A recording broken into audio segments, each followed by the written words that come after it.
Now, I think we're going to find out. Okay, live streaming says it's excellent. Okay, let's okay, see an image come up. That'd be nice. Yes, there we are. All right, now we go to YouTube and see if that actually works. And it actually shows up. We hopefully will hear live streaming. Echo, we heard echo. Everybody upvote right now. That's the most important thing in the world. It's existential. It is the only thing that keeps us alive. So by all means, please, with that, we will get the call started. And with that, we go to infinite call and we press the right button, most hopefully audio call, and bring our man Aristides and others on, well, aboard, if they be available. And you hear that ring. Okay. Let's see. T-Tank Berry says, good evening, loud and clear, brother. God bless you, T-Tank Berry. Who else has joined us? Is that Aristides? Yeah, who do you think? Okay, excellent. Let's see if we can, if we're registering. I believe you are, but say something again. Am I registering? You are. There was an update, so that's important. I had to mess with the internal mechanisms of the software again to get it to recognize the microphone. Okay, but you're registering. And with that, T-Tank Berry is with us. He says, let's know if, T-Tank, if you can hear. He says Aristides is crystal. Excellent. Okay. So, Aristides, you ready for that blurb? Just about. Yeah, okay, just great. About. Just about. Let's give our love and hugs to Mr. T-Tank Berry. And hopefully that, okay, T-Tank, there we go. It actually works. Amazing.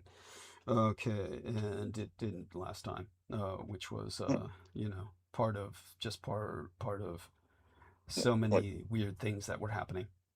Oh, you know, most of the time I'm able to just put the @ symbol and the person in the chat, their name is highlighted or their name comes up. That wasn't functioning last episode.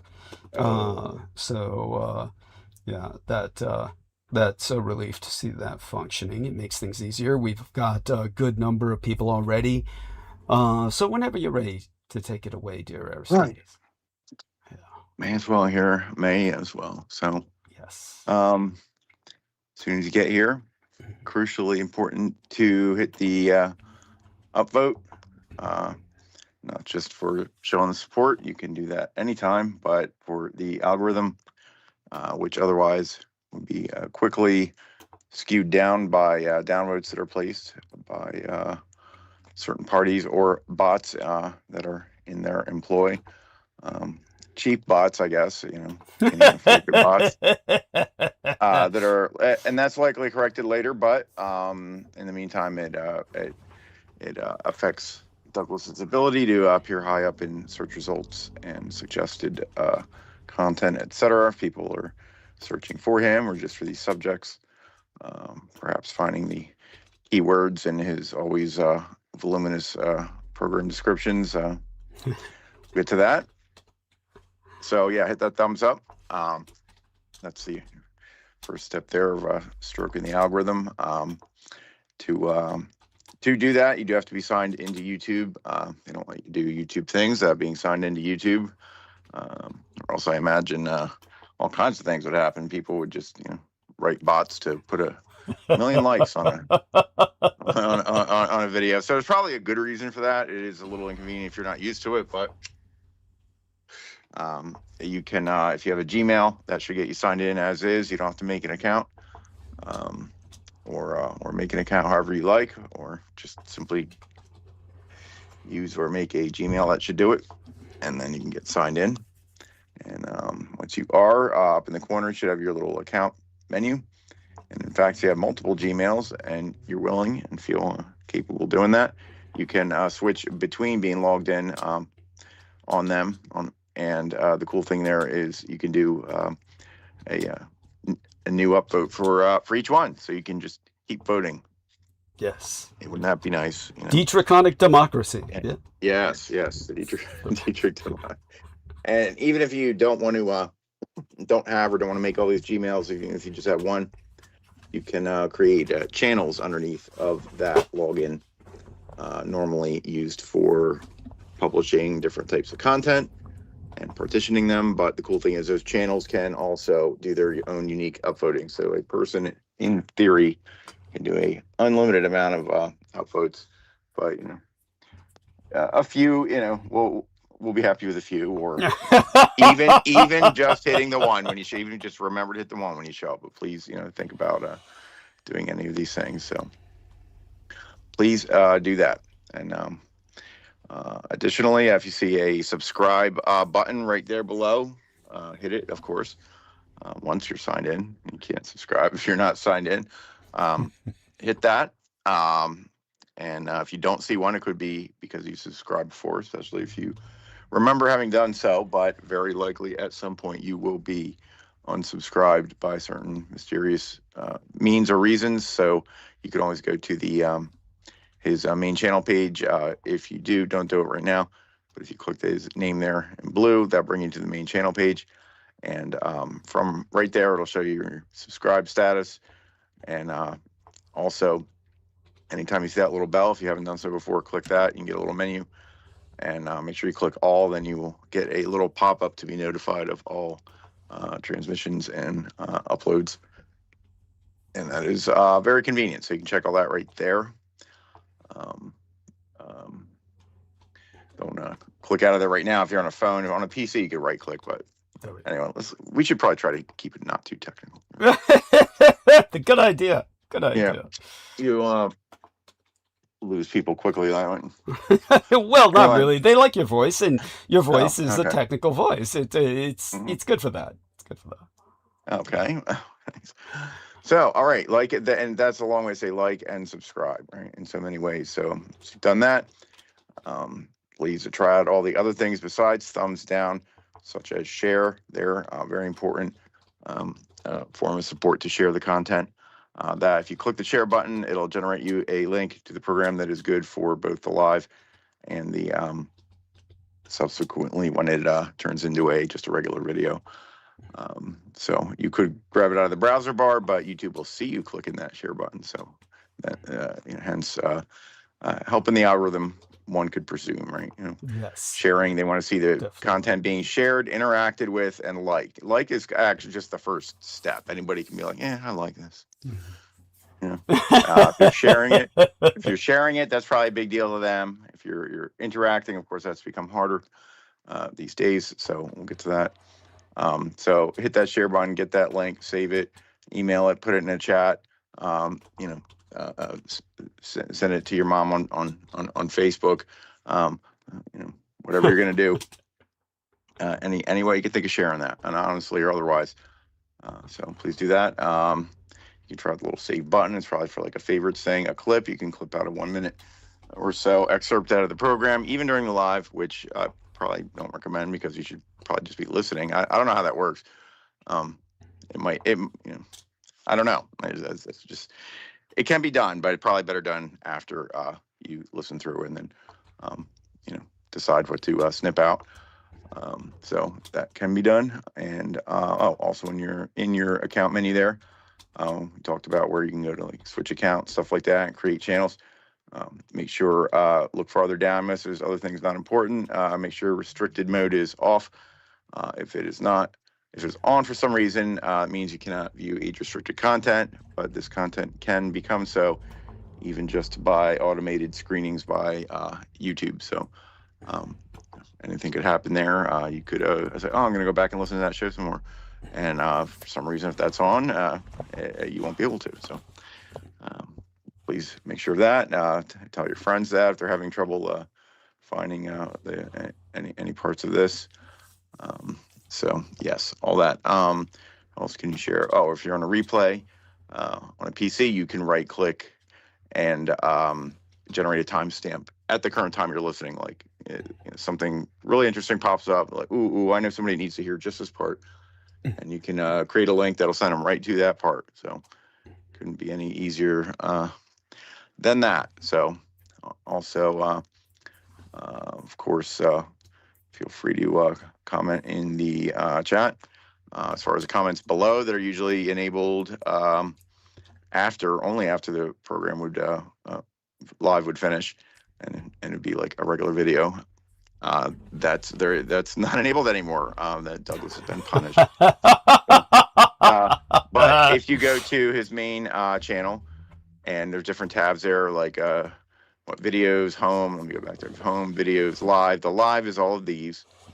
If you go to that live tab and scroll down a bit, you see the green hair episode, February 4th. That one or anyone prior, you can leave comments on any of them for any reason pertaining to this content, that content, or any thoughts you have, anything random, funny, by the way, important to include in that whenever you bring that up is the fact that the episode right after the green hair episode of February 4th, the February 8th episode, I believe it's the 8th, is the episode for which I was punished. So that's an important episode to review.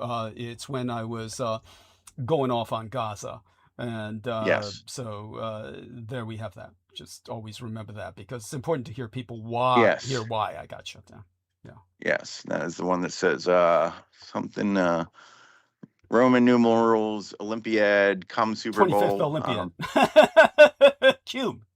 25th Olympiad, Cumes.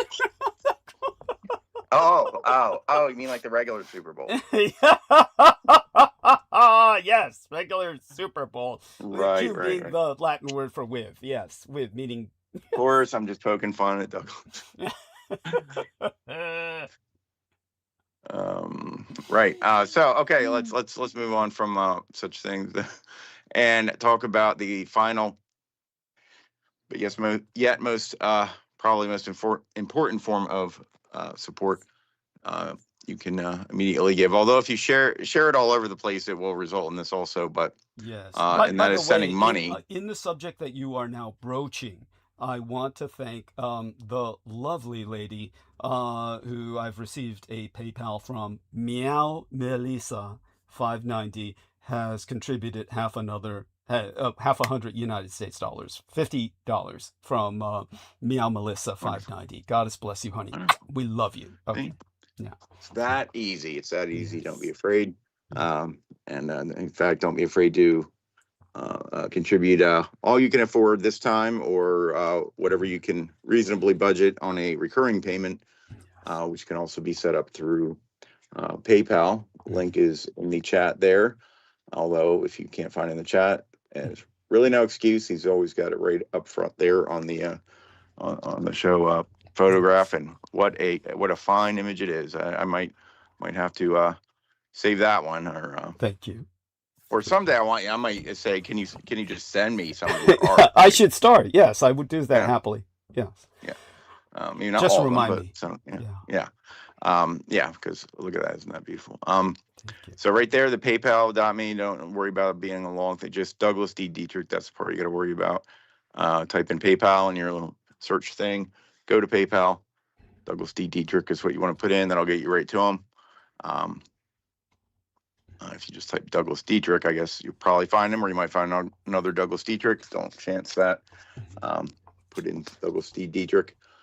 And that's if you have PayPal. If you, for some reason, do not want to object or will never create a PayPal, or some people have issues with it, like they get canceled for certain reasons or dumb shit happens, you can go right to his website, right above there, douglasdietrich.com. Also, one, you should really be able to just remember his website is his name, and you'll never not be able to donate. Right? You can go there and ignore the decoy trash button in the middle that doesn't do anything. And look in the malevolently installed. Malevolently installed. Luckily, it doesn't do anything. Like luckily, it doesn't contribute money to somebody else. Or something. Thank God. That would be a pisser. Yeah. Yes, Right. Yes. Right. Yes. Right.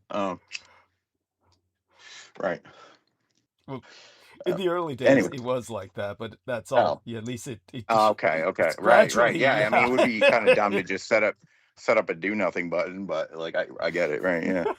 Well, you can can tell me later where that went. Don't tell anybody now or give them any ideas. So upper right hand corner yellow button, click that and you'll get a little some options there.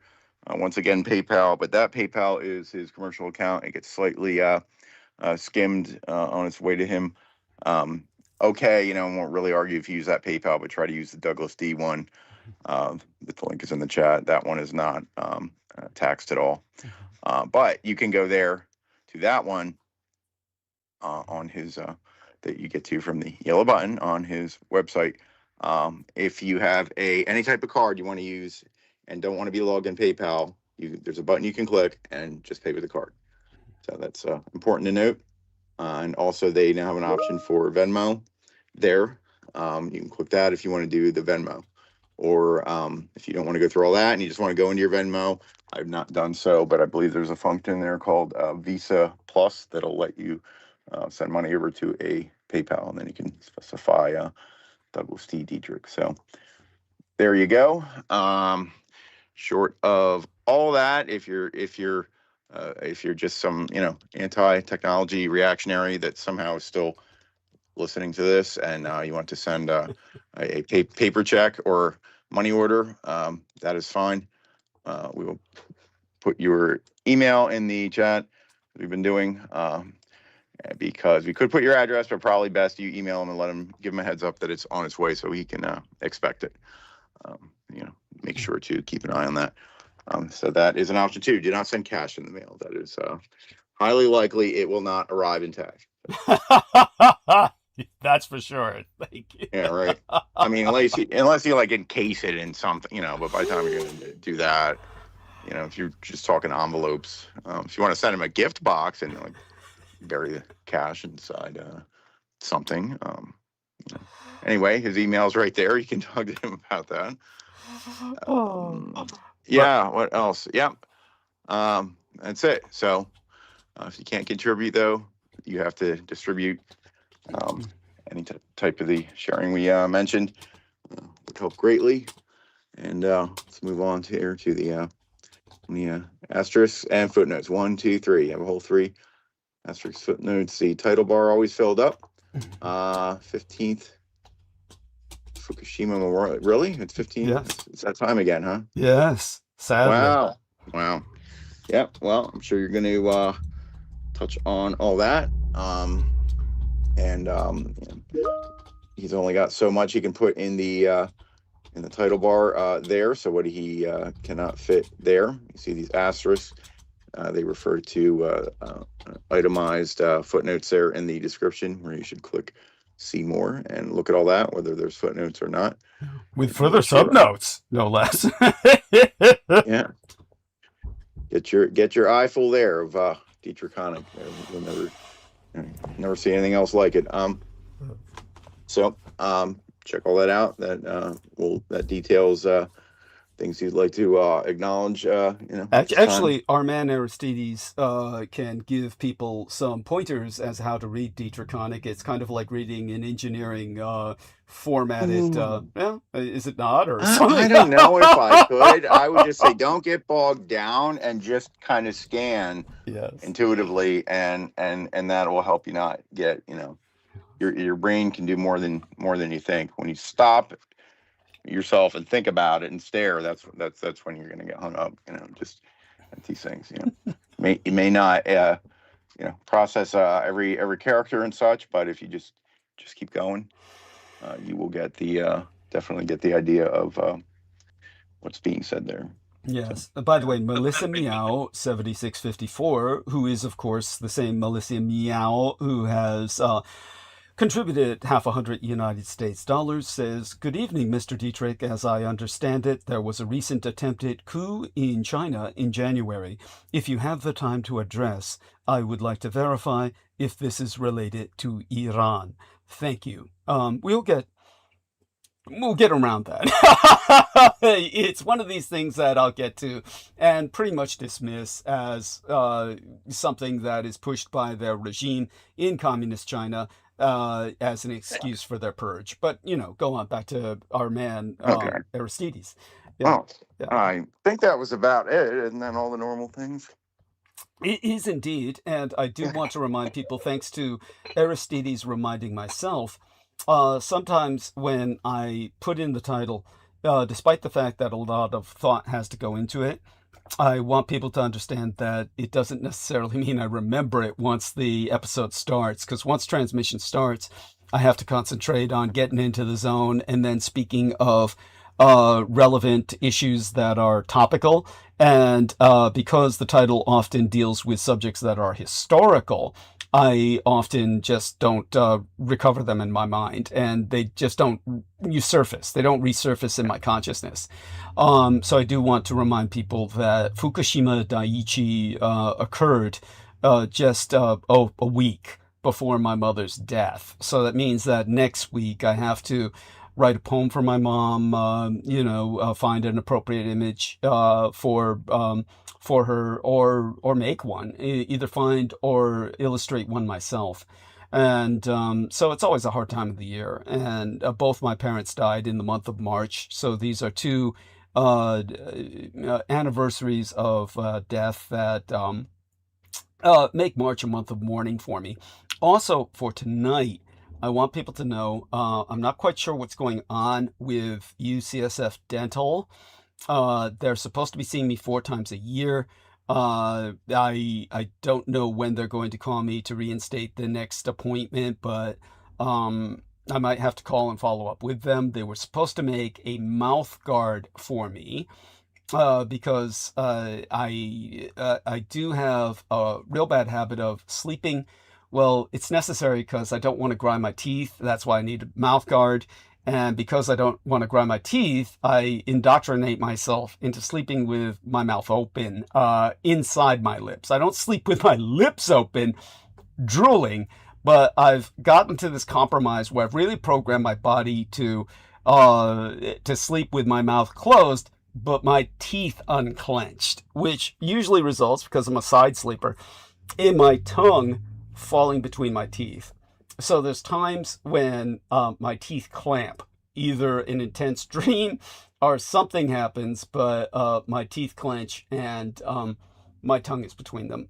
So my tongue is really swollen right now, having bitten it nearly in half last night. That's a bit of an exaggeration, but it certainly feels like it.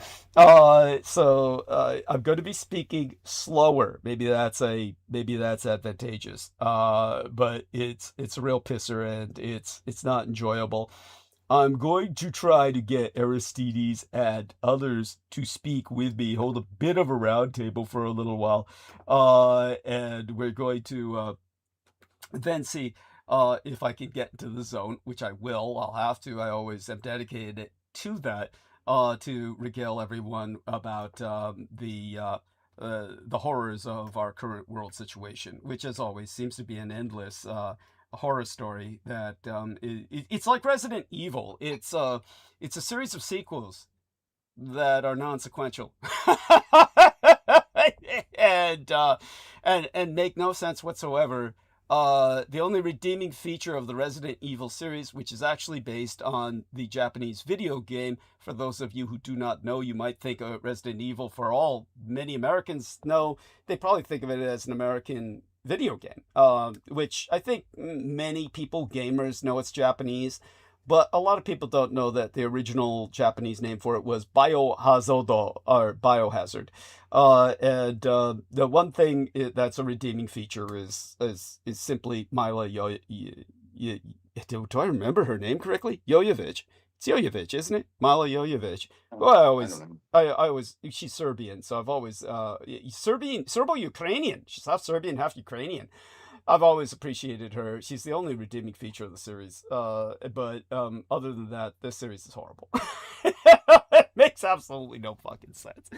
And it never delivers on its promises. It is consistently retconned, or rather inconsistently retconned.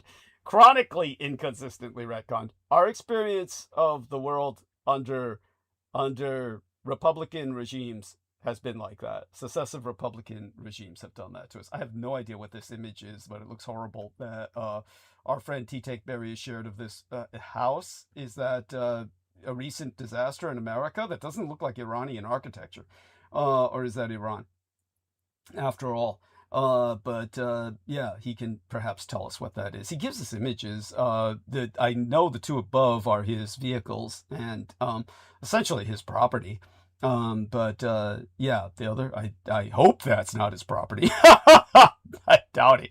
So, aside from that, dear Aristides, so have you ever been? Ooh, fuck! What is this tidal wave somewhere?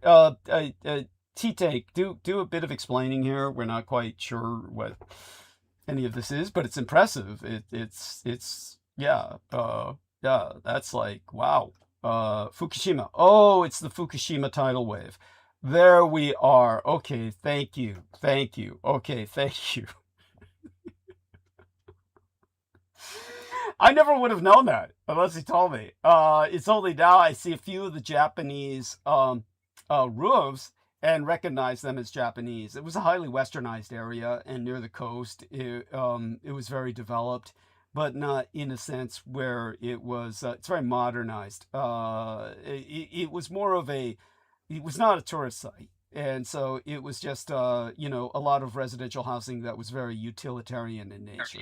And it's built next to parking lots. So who the fuck would want to live next to that other than people who work there? So it's wasn't a scenic site, but that tsunami, yeah, frightening, very frightening.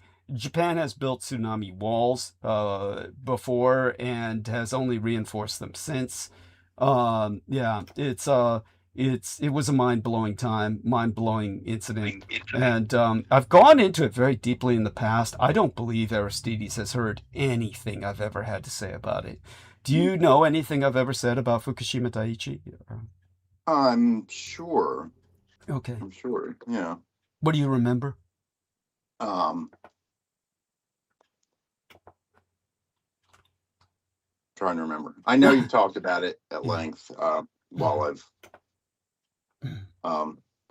been here. Yeah. Okay.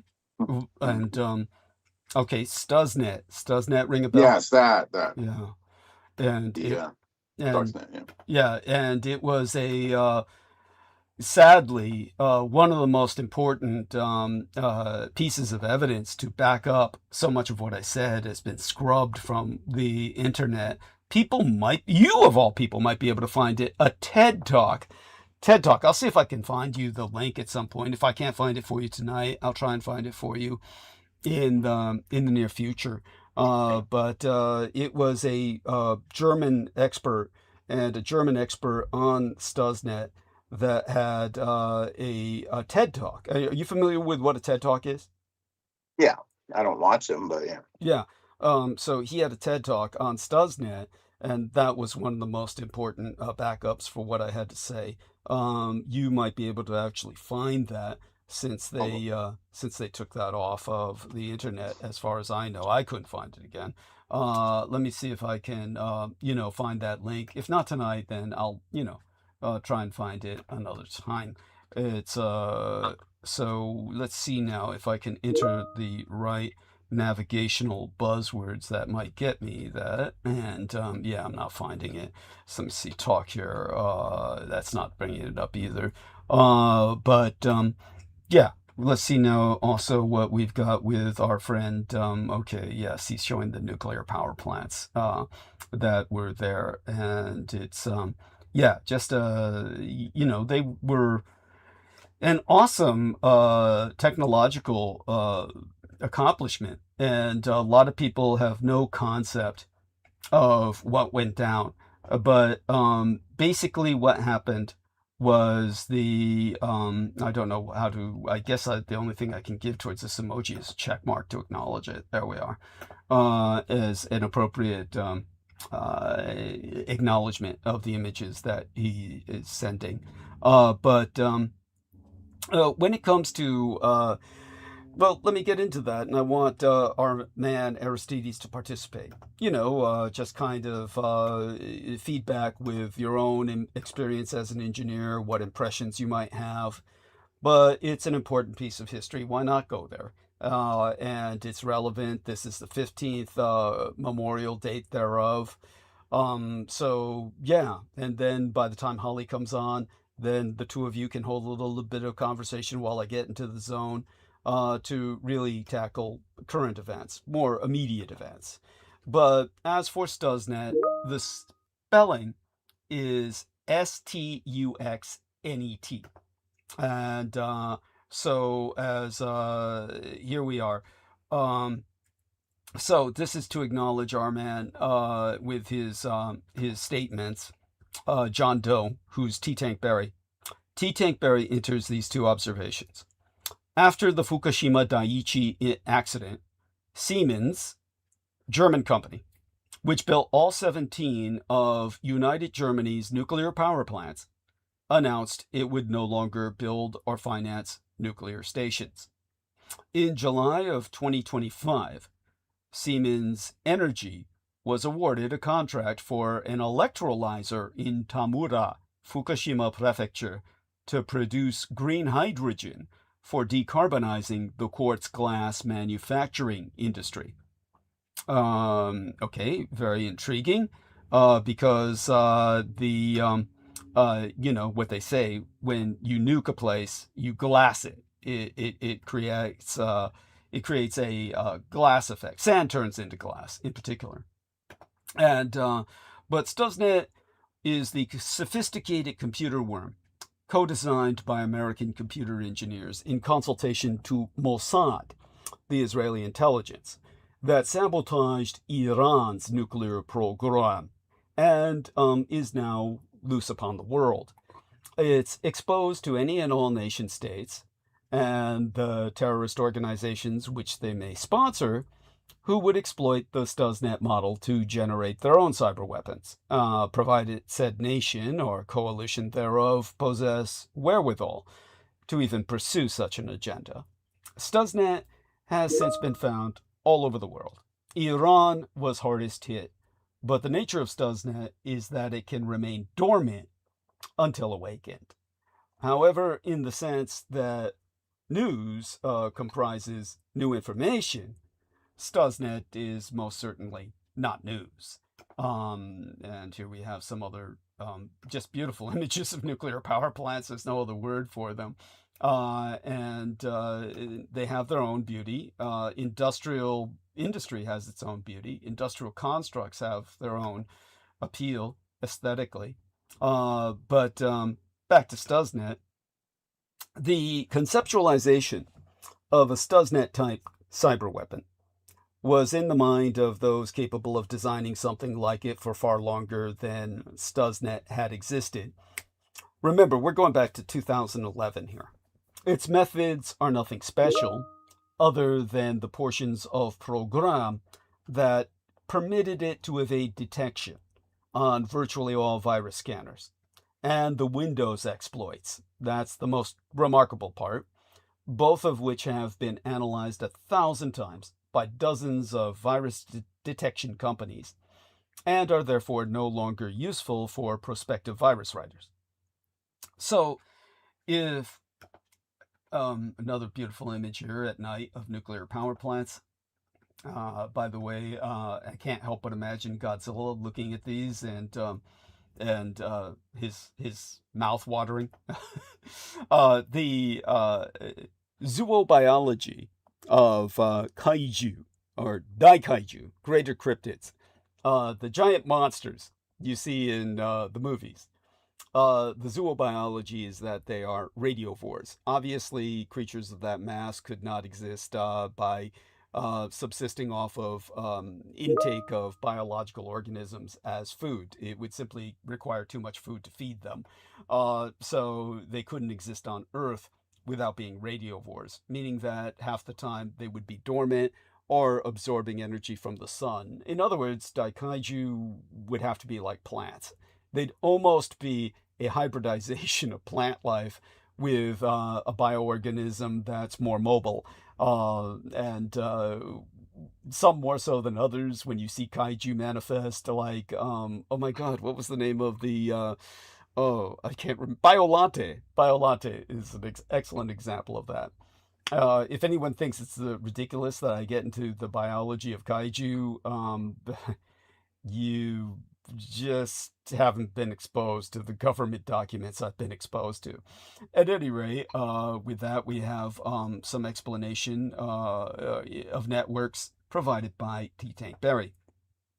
Now, for those of you who might be concerned about terrorists using Stuxnet, understand that the concept of a terrorist organization recruiting computer scientists capable of building a virus as powerful as Stuxnet, it presents said organization with challenges likely insurmountable without state sponsorship, comparable to an underground fascist Italian partisan resistance movement recruiting nuclear scientists to build a nuclear bomb shortly following the American-initiated ceasefire in World War II, which didn't occur till December 31st of 1946 per Title 38 of the United States Code.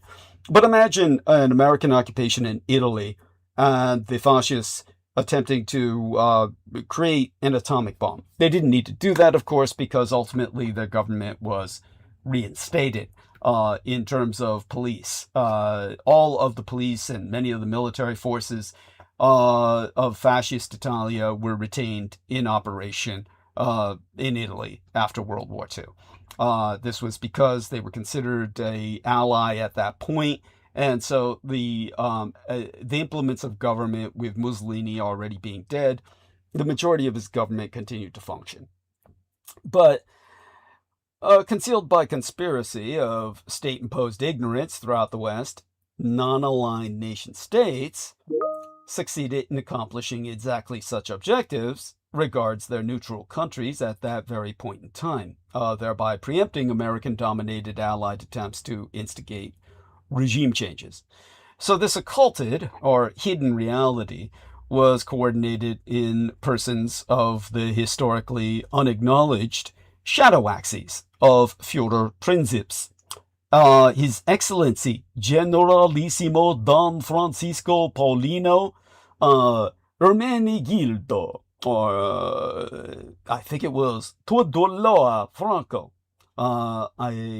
Bahomante, General Franco of the Falangista, or the Spanish Nazi España, the President General Juan Domingo Perón of Argentina, the President Jamal Abu al-Nazir Hussein, or Gamal Abdel Nazir, of the United Arab Republics, which was comprised of Egypt united with Syria.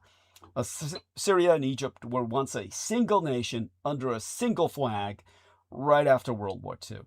And they were in union, and this encompassed the decade of peaceful Egypto-Syrian contra-union proceedings, because Syria was on the brink of a communist takeover. It had a highly organized communist party, and the Syrian army's chief of staff, Afif Bizri, was a communist sympathizer. So the Egyptian president, Jamal Abu al-Nazir, compelled a Syrian delegation inclusive of the Syrian president, Shukri al-Kuwatli, and the Syrian prime minister, Khaled al-Azim, into Arab Union, which subsequently adopted a flag based on the flag of Egypt, but with two stars to represent the two elements of this union. So they actually altogether brought in a group of Nazi scientists to develop an Egyptian atomic bomb, which was the only reason that Israel, which had its own atomic bomb, has never nuked Egypt during their various wars. It was what prevented Israel from going nuclear in its conflicts. This was developed in Camp 333 outside of Cairo, and half of 666, it was where the old Nazi Africa Corps was, veterans thereof, were employed by the Egyptian government to provide security for the German-speaking Nazi scientists, who basically forced Israel into peace, whereas Israel had been determined to occupy the peninsula of the, oh God, which peninsula is that? Right there on the Suez Canal. Help me out here. Suez Canal Peninsula. Here we are. Suez Canal Peninsula. Sinai? Sinai, thank you. I couldn't have gotten that out without you. The Sinai Peninsula, Israel was forced to withdraw. Israel had occupied the Sinai and therefore controlled the canal, and then was forced to withdraw under threat of atomic retaliation. So don't think that this couldn't happen, meaning that states that are considered underdeveloped or developing states, third world nations, can pull off what the Western world considered impossible. But then again, understand this much, atomic science is like nothing. It's really nothing. It's just shit. It's like shit for the birds. An idiot can build an atomic bomb. So when it comes to all of the workings of an atomic bomb, it's like they try to make it sound like it's something. If you compare the process of computational devices, which by Moore's law are doubling just exponentially, atomic science has gone nowhere and produced absolutely nothing. It's just like everything we're doing to extract power based on nuclear power and atoms is all based on knowledge that we've got from the 1920s. It's there's nothing going on with nuclear energy. It's so bear in mind the example I provided is imperfect because it's not something that is really applicable to something as advanced as cyber weapons. Now, okay, there we are. Our friend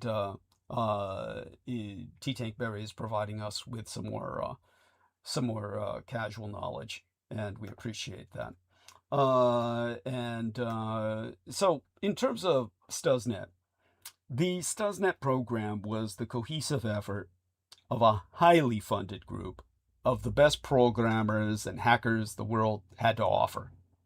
Only the Empire of Japan, the Communist Chinese Empire, at that time, the revanchist and revisionist Russian Empire, no more, because they had such a monumental brain drain.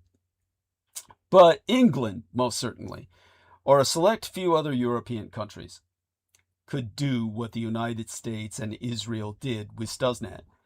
But probably not any terrorist organization without state sponsorship. It is the House of Saud, which is the primary financier of terrorism, not Iran. Now, STUXNET was used to sabotage an Iranian nuclear enrichment facility. But an enemy nation's proxy would probably, well, most probably attack even less secured systems than nuclear power generation facilities, like those of many American corporations that comprise so much of the world economy, or any of the many even less protected governmental systems that our civilian populations depend upon to survive. There is much to be feared from nation-state-sponsored terrorists in terms of cyber warfare, which is why it makes it all the more alarming that America is poking the wounded bear in Iran, which, as I articulated in our latest episode preceding tonight's, he's attempting to provoke just such a terrorist attack. Understand that when such a attack goes down, it's not going to be contained. It's going to be total in its effects. Our society will shut down.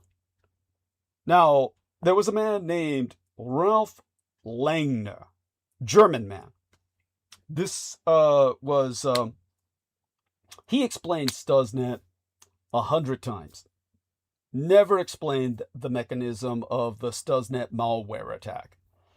He was the American consultant expert, different from the other German guy who delivered the TED Talk, which I'll have to find somewhere in my files. But either he did not, Ralph Langner, that is, not the TED Talk guy, who's, again, I'll have to look up who that was. It was decades ago by now, 15 years, decade and a half. And by the way, John says, initially, after Symantec did a little reverse engineering on the now infamous Stuxnet worm, then he started pointing the finger at the US and Israel. Well, you've got that backwards. Israel and its satrap, the United States, especially since it was concluded that the piece of malware was designed to target a specific version of the German-manufactured Siemens SCADA programmable logic controls, the PLCs, programmable logic controls, operating in certain nuclear facilities from Iran. Ralph Langner told a conference in California that the malicious software was designed to cripple systems that would help build an Iranian bomb. Mr. Langner was one of the first researchers to show how Stuxnet could take control of industrial equipment. Specifically, ICSs are industrial control systems. Mr. T-Tank follows this up with a second and third paragraph, which I shall read both. Dr. Panagiotis A. Giorgos, is a cyber defense analyst with the United States Air Force Research Institute. He told the diplomat that the one weak point in the theory is that both Israel and the United States hit the Iranian nuclear problem with Stuxnet is that both sides denied it when they would not have had to. That's so fucking stupid. Yanako Georgos said that the Russians could have equally carried out that attack. That's insane. Apparently, the Russians are not that happy about an Iranian indigenous nuclear capability, even if they're helping to build it. That's the stupidest thing I've ever fucking heard. I know you're trying to be helpful, T-Tank, but this doesn't help. It just confuses the issue. It's just, I'm sorry, this is the stupid, I don't know what you're looking at. Stop looking at it. It's like, it's not even, this is so fucking stupid. It doesn't, it's like, it's offensive. It's really offensive. It truly is. It's like, he says disinformation, of course. It's, obviously that's what it is. Well, regardless, by the way that they would convolute this is what Michael Aquino called a convolution. There are involutions, meaning a twist inside oneself, revolutions, meaning like the Earth turns around on its axis, and there are convolutions, which are simply warps. A convolution occurs when a protein is misfolded and you get a prion, a proteinaceous infectious ion, which is one of the most dangerous things in the fucking known universe. And you never want that to happen, but it happens all too often. Prions are, of course, the... by the way, Melissa Mayao, 7654, says Iran is linked to China and Russia. Yes. So, yes, very much so. But I'll get into that, why there's so many limits to that. Very much so, and no, very much so, and no, because the Chinese and the Russians are not willing to do anything for Iran. In fact, they're impotent. They're impotent to do anything for Iran. But anyhow, I could understand how this conspiracy theory, this disinformation could have been dreamt up by people trying to mislead from Israel and America, because they would say, well, the Russians had all these terrorist attacks from Muslims that were part of the Chechen war. And the reality is that the Russians conducted the terrorist attacks themselves in order to simply launch these conflicts. Vladimir Putin was responsible for the majority of Muslim attacks that took place in Russia under his own administration, simply to justify or rationalize the wars that he then precipitated. that he then launched. There's no such thing as a Muslim terrorist in Russia. There are only Russian terrorists who are pretending to be Muslims. The Muslim attack that did occur when they took over the Bolshoi was completely expedited by Russian intelligence services. And it would take hours and hours to explain that. It would diverge us from the topic at hand. But when it came to Ralph Langner, what I can say as a criticism is that he never explained the mechanism of the Stuxnet malware attack. Either he did not know the explanation or he feared to state the explanation. Most probably the latter. Now, Symantec published a report on Stuxnet on the web entitled Stuxnet Dossier. Studying that report uncovers the underlying vulnerabilities of postmodern civilization itself and the comprehensive response necessitated by such. In definition of the 12 basic terror-targeted systems of Stuxnet modeled cyber weapons, they are ICSs, industrial control systems, and networks. Now, an ICS, an industrial control system, is a control system designed for controlling large electromechanical systems. A network is exemplified by the internet itself. Information is stored and rendered retrievable.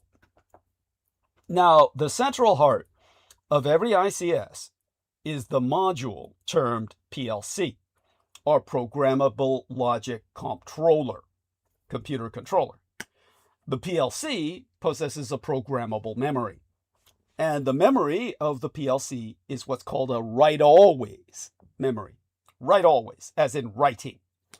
Not always right, but as in written, always written. The advantage for fast change being afforded by WAMs, WAMs, or write-always memories, as they can be reprogrammed on the fly, as you need to. ICSs were initiated in automobile production lines. 1959, wherein the memories of their PLCs were changed only for car model year changes, exempli gratiae, every 3 years or so. Now, in today's milieu, corporate management ICSs, well, they're attained through a corporation's network connectivity, enabling saboteurs to find paths through such connectivity to the WAMs, the write-always memories of PLCs, programmable logic controllers, and employing malware that will reprogram those memories on the fly. Ergo, WAMs are vulnerable to rewriting by saboteurs. Exempli gratiae. Schneider Electric is a major vendor of ICS equipment. The Department of Homeland Security, the DHS, fields a team in Idaho that publishes ICS Alert, or at least it did 15 years ago. Now, ICS Alert 34601 references a Schneider vulnerability notice. And in that notice, there follows admission about Schneider's PLC WAMs, or Programmable Logic Controller write-along memories, allowing remote attackers to modify the memory of the module and execute arbitrary code. Now, the alternative type of memory is write once. Not that you're write only once, but writing as in the written language. WRIT, write once. Write once is exemplified by music CDs, compact discs, and movie DVDs, or digital video discs, that are used around the world. These are storage media that cannot be rewritten. What you get is what you're stuck with. If a PLC were fitted with a WOM, WOMM, a write once / monitored memory, malware would be blocked from reprogramming a PPM, or a priorly programmed memory. Basically, the attendant installs the specific pre-programmed write once memory into the specific PLC, and the control room monitors the specificity of memory. Now, in 2010, Stuxnet malware reprogrammed the memories of the PLCs, or the programmable logic controllers, of the ICS, the industrial control system, of the Natanz nuclear enhancement facility in Iran, causing the destruction, the self-destruction of 1,000 centrifuges that could have started a nuclear chain reaction that would have melted Iran off the map. Now, it's believed that Stuxnet made its way to the computers in Iranian nuclear processing plants through USBs, universal serial buses, flash drives, USB flash drives that employees brought home to connect into their own PCs, personal computers, to continue their work at home, which were subsequently infected with Stuxnet from the internet. Then they brought the USB flash drives back to work to continue their work at work on site and fucked up the entire country. Melted down half of Iran. You didn't hear about this because Iran is like North Korea. It's so self-contained. The entire catastrophe was simply contained as best as it could be and covered up. Now, this could just as easily happen in any United States nuclear power plant, as security procedures in American plants are effectively non-existent. If you remember, when my son was in Florida on the night of the massacre at the gay bar, that thank God I heard the sounds of the gunfire. He thought the Pulse nightclub was launching fireworks. I said, those aren't fireworks. That's gunfire. Get the fuck out of there. That night, 100 people died, and over 100 more were critically injured for life in a mass shooting at Pulse. Now, the man who was responsible for that shooting was a openly radicalized Muslim who had always said, I'm here in America to kill Americans. So they put him in charge of nuclear security at several strategic American nuclear facilities because they didn't want to look Islamophobic. They said, oh man, he's a radical Muslim? Give him the highest level security job in nuclear energy in the United States. And that's the fucker who tore up the Pulse nightclub.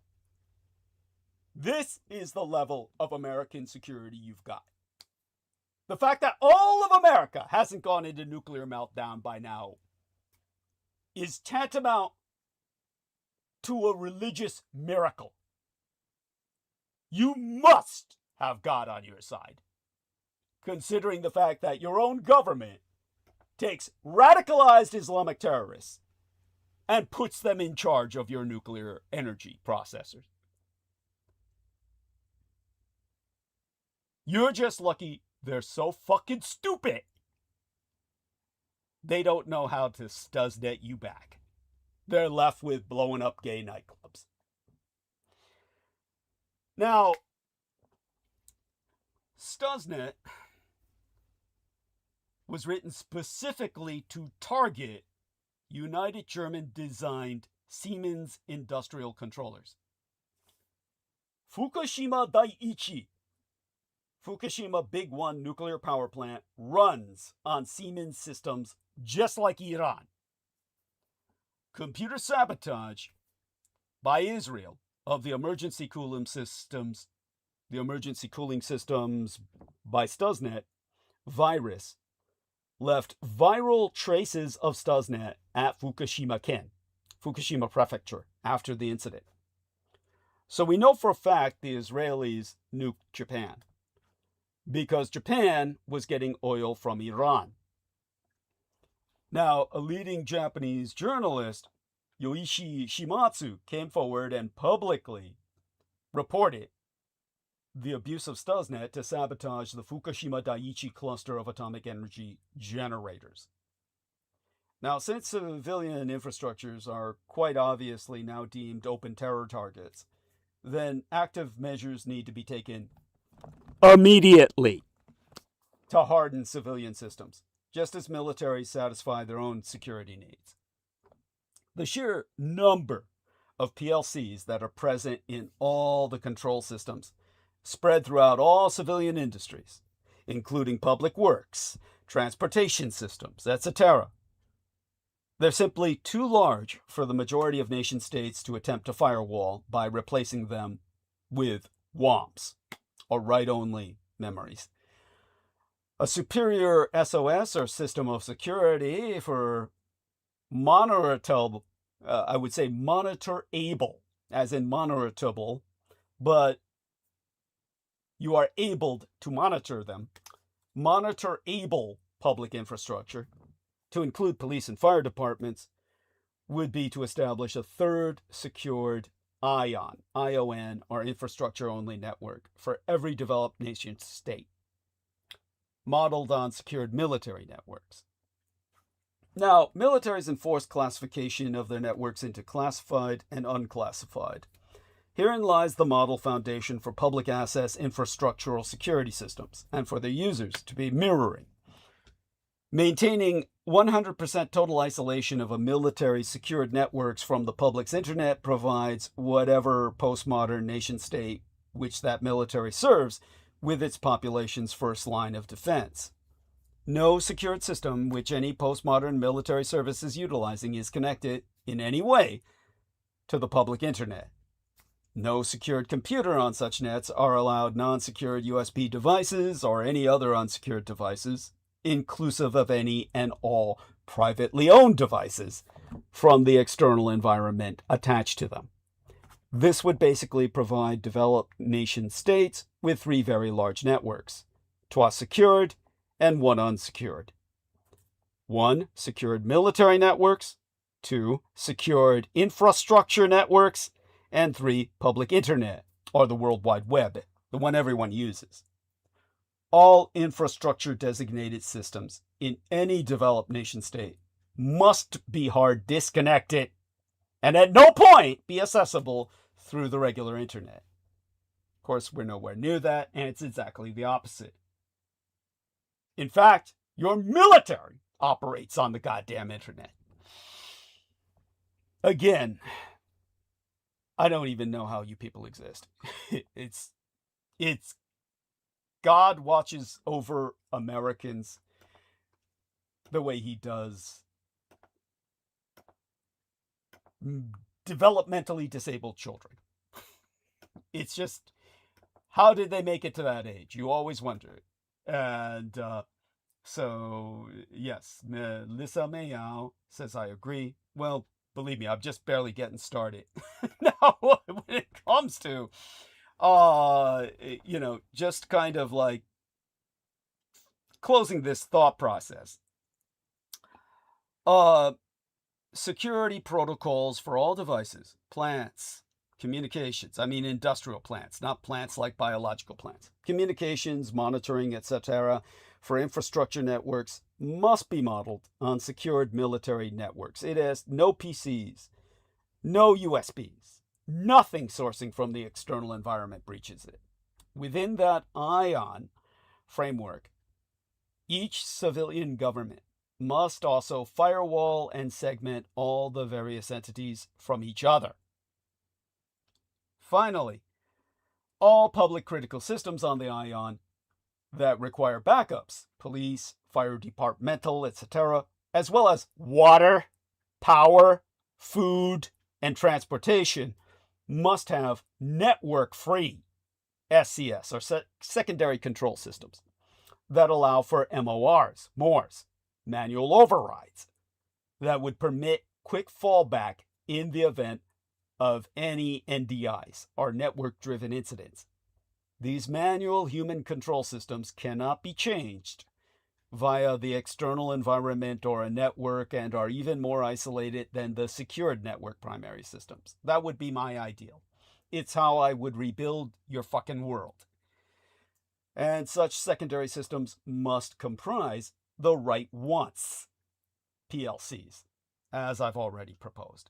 Now, when it comes to what happened in 1995, we know for a fact that scalar weapons were proven in terms of their usability, their practicability, the fact that they were efficacious in damage delivery. You had a 7.2 magnitude Hanshin Daishinzai on the last month of the year of the wooden dog hit Kobe, Osaka Kobe area, 5:46 a.m. on Tuesday, January 17th. 7,000 deaths, 30,000 injured, 300,000 homeless, 110,000 damaged buildings. The worst quake to hit Japan since the Kanto Daishinsai of 1923, which killed 143,000 people. Put Tokyo in flames. Flames amidst which my mother was born. She was delivered in the midst of that earthquake and fire in 1923. But the one in 1995, now if that had taken place in Tokyo, it would have destroyed the world economy. And Tokyo was threatened to be hit next. Understand that this was threatened by Shoko Asahara, later executed by the Japanese government. Remember, I have to talk slowly because my tongue is so swollen, and I keep biting it when I talk. I shouldn't even be talking tonight. But at any rate, he was the founder and the ruler of the Om Shinsen no Kai, the Om-yu Society of Saints, the Om Shinrikyo Ko. And he had a biblical, you could call it that, a kind of biblical syncretic, a kind of syncretized Buddhism with Christian apocalypticism and a integration of Nostradamus's prophecies. His cosmology was apocalyptic in nature and demanded the destruction of the world as we know it. His cult was so successful that they were able to basically acquire at least $1 billion in internal funding, which was used for weapons procurement. They were a murderous cult. They felt so confident they were immune from governmental interference. Bear in mind, they also ran for office. He ran for Prime Minister of Japan because religious cults are allowed to run for political office in Japan. So you have an individual who was once a candidate to be Japan's prime minister, ruling a murderous cult. They had criminal activities being investigated by attorneys. One of them, a man named Sakamoto. And that was the first major turning point when they crossed the line. Sakamoto was investigating the cult, and the cult decided to murder Tsutsumi Sakamoto before he could sue the cult. And so in November of 1989, the attorney Tsutsumi Sakamoto and his wife and his 1-year-old son vanished without a trace. Now, after murdering Sakamoto, his wife, and their 14-month-old son, the lack of any government response emboldened the cult to commit even more horrible and blatant attacks on their perceived enemies throughout Japan. They obtained an official religious status that rendered them a political party. And during that period of time, they started to acquire chemical and biological weapons. And they manufactured nerve gas for a series of subway attacks that would terrorize Japan in 1995. They dabbled in laser technology, laser weaponry, biological toxins, small arm manufacturing. Once they accumulated over $1 billion United States dollars in assets, they forged relations with the Soviet KGB, concurrent with the collapse of the USSR. And they had entire battalions of Russian converts. All sorts of Russians converted to Aum Shinrikyo that were members of the Soviet government. And they began kidnapping and murdering to silence their enemies. They developed the biological weaponization of anthrax, botulism, Q fever in various laboratories in Russia and in Japan. They plotted to kill the emperor and overthrow the Japanese state. And they possessed a strong interest in energy weapons, especially those developed by the pioneering inventor, Nikola Tesla, and especially the so-called HARP weapons, and the use of ELF, or extremely low-frequency waves, for EPT, or Earth-penetrating topography, that allowed the possible prediction of earthquakes and volcanic eruptions. Now, Tesla had developed an EMP weapon that could generate earthquakes. And in 1993, representatives of the cult of Aum Shinrikyo visited the headquarters of the International Tesla Society in New York City, seeking patents and documents. Such research notes had been seized by the United States government's OAP, or Office of Alien Property, long time ago in World War II, the same Office of Alien Property that stole all real estate, fiscal, and material properties of Japanese Americans who were illegally stripped of their U.S. citizenship en masse in 1942. Tesla was also stripped of his citizenship, which is why he killed himself in 1943. He was headed towards an internment camp. The Americans then stripped his offices of everything that wasn't nailed down, and everything has remained under national security status ever since. But there was nothing left to sell to the Japanese when they came to inquire. Those Japanese that belonged to the Aum Shinrikyo cult. Now, the Japanese government by that point calculated that the Aum Shinrikyo church had over 10,000 members in Japan, 40,000 worldwide. There were yet another 30,000 members in Russia. Now, they began purchasing these Tesla-derived energy weapons from what was known as the Russian Commonwealth of Independent States. This was the transitional government that essentially oversaw the bankruptcy of the former Soviet Union. And when the Japanese began purchasing these weapons, rather Aum Shinrikyo cult did, they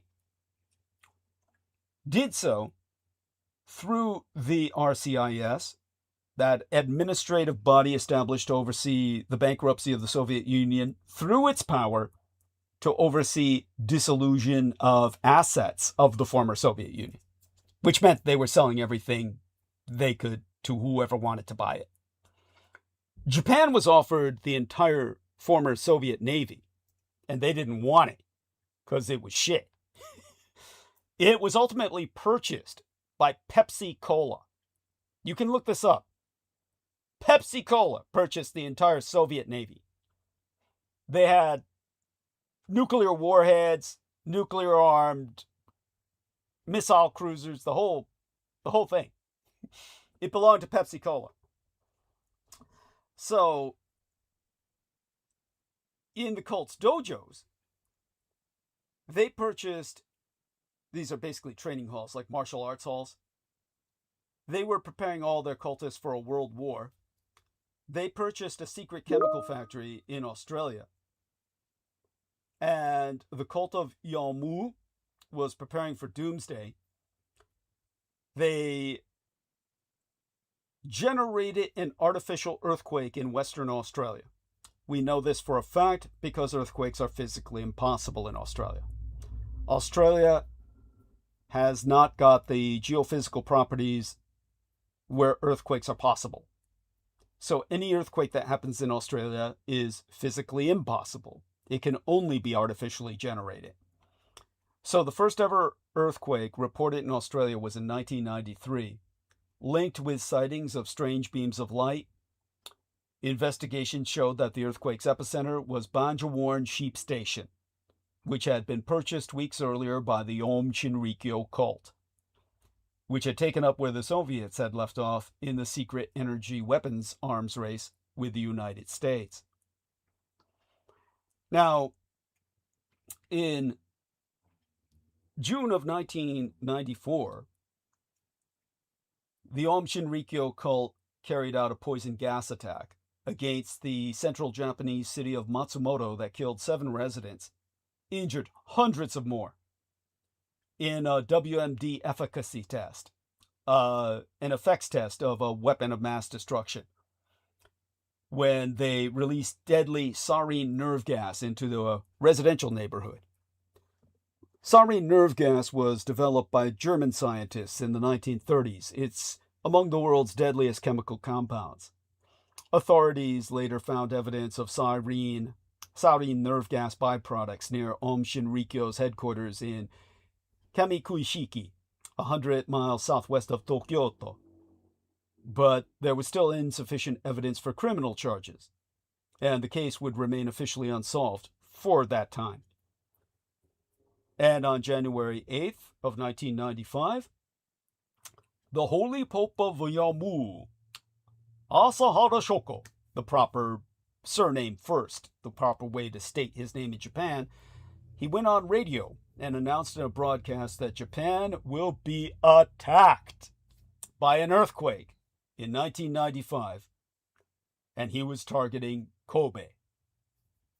Now, 9 days after his prophecy, his terrorist threat, the port city of Kobeshi, the 5th largest city in Japan with a population of 5.6 million, was hit by one of the worst superquakes in Japanese history. Entire buildings, entire apartment blocks, the entire elevated Hanshin Highway connecting Kobe to Osaka collapsed in seconds. Atomized in an earthquake profoundly unnatural, so profoundly unnatural that it acted as a bomb, a scalar bomb. Now, Osaka Kobe's selection as an energy weapons test site exposed the fact that a new generation of weaponry had been developed which utilized natural forces of destruction based on Tesla-derived technologies. The 117 scalar quake, January 17th, was devastating. It challenged the response capabilities of the Japanese infrastructure, the national infrastructure, to its limits. And the next strike target was Tokyo. That would, of course, at that time, prior to the European Union and Japanese divestment from out of the United States and covert investiture into communist Chinese economic reorientation, processes almost as daunting as the German burdens of reunification and floating the euro on basis of the Deutschmark, Japan was still the 2nd largest economy in the world. An artificially induced earthquake strike on the financial capital of all Pacific Asia would crash the entire world economy. So there was no choice Japan had left but to engineer a series of preemptive surgical strikes. This is what resulted in the sarin subway attacks in Tokyo. Tokyo itself. Tokyo had to be put under martial law. The government had to put Tokyo under martial law, so they conducted their own attack, which is why it killed almost nobody. It shut down the entire city and put it under martial law, and that's how Tokyo was able to take advantage of that. The Tokyo police, combined with the national military forces involved and all the security forces involved, into tracking down the Aum Shinrikyo sleeper cells. They couldn't do that without putting Tokyo under martial law. And they tracked down the cult sleeper cells that were installing the Scalar equipment to take Tokyo down. And all of this resulted in preemptively saving Tokyo from what would be called a world quake, a quake that would have destroyed the world economy. Now, Aum Shinrikyo's cult leader himself was put under arrest. There were later on terrorist attempts by the Russians to rescue him. Literally, Russian cultists hijacked a plane demanding his release. And that had to be dealt with at a later date. Now, in terms of the rest of the cult leaders, all the senior cult figures are now either dead, literally executed, imprisoned, or have served time. When it comes to the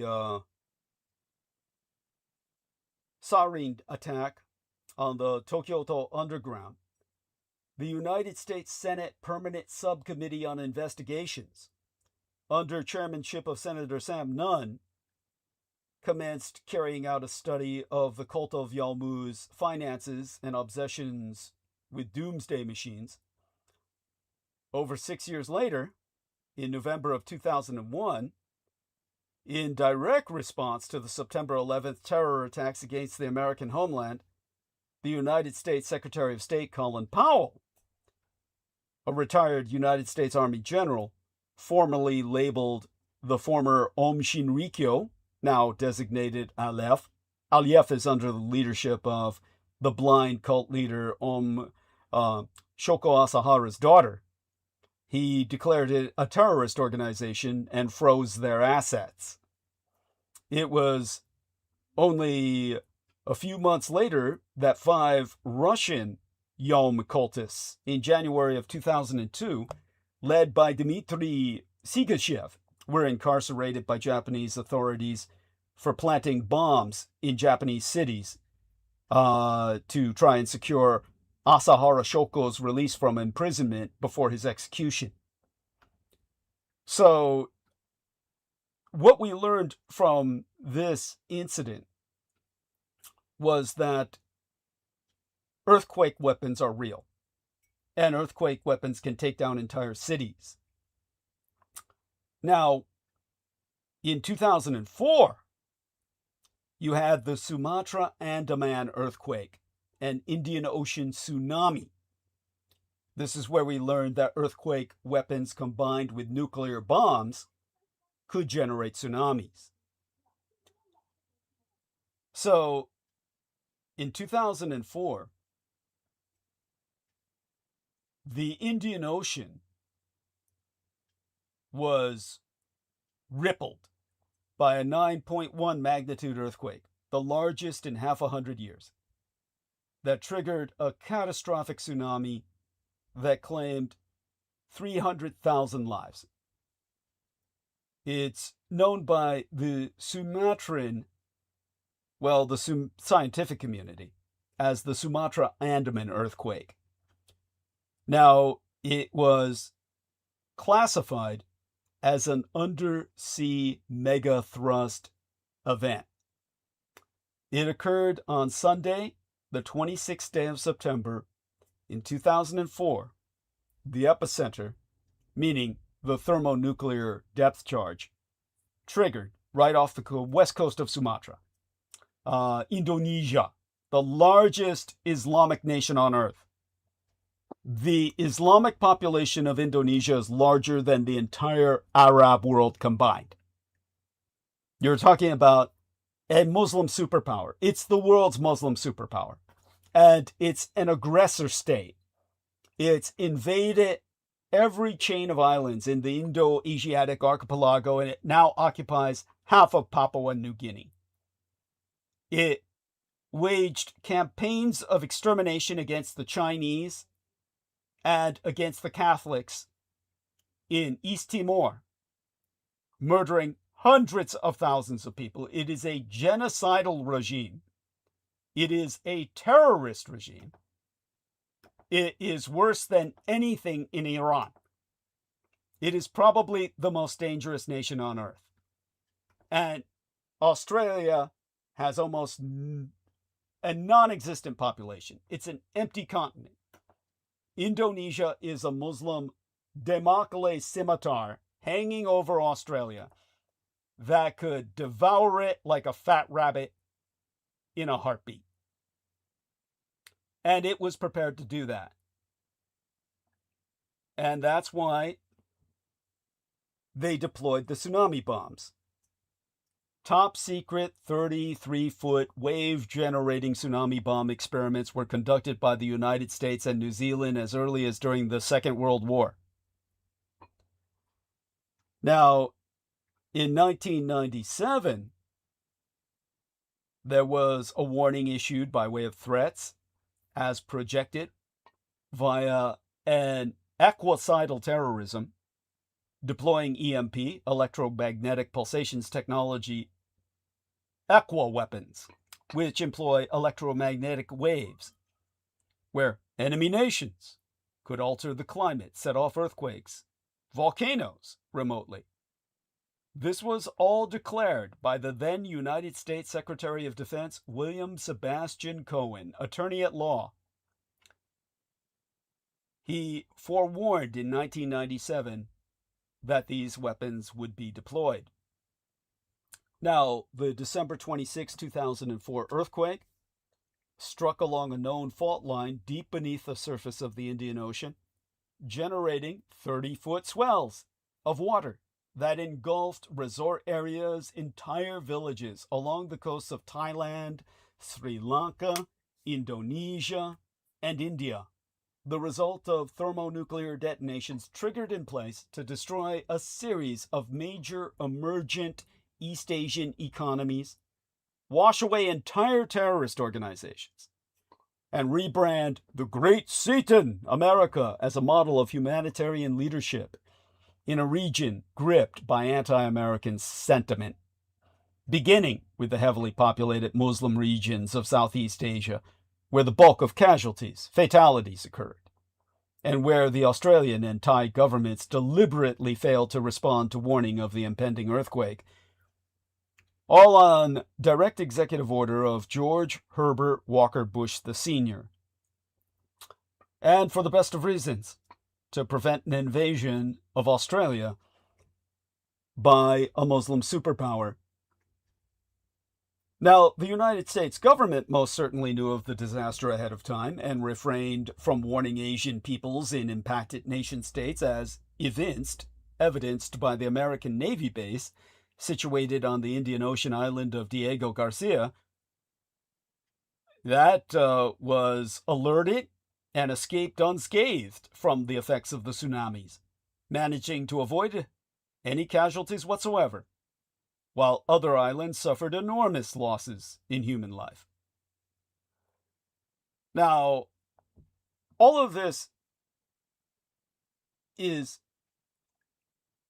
evidence enough to prove the existence of these weapons, the reasons for their deployment. And what happened was Japan was trading heavily with Iran. America and Israel wanted to stop it, and they triggered a tsunami bomb while shutting down the industrial control systems that would have closed the safety brackets and reinforcement points of the nuclear power plants on site Fukushima Daiichi. In other words, Fukushima Daiichi automatically responds to incoming tsunamis. That's what it was built for.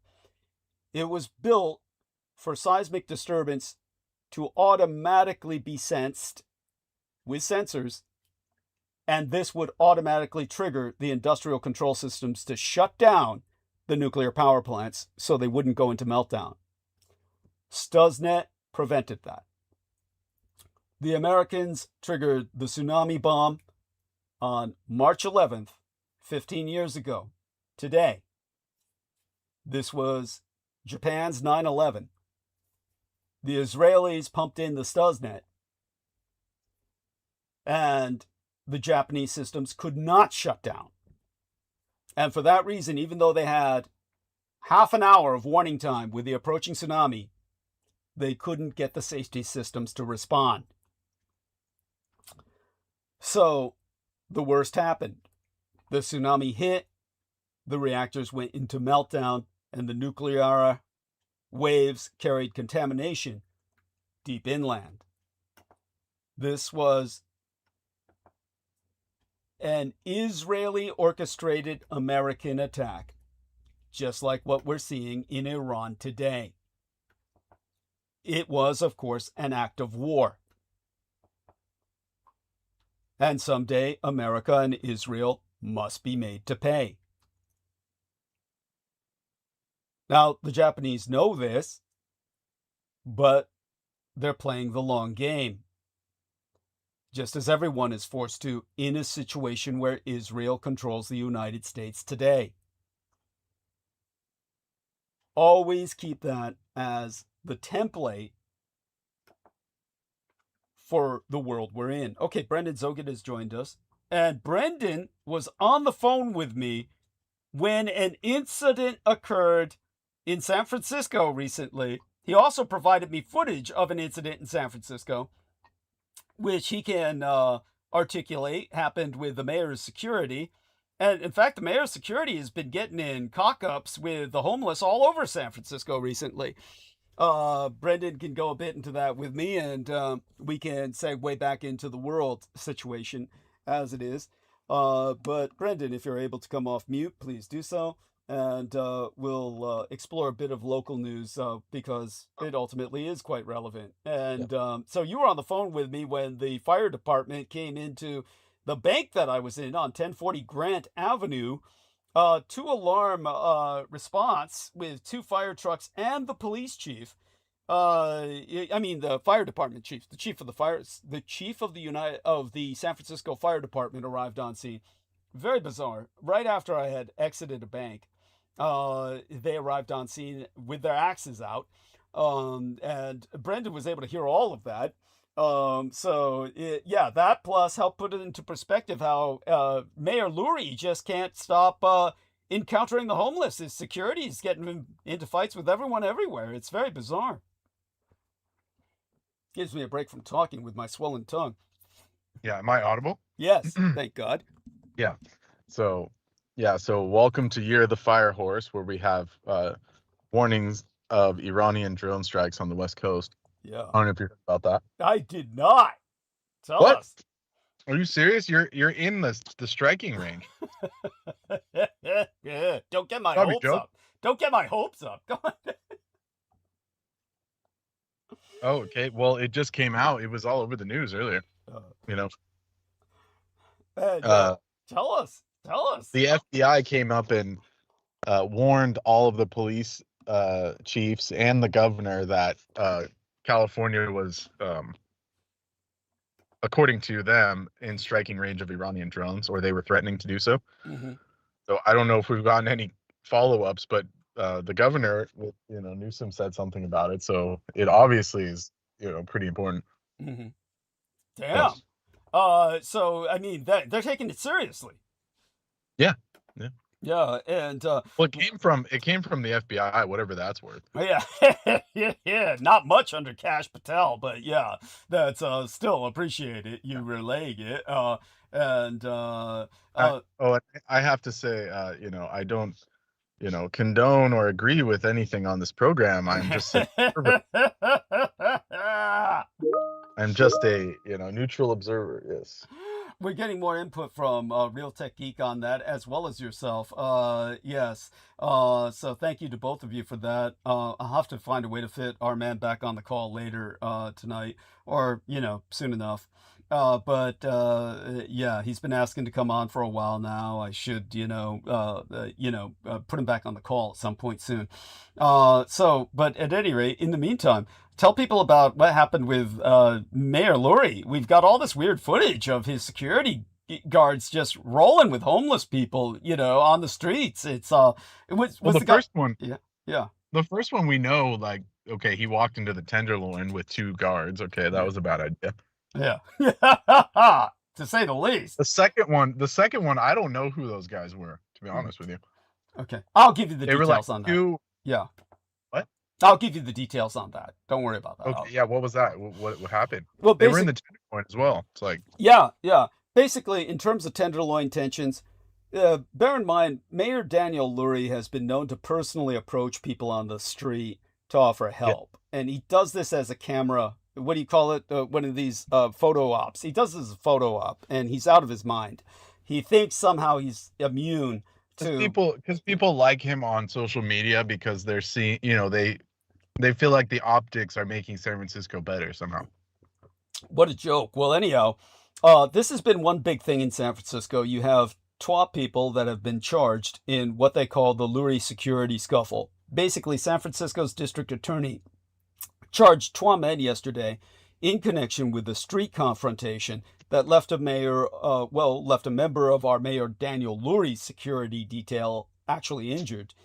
As to why it matters, the incident has sparked a controversy in recent days after a video posted to social media, which was provided to myself by Brendan Zogit, appeared to show this bodyguard initiating contact, countering early descriptions of the encounter, which said otherwise. Basically, the San Francisco Standard reports that this scuffle, which unfolded in the Tenderloin, is raising questions about police use of force and the mayor's hands-on approach to addressing San Francisco's homelessness crisis. Now, if you want to catch up quick about it, per the Mission Local, last Thursday evening, Lurie's SUV was blocked by 3 people on Cedar Street near Polk. Now, Lurie got out himself and asked them to move. When one person didn't, a member of his security team stepped in and a physical altercation followed. Now, the officer hit his head on the pavement and suffered non-life-threatening injuries. Lurie himself was unharmed because he was simply observing the struggle and later told reporters he went to look for assistance as the confrontation intensified. In other words, he ran away. Now, police arrested and later charged a Tony Shervon Phillips and an Abraham Simon for their roles in this incident. Now, between the lines, there's this surveillance footage posted to social media that was provided to myself by Brendan Zogit, but it was first reported on by the San Francisco Chronicle, depicting the officer forcefully shoving Phillips to the ground before the fight escalated. Now, the video complicates initial accounts of the encounter. Last week, Lurie said he stopped and got out of the vehicle because he was concerned about pedestrian and traffic safety. All he wants is photo ops, and he's not thinking rationally. Let's put it that way. He's out of his fucking mind. Rather, he has no concept of physical safety because he's lived such a life of privilege that's been so sheltered, he has no idea he can be hurt. Now, San Francisco's Department of Police Accountability has launched a probe into what happened. But in terms of the big picture, the episode highlights the tension between Lurie's street-level approach to homelessness and the volatile conditions in the Tenderloin, wherein I was raised, where open-air drug use or abuse remains pervasive.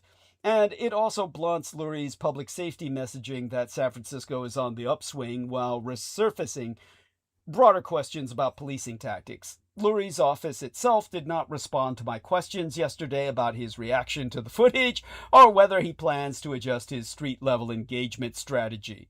Randy Shaw, executive director of the nonprofit... Actually, he came out recently with a video. What'd he say?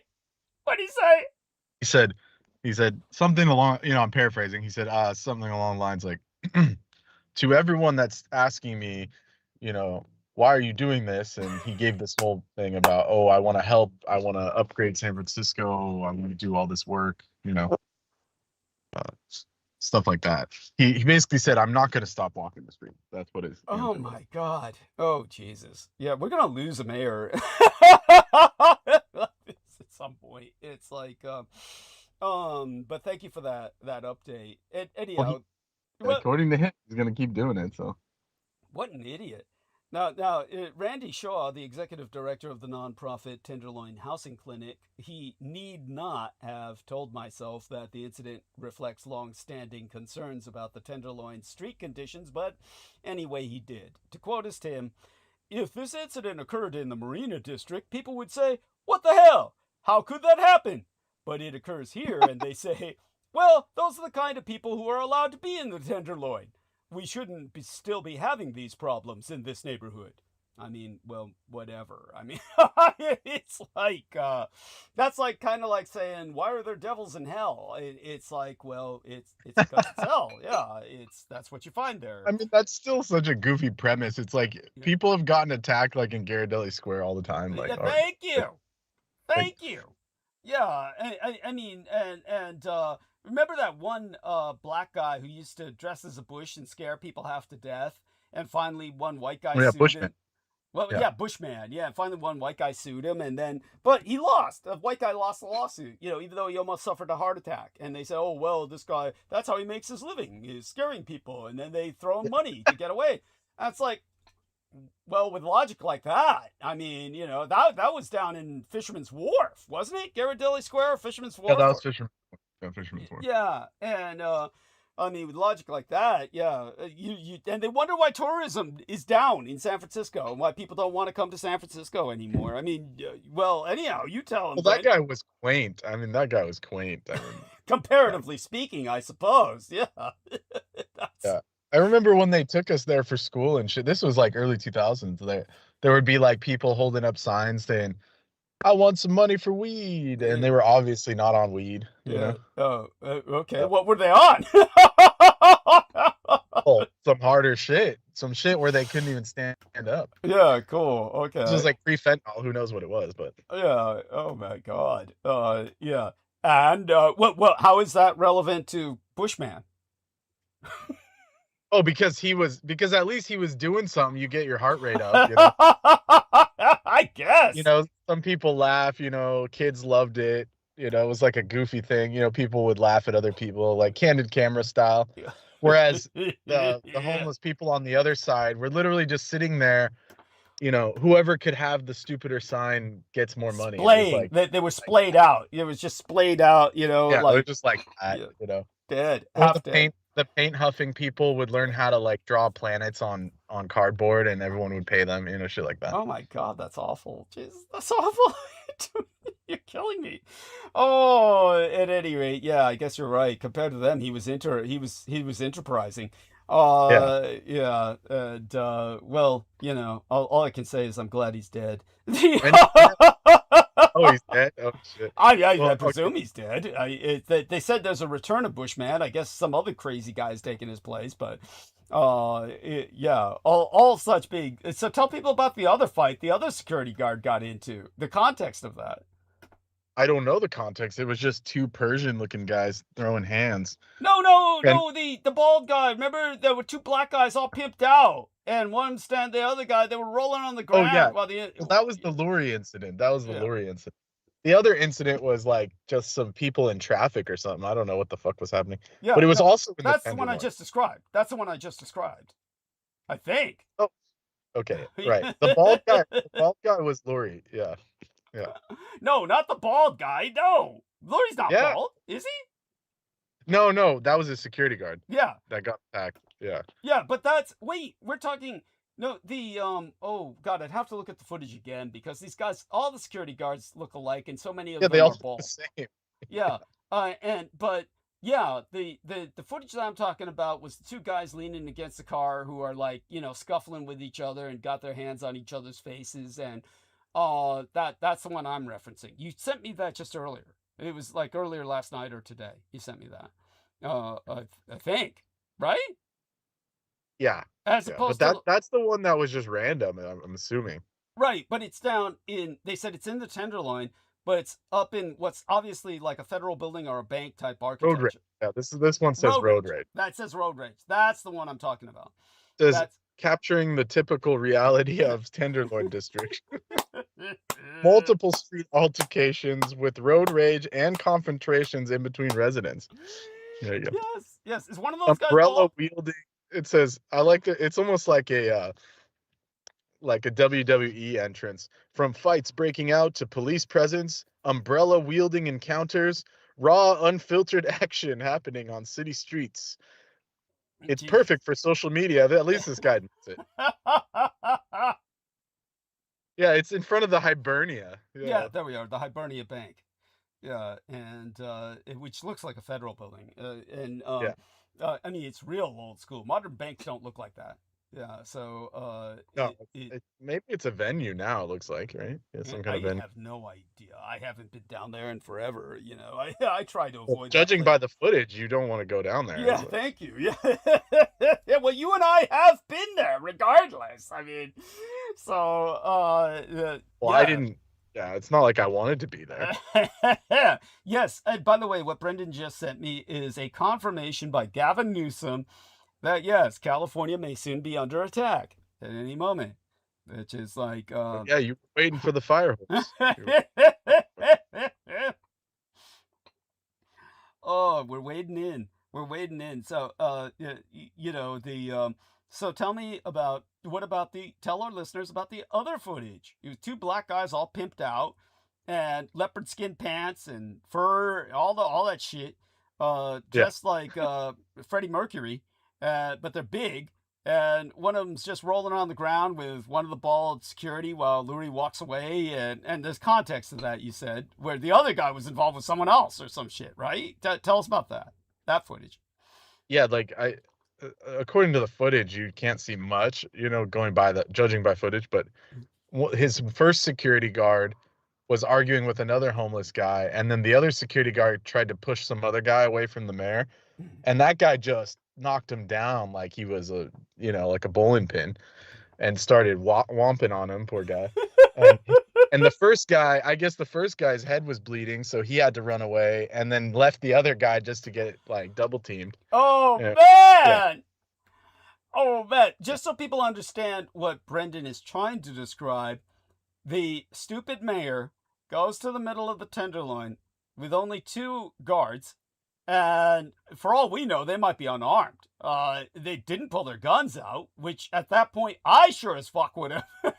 And they must have not been armed because they would have just stole the guns. I think they were smart enough to do that. Leave their guns in the car. Interesting, but that's still. I'm sorry, that's even worse. It's like ass backwards, but it's better than the guy just stealing and running. Jesus Christ. You know? But yeah, so that security guard, what Brendan is trying to describe is not the security guard didn't whomp the black guy down. The black guy whomped the security guard down, jumped on top of him. Yeah, in leopard print pants. Like, it was hilarious. Yes. In the black guy in leopard print pants knocked down the security guard. Here we are. This is provided. And the judge let him out. Jesus Christ. Oh my God! So violently assaulted judge releases SF man who fought Mayor Lurie's security guard. Oh my God! It's like probably just didn't want to feed him in jail. Here's the full story. This is where it is. Okay. It says Lurie was being driven down Larkin, which is where we got shot at. Yes. On Thursday evening, when he noticed a group of people gathered at the intersection, he quote unquote hopped out of his SUV, trailed by a police officer assigned to his security detail. Lurie told people to move along. So this dude's out there telling people, confronting them. When Phillips, the suspect, refused to comply, he became argumentative. It shows the officer shoving him to the ground, and when he pushed him, he began fighting back, and then they went to the ground, you know. Oh my God. Yeah.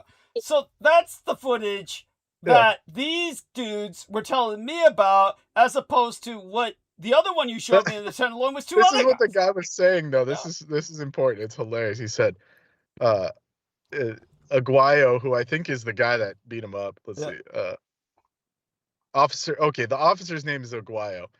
Or Aguelo. He shoved this guy, Phillips, after he said to him, Bruce Lee, I'll kick your ass. Holy shit. Oh. So the mayor jumped out of the car and then was like yelling at these people, like, move along, we're trying to get through. And then the homeless guy's telling the cop, I'm gonna Bruce Lee your ass, get the fuck out of here.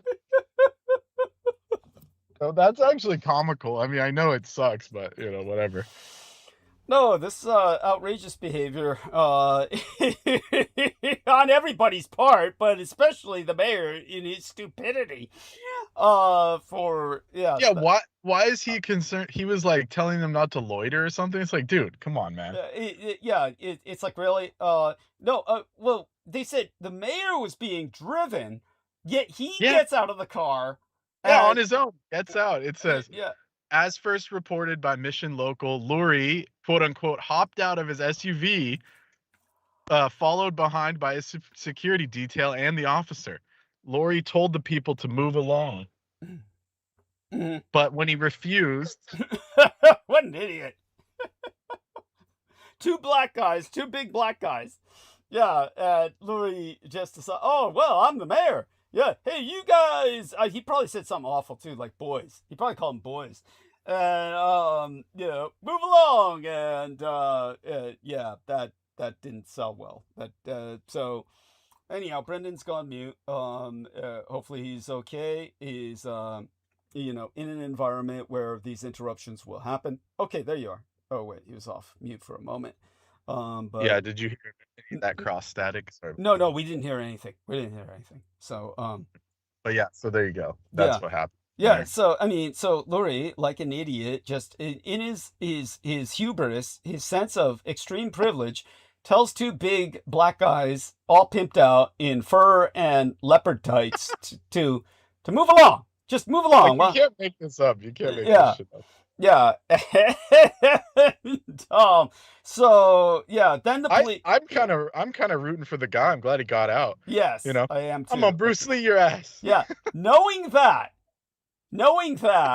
yes, I am glad that he was released. Yes, it's I don't understand why they didn't take on the mayor. Why they didn't do something to him. Instead, they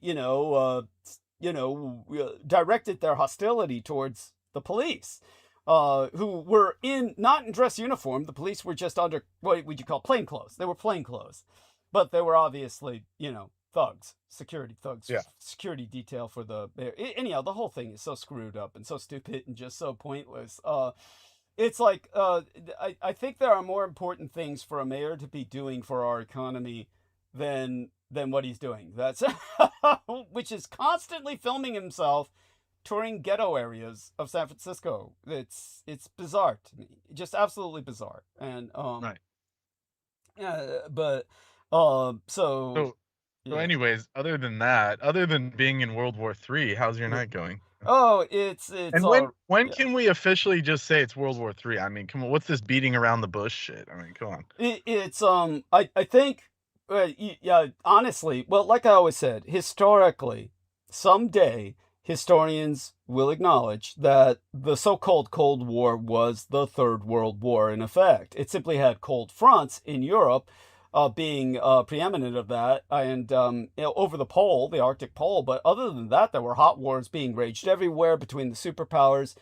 It was obviously a Third World War. It was simply extended, and very much like World War I, a very long, multi-front, stagnant campaign war that resulted in the collapse of entire governments, and preeminently the Greater Soviet Union and all of its satellite states. This is something catastrophic. It's cataclysmic. It's like what happened in World War I. When I talk to idiots like historical amateurs and say, oh, that was a world war, they'll say, oh, in world wars, nations get invaded, and that's how governments collapse. I said, in World War I, no one invaded Germany, and the government collapsed. The Kaiser abdicated. There was no Allied invasion of Germany, so what the fuck world are they living in? You know? I mean, who got invaded in World War I? It was mostly just like shit just collapsed, like all the empires. Well, France got invaded, and then and there was a massive stagnant front in the east, but In the end, the Germans won that. And people always forget. I don't count France getting invaded. That's almost like, you know. No, that's just cruel. That's just cruel. That's like the old joke. You know, that's like the old joke. They always surrender. It's because of that shit. Yeah, well, that's cruel. That's cruel. But anyhow, when it comes to everyone needs to remember, and no one knows this apparently in America, the Germans won against Russia on the Eastern Front in World War One.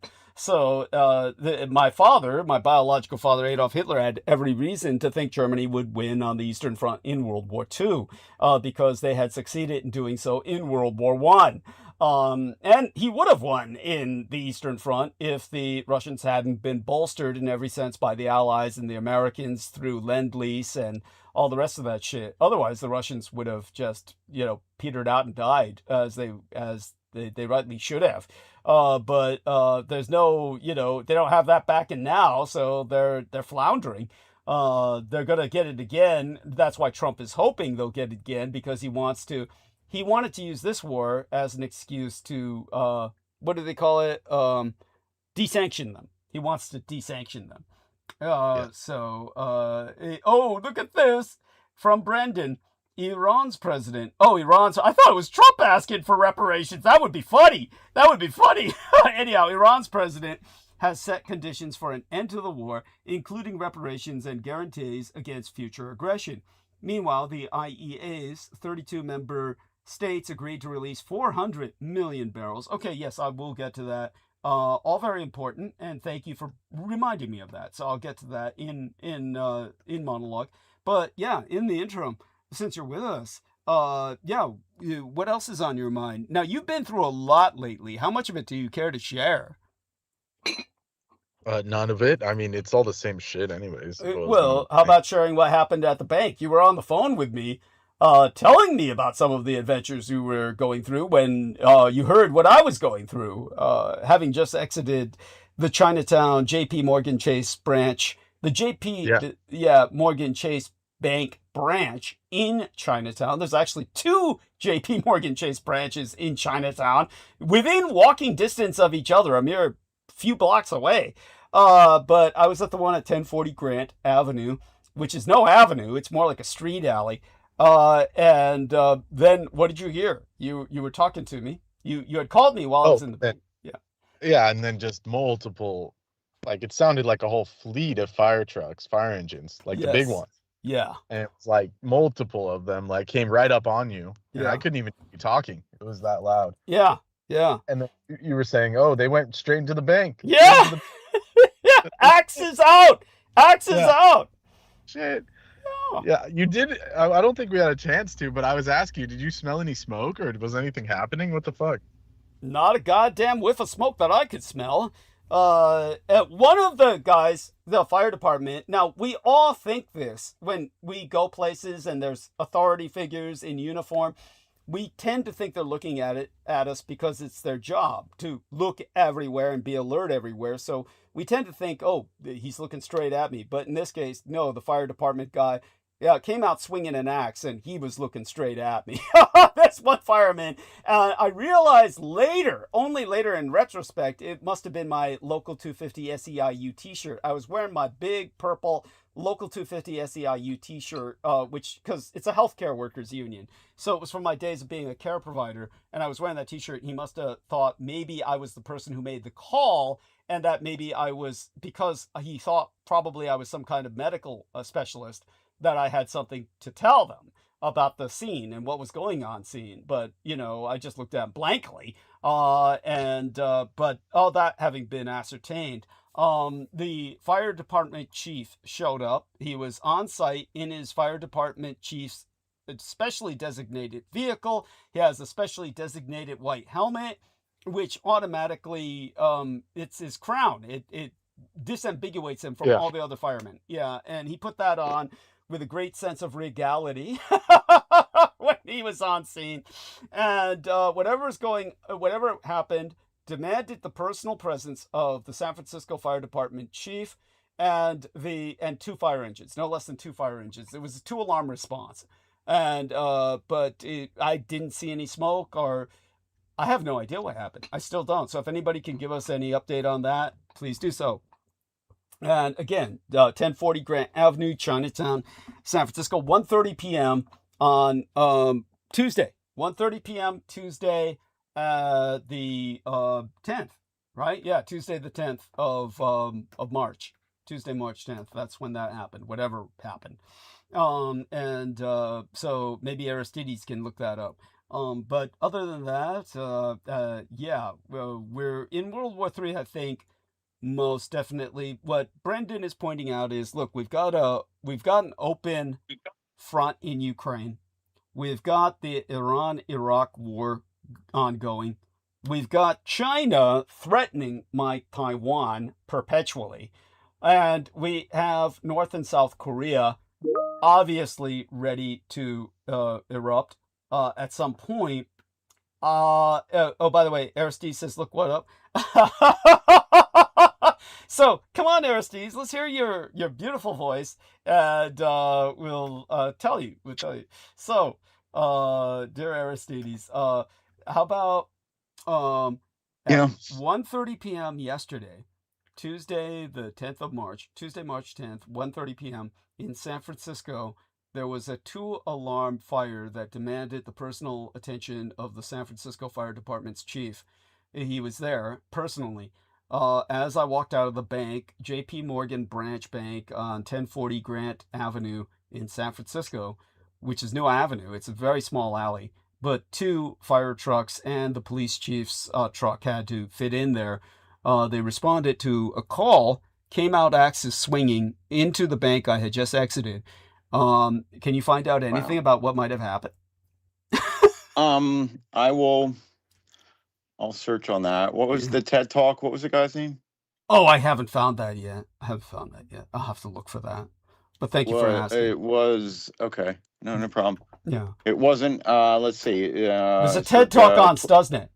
It was a German guy. 2011, Ralph Langner. Might be. I'm sorry, what's that? Oh, well, Brendan's asking what happened at the bank. Well, Aristides might find that out sometime. All right. Well, I'm going to put this, since I've got a link, I'm going to put this. Cool. You can check that when you get a chance. Yeah, let's see if this is it. Yeah, you may have found it. Okay. Now, that doesn't look like the same TED Talk.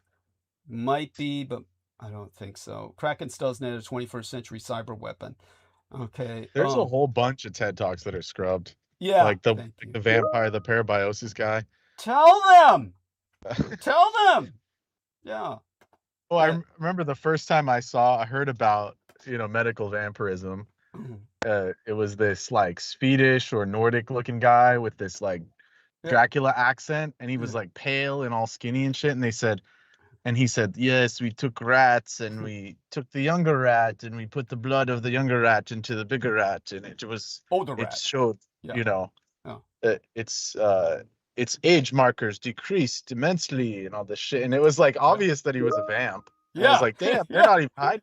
Like it's almost like they did it on purpose as a joke, like have this guy present it. But apparently he was one of the scientists. So it's like, I don't know, like maybe that's just his calling, he just wanted to see it, scientifically. Well, it's not his calling. It's his very subsistence. It's what he exists off of. So of course he's getting funding for his food. Yeah. What was that? I said he's getting funding for his food. But go on. Yeah, there you go. Yeah, not to mention rat's blood, because rats are mammalian. The Vietnamese have a soup, a rat's blood soup, which I knew one. My father always warned me not to develop a taste for it because I love Vietnamese rat's blood soup. But my father said, oh, well, there was this one American woman who was living in Vietnam, and she really loved rat's blood soup, and she drank so much of it, she got sick and died because they can sometimes carry transmissible diseases. So that's true. There's always a risk, but rat's blood can be kind of like a fair replacement when humans aren't around. Easy, cheap. So yes, vampires work in labs with rats all the time because it's just a easy side snack when you're not, when you're not throwing people down.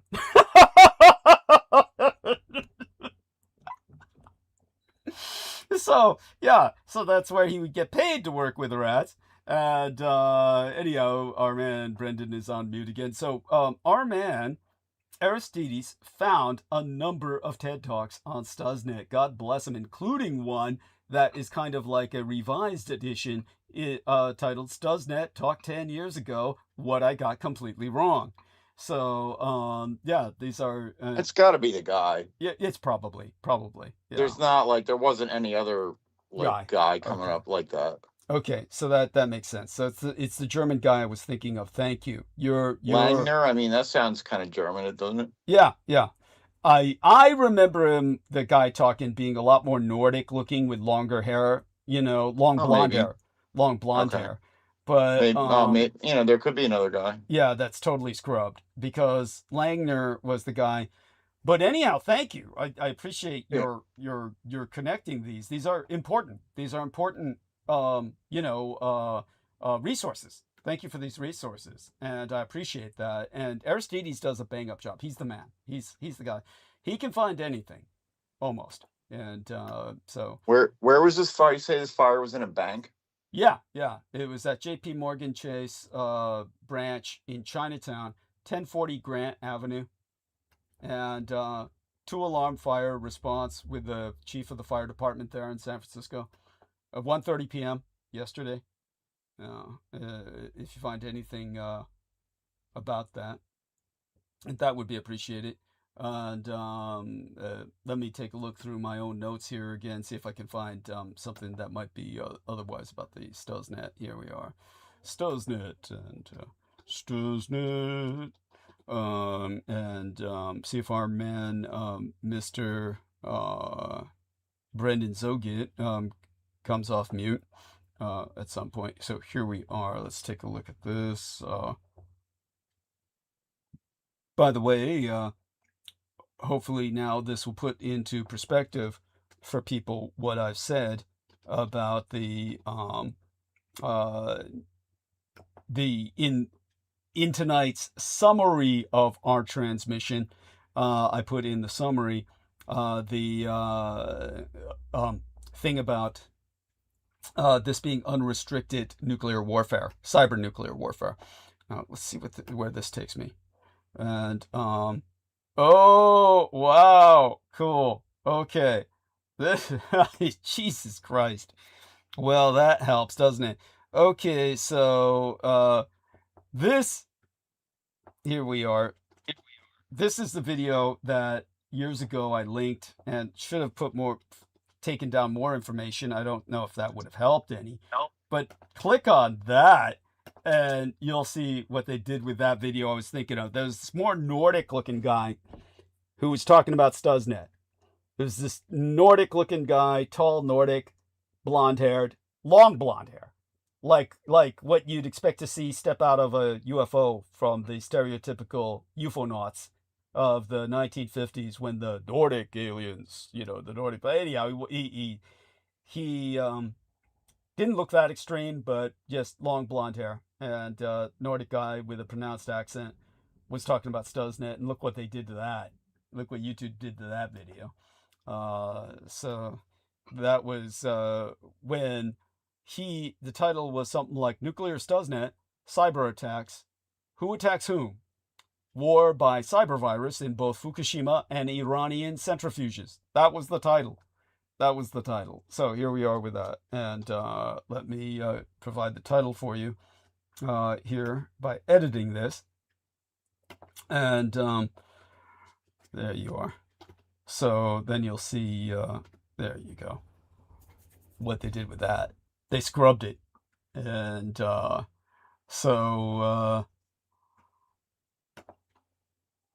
all that being said, well, as it enters its 13th day, the escalating Iran conflict has sent a chill through military communities across my golden state nation. To disambiguate it from a nation state, we are a state that could easily be a nation because we have been one. Like the Republic of Texas, California has a history as an independent republic, and as a state nation, Well, as we enter our 13th day of conflict, the escalating Iran war has sent a chill through military communities across my golden state nation of California.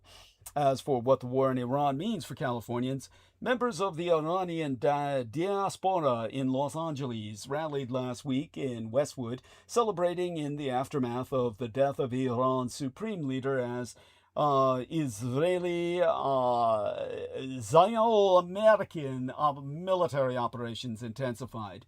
As in Zionist American. Remember at all times that the United States of America is nothing but a client state, a tributary vassal of Greater Israel, as rendered obvious by our current situation.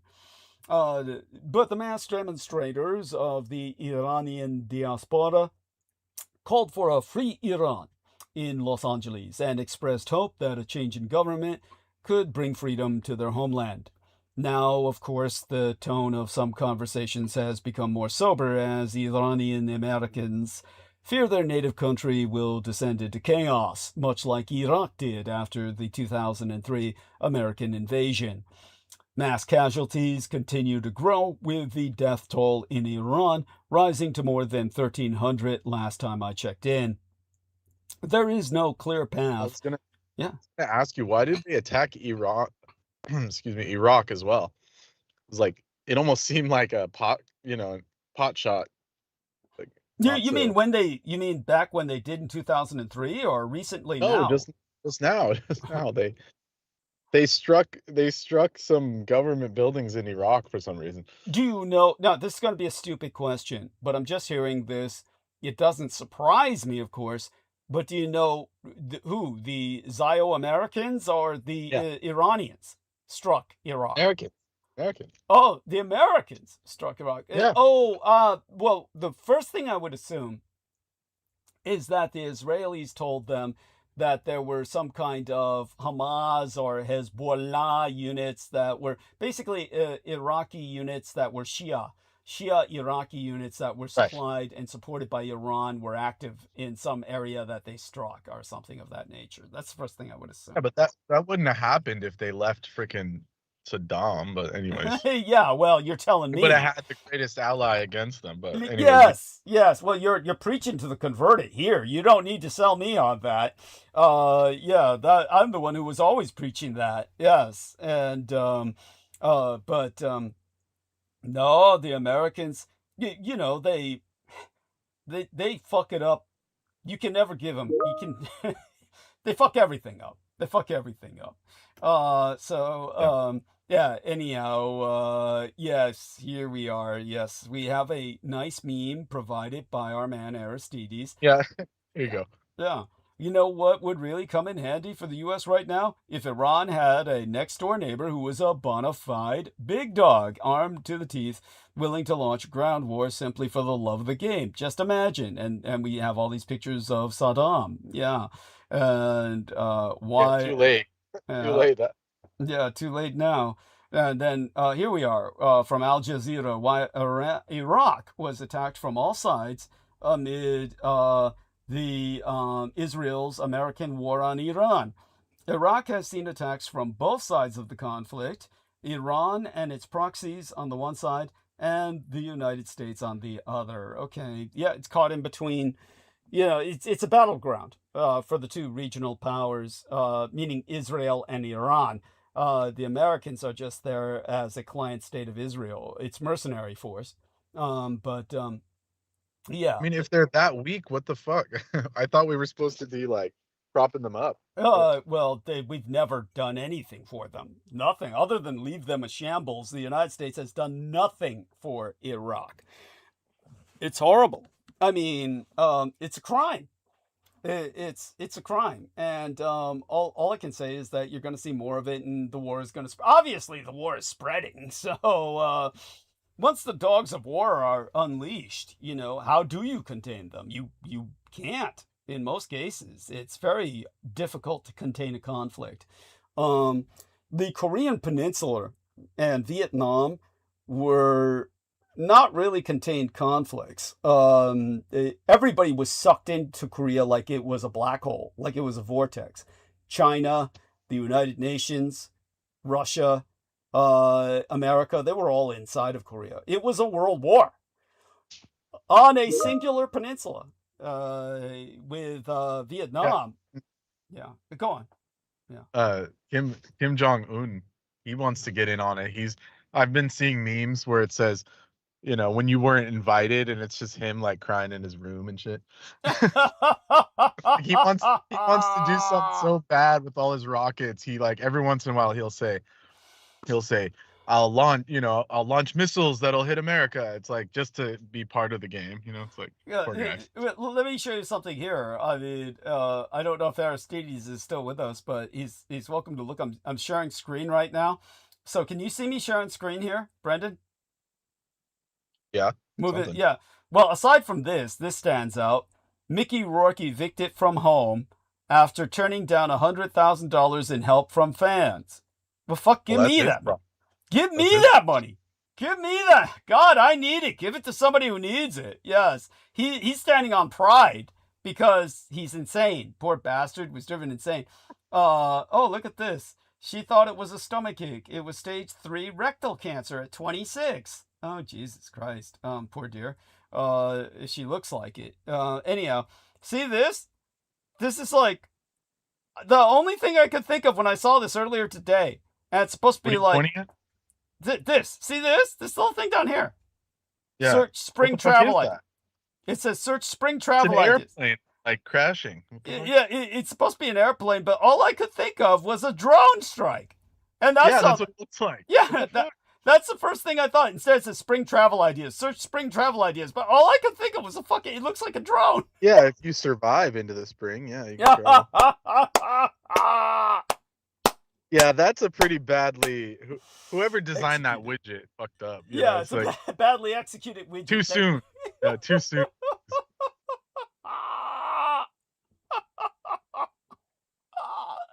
Like if it happened any other time, that would be fine, but not right now. Yeah. Oh, hey, look at this one. Officials downplay risk of Iranian drone strikes off California after FBI memo, but Newsom says state is prepared. How are we prepared? I don't know, but we have something, I guess. And the hell we do. Anyhow, yeah. They're going to be aiming for the tech bros, so you can handle this. Yeah.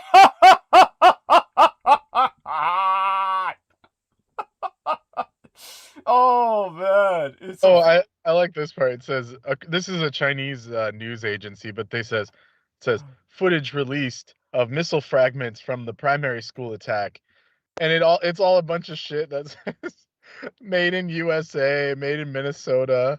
Okay. Oh my god! It was like obviously a U.S. Tomahawk. Yeah, you know? Well, that is undeniable. I don't know why they need to prove it. Yeah. Yeah, that's just undeniable, and it's but I'll tell you why, because Trump is denying it. He says that it says made in Dayton, Ohio. Yeah, there you go. Thank you. It's made in America, people. Anyhow, Raytheon 1999 Raytheon motherboard. Come on, this shit was old ass munitions. Good God. Yeah, no, it's all out of inventory. All this shit, just like in the Gulf War. Just like in Desert Storm, it was all out of European inventory. Everything that they were preparing to use against the Soviets, they just deployed against Iraq. So it's the same thing now. All they're doing is everything's out of inventory. They're just using they're like 80s microchips, you know, the big square ones. Mm-hmm. Seriously. Ball Aerospace Technologies. Yeah, you guys thought they only made jars, canning jars? Yeah, you know what it's like? It's like they're just disposing. It's like it's got the full decal. It says government contract number. Like Jesus Christ. Yeah, that's cool. That's like, well, they got America dead to rights. Yeah, that's the trail of receipts is built into the weapon itself. Yeah, right. And it's all I can say is that it's like this is weapons disposal. This is their version of weapons disposal rather than taking it all to a toxic waste landfill and nuclearizing it, you know, somehow burning it, that would only spread the contamination all over America. They just dump it on another nation. They declare a war. Did you hear the latest Islamic conspiracy theory? Oh, Jesus, what was it? That, you know how, what's his name? Hegzeth has, you know, kafir written on him. Kafir? Oh, that's right. Yes, he's got this horrible, insulting slur. Yeah, they're putting it on tanks. Putting it on tanks now, and then they're like, I guess, putting it on T-shirts and all this shit. And according to the what is it called, the scriptures, their scriptures. Yeah. The Dajjal will have kafir written on his forehead, but yeah, Dajjal is the Antichrist. Their version of the Antichrist. So. Well, there you go. It's an apocalyptic experience for Iran right now. Why not? I mean, so it's yeah, well, here we see it. This is like what's happening now. We're in the age of Antichrist, and welcome everybody to the end times. It's happy. That's it's from one of the surahs. He says, "Between the eyes of Dajjal, the word kafir will be written, and every believer will be able to read it, whether he is literate or illiterate." There you go. There you go. And that was from the prophet, you know. Yeah, that's himself. Yeah. And so we might as well have that tattooed on Hegzeth's forehead. So can you scroll up on the message box here in the text, and you'll find where I wrote this: nuclear Stuxnet, cyber attacks, who attacks whom, war by cyber virus in both Fukushima and Iranian centrifuges. And take a look at that link. Tell me what you see. Please, if you would be so kind. Cyber virus, yeah, this one. Yeah. This video has been removed for violating. Yeah, thank you. Right, of course it has.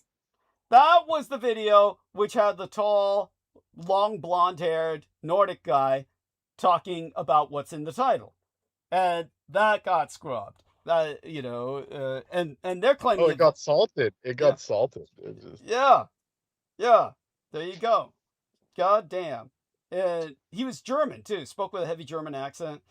And they killed that. The Unterlanders or some shit. Yeah, that's it. He might have been one of the Unterlanders or something, just on the surface world slumming. And yeah, explaining what had happened. He got the shitty end of the deal. He had to come back. Yeah. Must have been a criminal. Go do PR up there. Yeah. Must have been a criminal. Yeah, down below. Yeah. Right. Exile him to the surface world. Then he's stuck up here delivering TED lectures that get salted. Yeah. But yeah, that was the title of his lecture: Nuclear Stuxnet, Cyber Attacks, Who Attacks Whom, War by Cyber Virus in both Fukushima and Iranian centrifuges. And that got salted by YouTube. Yeah. Jesus Christ. Bigger than whale shit. What do you know? So there you have that, and hopefully we'll find that someday dug up through the deep net or something. But so Aristides is still looking to find out what might happen in Chinatown. Maybe they scrubbed that too. Wouldn't surprise me. But yeah, what's interesting is maybe it was all meant to happen while I was inside the bank, because it sure as hell went down just as soon as I walked out. Yeah, and oh god, this is such bullshit. What happened? UN Security Council passes a resolution demanding Iran stop attacking the Gulf states. It's like when you're a kid and your brother's attacking you and the parents are like, "You stop." Yeah. Yes. Like, you leave them alone. And of course, as soon as they're gone, you're dead meat in the water. Yeah. So. Yeah, exactly. Yeah, you just get beat up anyways. Yeah. Yes. Thank you. That's actually entertaining. That's entertaining. Hey, did you hear what the fuck happened with my tongue? Were you listening in earlier when I was telling people? You definitely didn't tell me, and I don't want anything to do with it. Why? What happened? The girl who's my dentist over at UCSF should have been making me a mouth guard long time ago, and the problem is that of course, I want to look good sleeping next to girls, and it doesn't matter whether they're paid or not. I try not to sleep with my mouth open and drooling, but I've indoctrinated myself to sleep with my teeth apart, so that I don't grind my teeth at night. And the biggest problem is that because of that, I sleep with my lips closed, but my teeth are separated. And the problem is when I fall asleep, because I'm a side sleeper, my tongue falls between my teeth. And in the event of intense dreams, I bite my tongue. So my tongue is swollen. So I'm having a hard time talking tonight. Such a shame.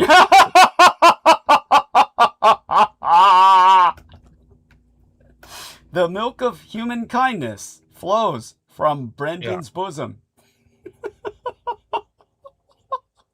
Here we are, Kim Jong-un. Kim Jong-un, tell people about this. He wants to join in so bad. Oh, look, he feels so left out, poor guy. Oh, with his daughter, though, right? That's with his daughter he's with, right? Yeah. Yeah. Cool. He's showing her how to launch missiles and shit. He's showing her how to launch missiles. All right. That's so cute.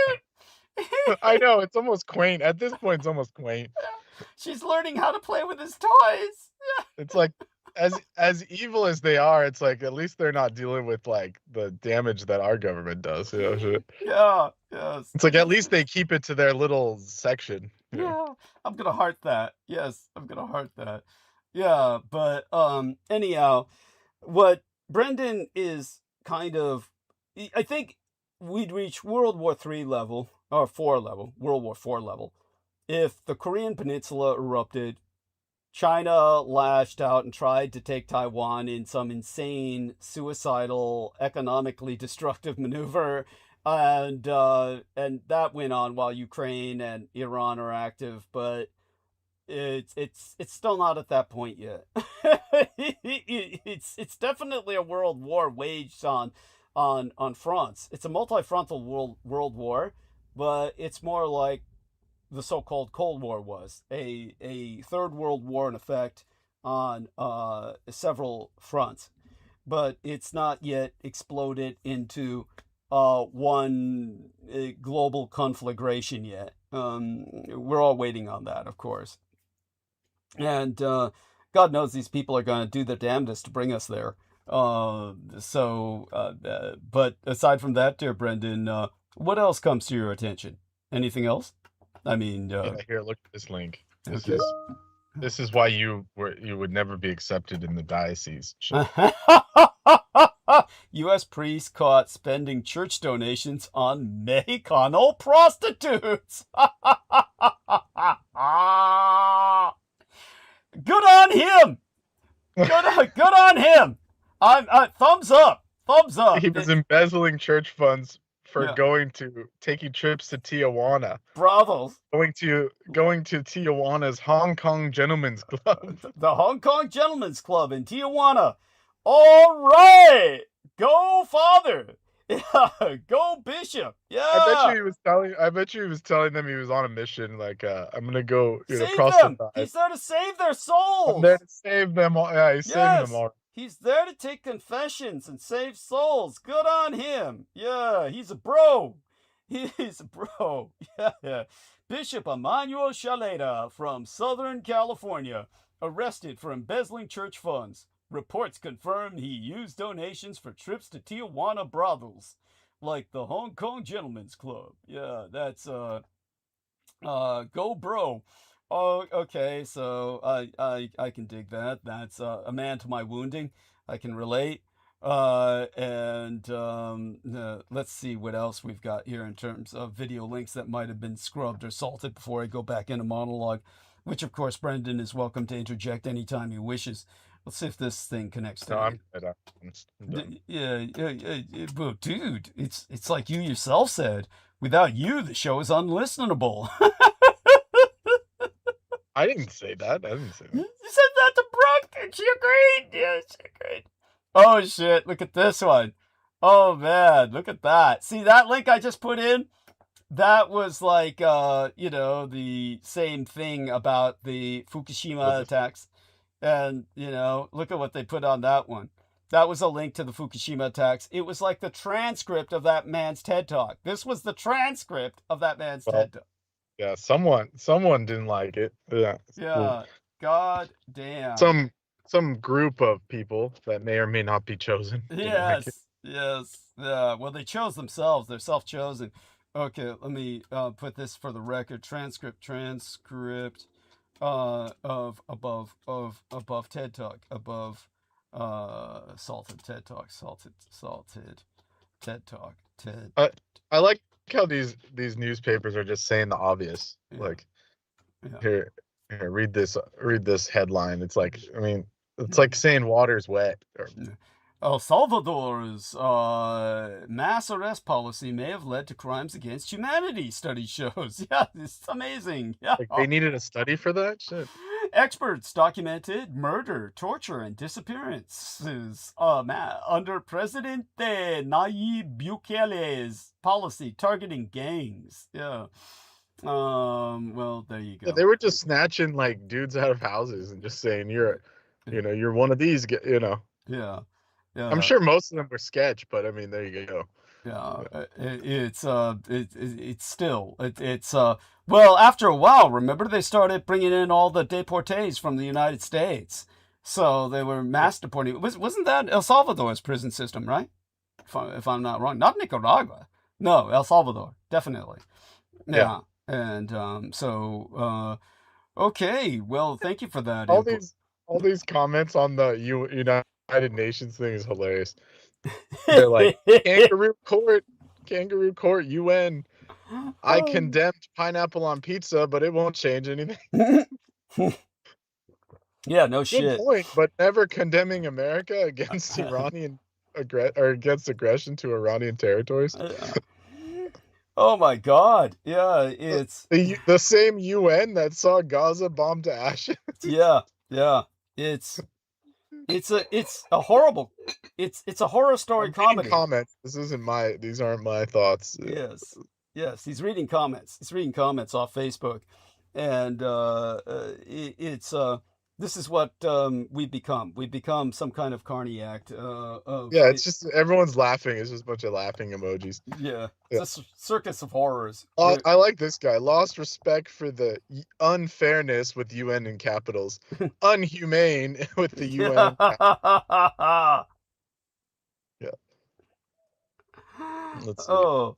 Are they even? Is Iran even in the? Are they even let him at the table? Shit. Yes. Yeah, they haven't been expelled from the United Nations. Only my Taiwan is. So that's just understand that you've got some of the most despicable people in the world, like North Korea, are in the United Nations. I mean, and did you see Putin was beaming? Oh man. Oh, tell people. He was beaming ear to ear. Yeah. Oh my God. Yeah, that son of a bitch. And he's not as bad as you say. He celebrated Women's Day, man. He was the only leader I've seen that said, we celebrate our women. And don't even get me started. Don't even get me started. What? He's the same son of a bitch who told a woman, if your husband beats you, it only means he loves you. And he did away with all domestic violence laws. So come on. Yeah. Come on. Well, he did the Women's Day thing, so I don't know what to think of that. Yeah, that's also, did you see when Yeltsin went to Ireland, he fucked them over? Yeah, he was all drunk. He was just totally fucking drunk. And they said he was tired. They had to cancel millions of dollars worth of food service and shit. And they said, he was tired. He was tired. Yeah, it was disgusting. It was just... At least Putin's not a drunk. Yeah, well, he's worse. You're talking about somebody who subsists off adrenochrome. And but anyhow, that fucker, he only celebrated Women's Day because it started off as communist. It was this is coming from empire, but okay. True, but I would know, right? So there. Anyhow, so there's no clear path toward de-escalation. As President Trump said, deploying American ground troops to the Middle East remains under consideration, and Iran's own foreign minister has since rejected calls for a ceasefire. Speaking to reporters Saturday on Air Force One, Trump said, there would have to be a very good reason to send United States forces inside Iran. Now, Iran has said it is prepared to continue fighting the war despite sustaining heavy losses and will be ready to fight American ground troops. No, by the way, Brendan, any thoughts, any observations that come to mind? And let's see if he responds. About what? About the war? Yeah, anything. Before I dive deep, before I do the deep dive and just start sucking all the oxygen out of the room. No, I have to carry on here, but you know what can be said, really. I'm sorry, what? Am I audible? Yeah, you said I have to carry on here, but something about what I said? Oh, I said I have to carry on, but other than what I said, there's not much to say. They're demanding reparations. As well So, they should. As well they should. I don't think it's gonna end. At least not in any time soon, yeah. Well, you don't think that they're going to get the reparations? Is what you're saying? Yeah, definitely. I don't think that's anything they asked for. I mean, these people are crazy. Yeah. Crazy. And did we ever confirm if Bibi was still alive? Because I don't know if that was just some like people keep posting it online, you know, some kind of like about Ahmadinejad? No, Bibi. Oh, Bibi Netanyahu. Oh God, yeah. Yeah, like every couple days they'll post, he's been reported missing. Hope he may have died, and then we never get updates. It's like he's probably just in Greece. Everyone just laughs and says, "Oh, he's just in Greece." Yeah. Yeah, that's all wishful thinking. It's all wishful thinking. Everybody wants Bibi Netanyahu dead, so we're all wishing it. But of course, life isn't. The gods are cruel, and people like him are immortal, so they just they live off this suffering. He's busy feeding right now. He's sustaining himself on the energy of slaughtered children. So yeah. That's ridiculous. I mean, but Ahmadinejad is still useful. I mean, people keep seeing him everywhere too. So it's like that. Yeah, is that real? Is that real? I don't think so, but I think they got him. Everybody wants Ahmadinejad to be alive and Bibi Netanyahu to be dead. And I can't blame them in either case. So, yes.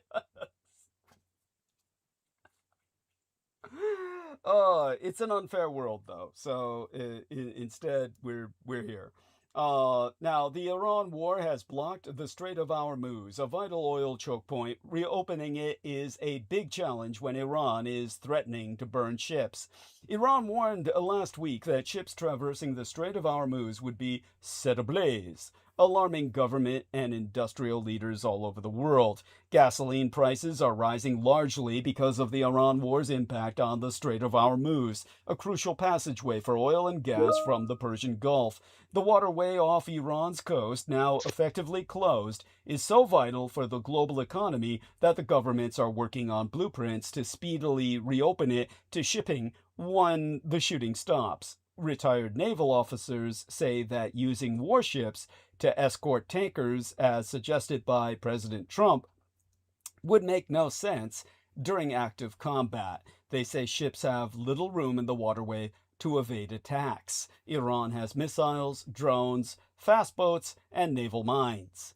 The LA Times' Middle East bureau chief Nabi Bulos said that they have good reason to be alarmed. On any given day, a fleet of 80 tankers carrying around 20% of the world's crude oil and a large portion of its gas traverses the strait, which is 100 miles long and has only a pair of 12-mile wide shipping lanes. It has now turned into a parking lot, with an almost complete stoppage of ships going through, according to experts and marine traffic monitoring services, with one expert telling Nabi that the tanker traffic has already fallen by around 90%. As part of the fallout, the price of gasoline across these United States are climbing. Why can't they just go around? That was the dumb question. Why can't they just use like the Suez or something? Because they can't. It's physically impossible. Now I'm gonna take a look at the two links you sent here while I bring up a map to Why answer. don't they just truck it across the desert to the other side? It's not obviously practical. They had time, but yeah. Yeah, it's not practical. You might wonder, why did they not build pipelines as a contingency?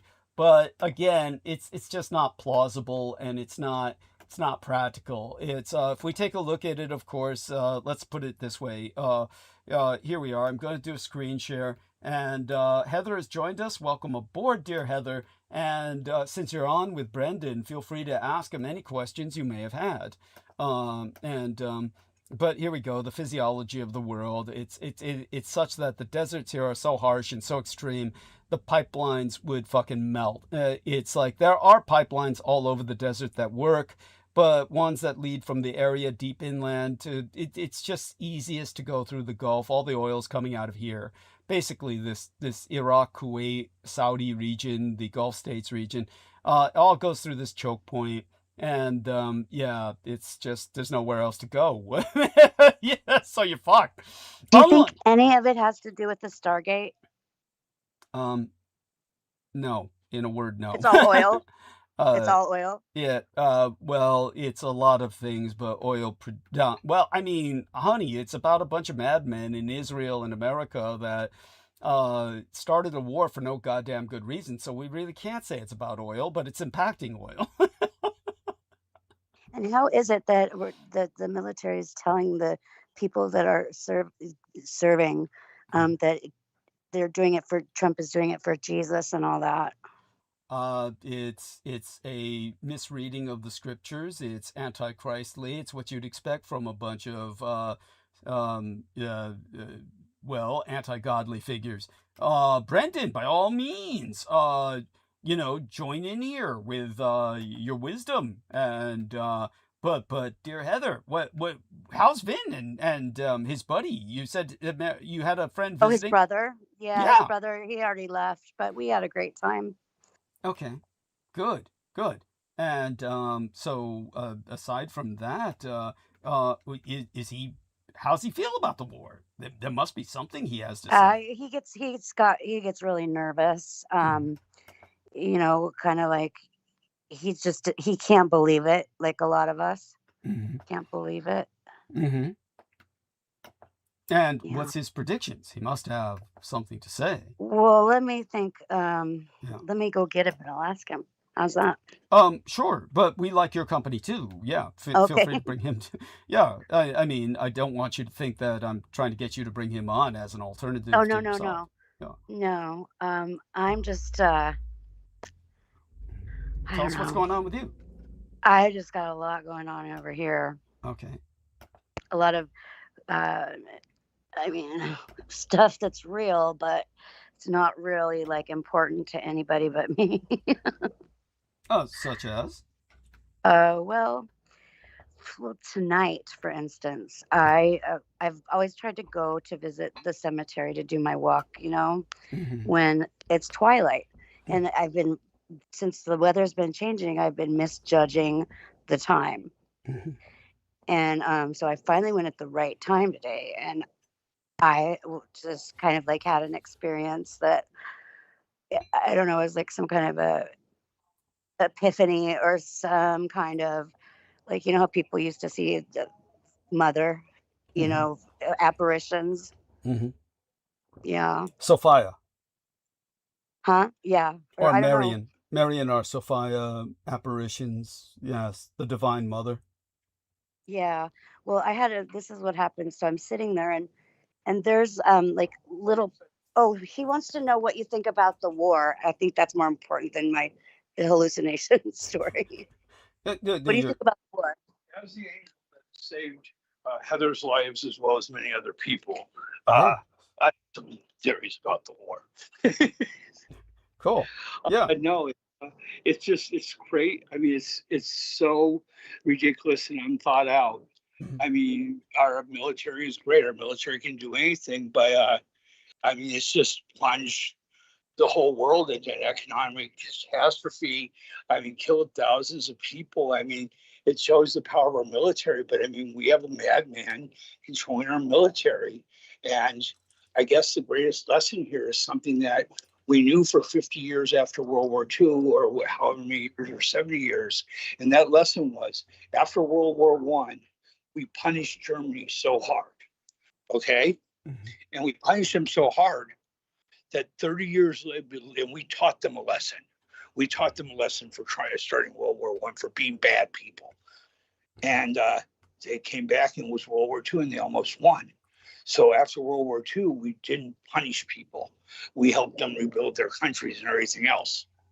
And Trump has forgotten those lessons and is going around going to punish people.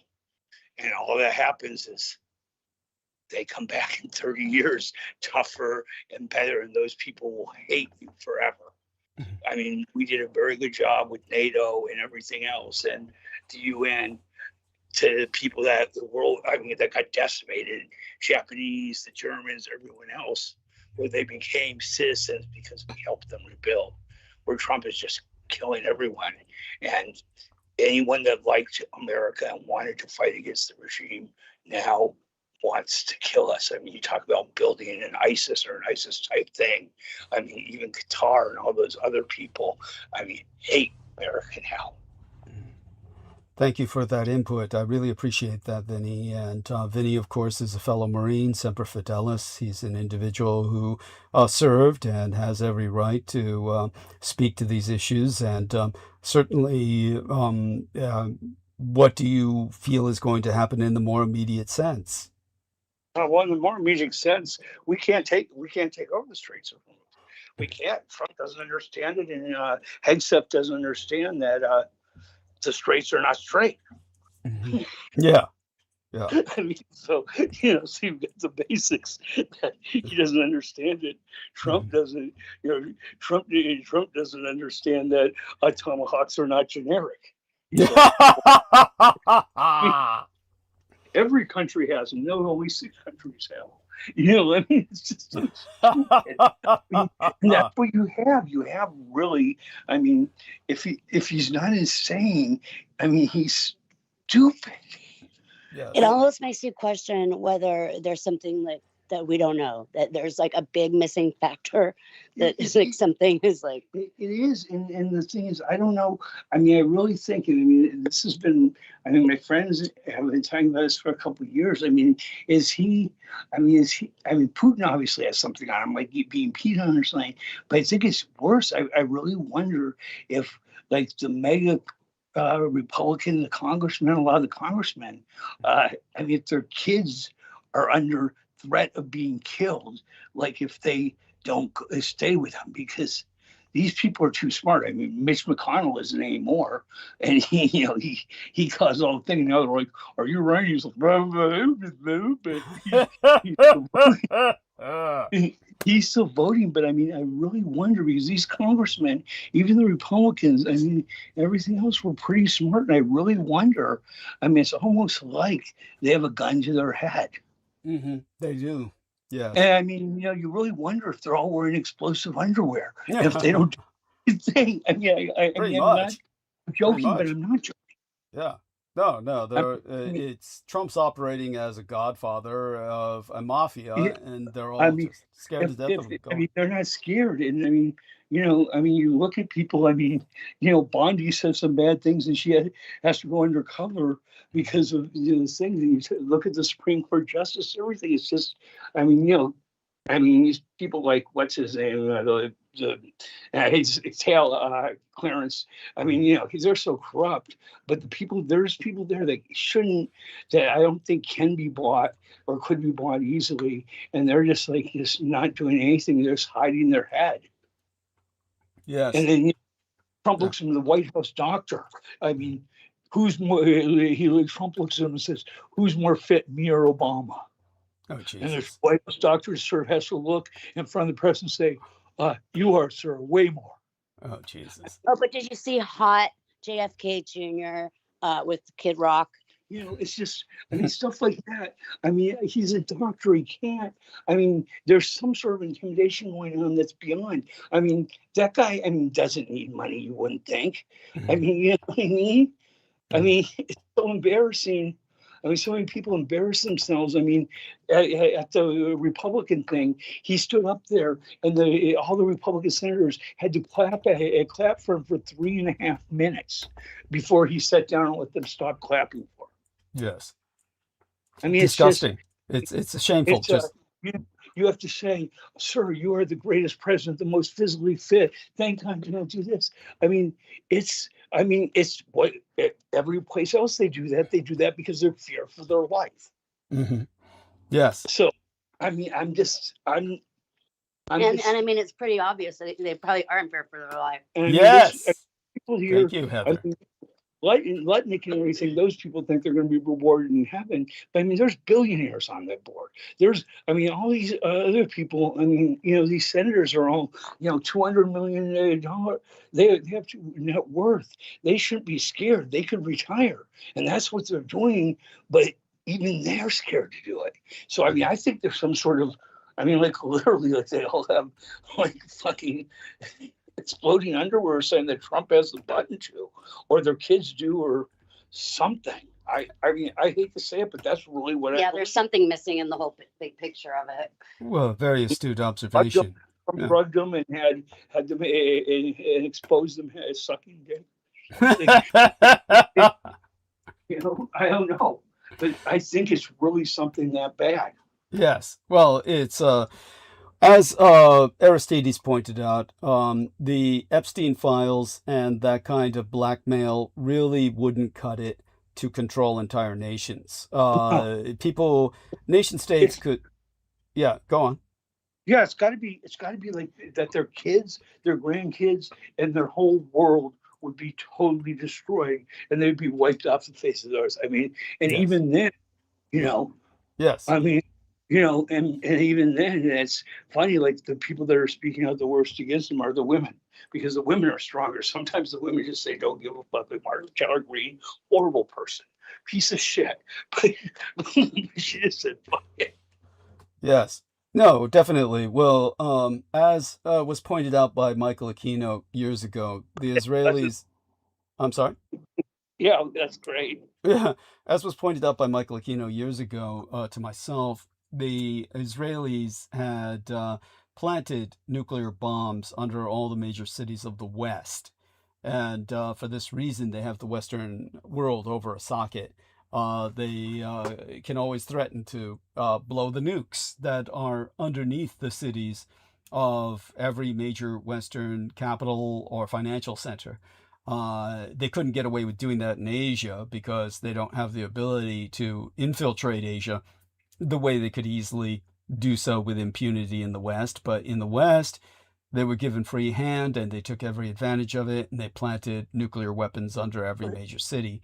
This is one reason why America does the bidding of Israel as a vassal state, as all the other nations of the West do.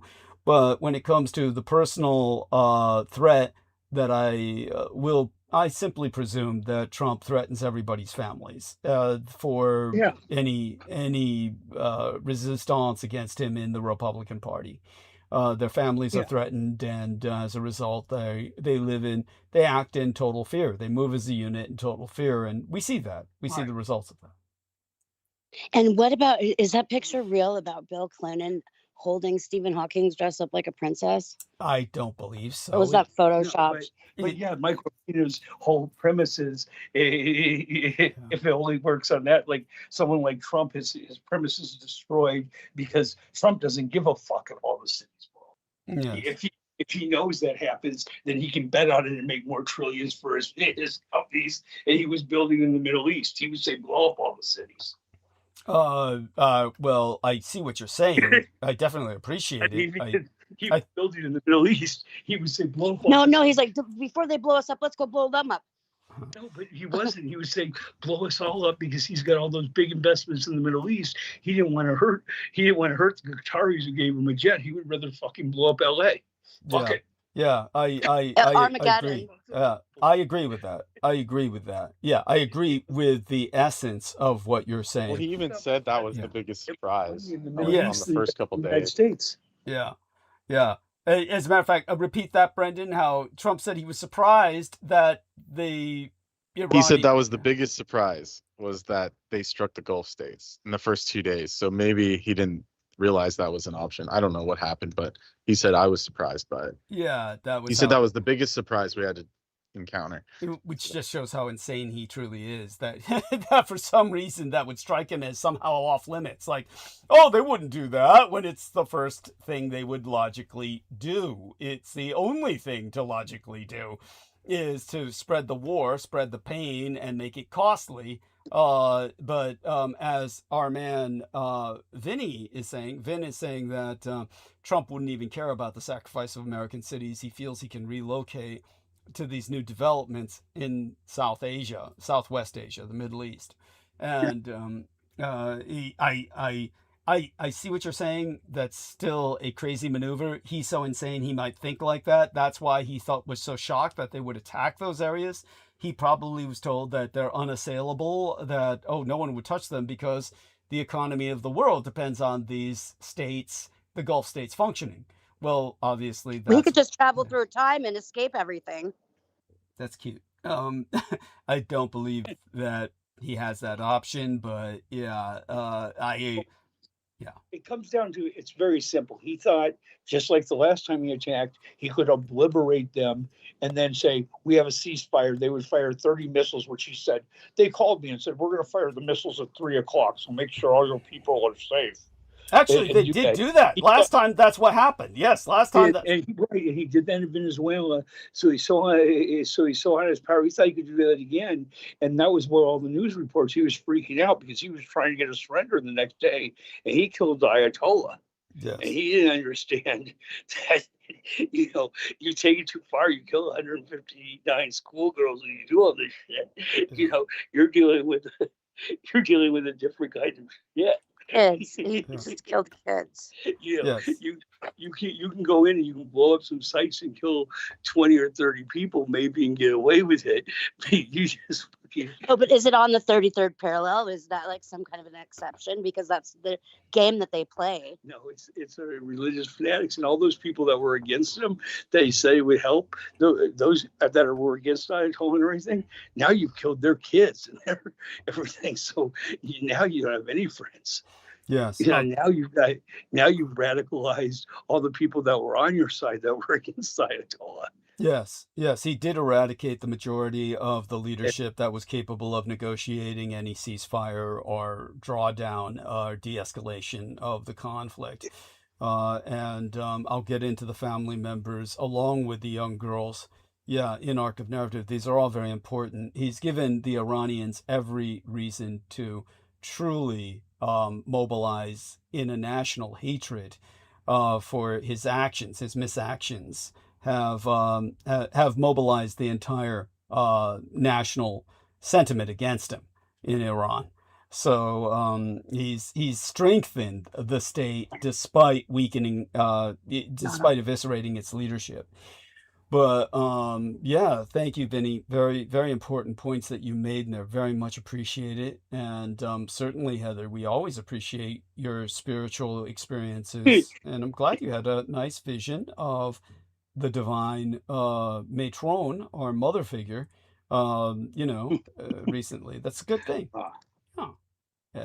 Yeah, Vin. Thank you, Douglas, for bringing it all together. And it's a crazy time. And it's basically Trump is a wild man that doesn't think into the future. He thought Iraq was Venezuela, and you can articulate that far better than I can, the nuances of that, but.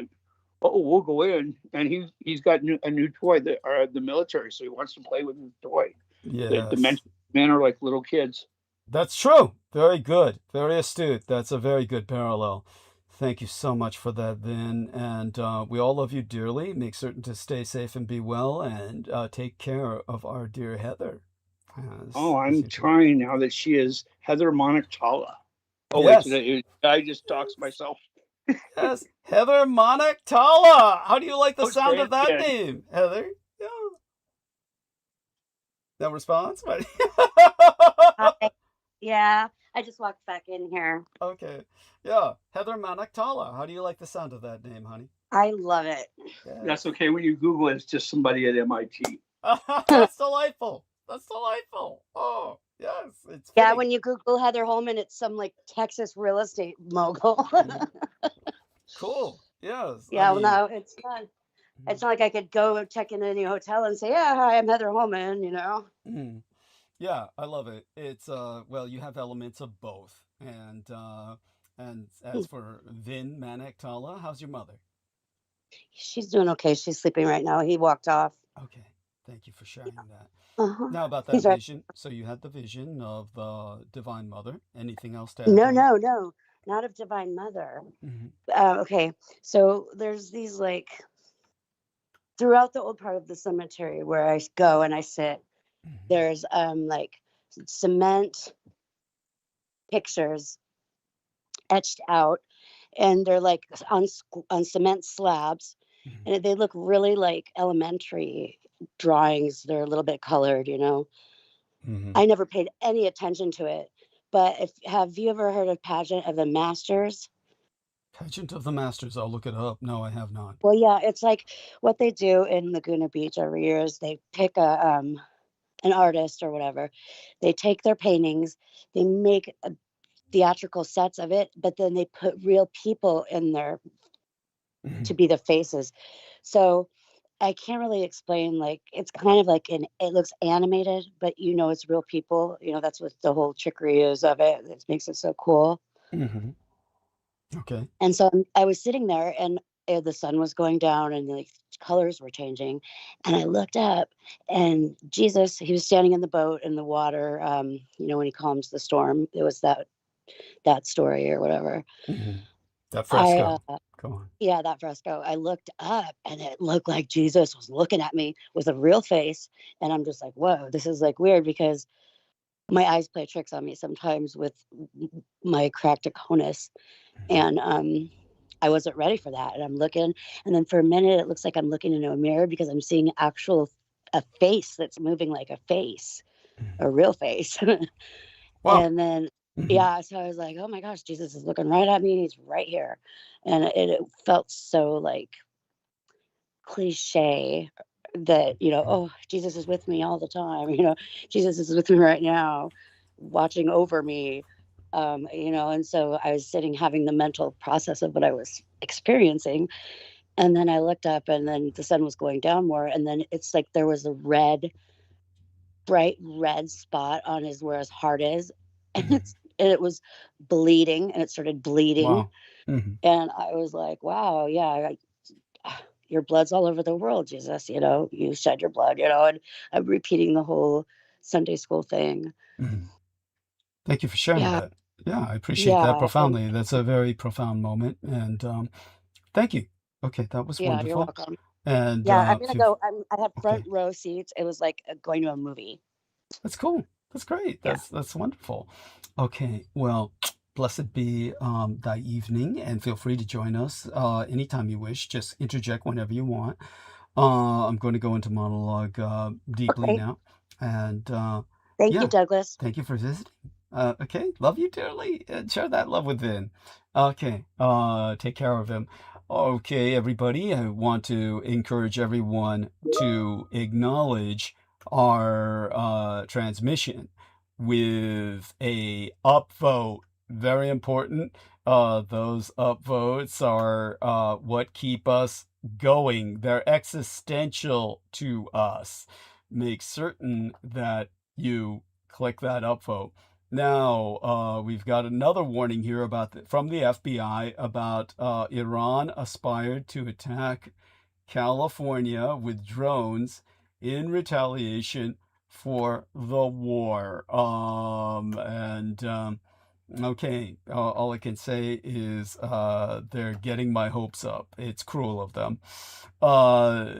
So all that having been said, let's see if I get the right response to these two comments here, and getting the right emojis. Okay. With that, Californians are feeling more pain at the pump. No other state is getting punched harder than my golden state nation of California as the conflict with Iran pushes up gas prices. According to AAA, the average cost of a gallon of regular gas in the state is the most expensive in the country, at $4.91, up 6% from a week ago and 11% from a month ago. The nationwide average is $3.32 per gallon. Now, prices are higher in my Golden State because of higher taxes and stricter requirements for cleaner, more expensive gas that pollutes less. Plus, recent refinery closures cut California's production capacity by 20%, forcing reliance on gasoline from overseas, including 30% from the Middle East. And California's military families fear another forever war. While prices at the pump are a serious concern for Californians, so is the fear of a so-called forever war, particularly among military families in our state. The escalating Iran conflict has sent a chill through military communities across California, which is home to more than 157,000 active duty military personnel. In point of fact, a Californian was among the first American service members to die in this war. According to the Pentagon and his family, the 54-year-old Chief Warrant Officer, 3rd Class, Robert M. Marzan of Sacramento, was killed in Kuwait. He was a Sacramento. Yes, tell us about this. What do you know? Well, that's all I know. I just knew he was the ethnic guy. Yes. What was his name? So I don't just dishonor him. Yes, it was Warrant Officer Robert M. Marzan. Yeah, Mr. Marzan. Yeah, so it's sad that it was a local person. So, Yeah. All unnecessarily so. We got to just emphasize that this was not. Yeah. This wasn't a defensive posture. This was just pure attack. I mean, yes. I don't know. There's no way to really sugarcoat that. He died for no good even cause. With the social credit, yeah. Yes. Even with the social credit, like minusing for going against them, it's like, okay, there's not really a way to defend it. Thank you. Yeah, it's a very important point. Thank you, and very well taken. It was the 54-year-old Chief Warrant Officer, 3rd Class, Robert M. Marzan of Sacramento, Brendan Zogit's own city, the capital of our fair state, was killed in Kuwait on the 1st of March in a retaliatory drone strike by Iran. He was among 6 United States Army Reserve soldiers killed in the attack on Port Shuaiba. How do I pronounce that?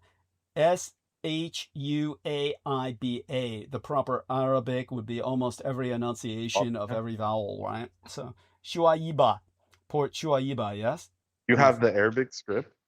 I do not, unfortunately. The Americans don't put that in their reports when it comes to these military releases. How do you spell it? Shuaiba. Yeah, Uaiba. So it could be Shuaiba, but I think it'd be more like Shuaiba. I guess you're right. More like, say, Shuaiba. Damn. I'm looking at it. Yeah, it's taking puzzling. me. Yeah. Now on Sunday. Shuaiba. Thank you. Port Shuaiba. Shuaiba. Thank you. Shuaiba al Kuwait. Yeah, there you go. There we are. Bless you. Now on Sunday, I'm looking at even on Google they have it's like all you need is Google Earth and you could strategize. Jesus Christ. They're just like it's a port attached to a bunch of oil refineries. It's like they were sitting ducks. Oh my God. Yeah. Oh man. Sad. Oh man, when that place blew, they were dancing in flames. It's Dang, they don't even blur it out on Google Earth. Jeez, it's like I guess warfare is easy nowadays. Yeah, they were like I said. Oh, here. Okay, I found it. I found the script. Okay. Al-Shuaiba. Okay. Shuaiba. That's what I thought. Shuaiba. There's an ain in there. Shuaiba. Shuaiba. So you gotta enunciate every vowel, like I thought. Yeah, that's what I thought. Every vowel needs to be enunciated. Shuaiba. So there we are. Port Shuaiba. If you were an American, you would just say Swabi or something like that. Almost looks Japanese when it's in English. Yes. Shuaiba. Yeah. Shuaiba. Yeah, it does. Yeah, there's a similarity between many of these languages. Japanese is very similar to many languages. And thank you, Brandon. Shuaiba. That's a very strange name. I don't know where. Yeah, who knows? Yeah. But it's cool. It's cool. It's a, hell of a place. It's tiny. Oh my gosh. Hell of a place to die. Yeah. Now, on Sunday, the United States military announced that a seventh United States service member died Saturday night from injuries sustained in the March 1st Iranian attack in Saudi Arabia. In 29 Palms, home to the largest Marine Corps base in these United States, I was graduate of... Oh, I like how Google, sorry to interrupt, but I No like how worries. Google pulls the, like Gulf of Mexico, Gulf of America. They put Persian Gulf and then in parentheses, Arabian Gulf. It's like, come on. Yeah, I mean, yeah, trying to make Is that everybody what the happy. maps are going to be like? Is that what the Yes. maps are going to be like? Yes, trying to make everybody happy. Yes, the Arabs bitch about that, no end. It should be named the Arabian. Well, you have an Arabian Sea, okay? Jesus Christ. Yeah, the Koreans are like that about the Sea of Japan. Is that the Koreans Oh, yeah, insist, they hate that. yeah, they that, insist it's the Sea of Korea. And honestly, well, Let's see if we give them parentheses. Yeah, Sea of Japan in parentheses, the Eastern Sea. So they don't even give them that. yeah, there you go. That's because the Chinese want it called the Eastern Sea, so they're subject. Well, China gets two, East China Sea and South China Sea. Yeah, like, no holy shit. crap. Yeah, but they Holy want it crap. all. Yeah, but at any rate, well, the North Sea should rightly be called the German Sea. So there. And someday we'll fix that on the fucking maps. In the interim, there's more important things in the immediate sense. Yeah. Now, in 29 Palms, home to the largest Marine Corps base in these United States, the city manager, Stone James, told the LA Times that local leaders were working to understand the potential needs of the Inland Empire community and its military families in the event of a mass deployment. The mood, according to him, is uppy. Oh, yeah, that's why I came off of mute originally. Yeah. I haven't heard from Sailor Greg in a while. Yeah, tell us about that. They promised him, oh, you'll just be doing office work. Yeah. And I said, don't you realize if there's a full-on conflict, you're gonna get summoned? And he said, yeah, but that's not gonna happen. It's like, oh man. Man. I haven't heard from him. Hey, boy, well, he obviously... You think he got mustard? You think he got mustard? Of course. Well, he obviously didn't listen to Douglas Dietrich, who, how long have I been saying we're under this president, we're going to have war after war? How long have I been saying this? I've always said he was never a peace president. He's obviously insane and maniacal and basically It's serving... all going to plan. Yeah, of course. 4D chess. Yes, tell him it's all 4D chess. Yeah. Well, okay, in Putin's defense, at least he's getting the good end of everything. Oh, don't defend him. There's no defense. What do you mean? It's all just fallen in his lap by accident. Yeah. Well, even then. That's at any rate. God dealt him some good cards. Yeah. Well, let's hope. But the other day I saw like some, one of those where they always play that same techno song in front of the Cologne Cathedral to show like, oh, the height of Western civilization. Well, they did that with the Church of the Ascension, in Petersburg. I think that's where it's at. Where it's like this beautiful church, and they say, this is the church that protects the Russian armed forces, and it was like everyone in the comments was saying, oh, it's the most beautiful thing on earth. Oh God. Oh, Jesus Christ.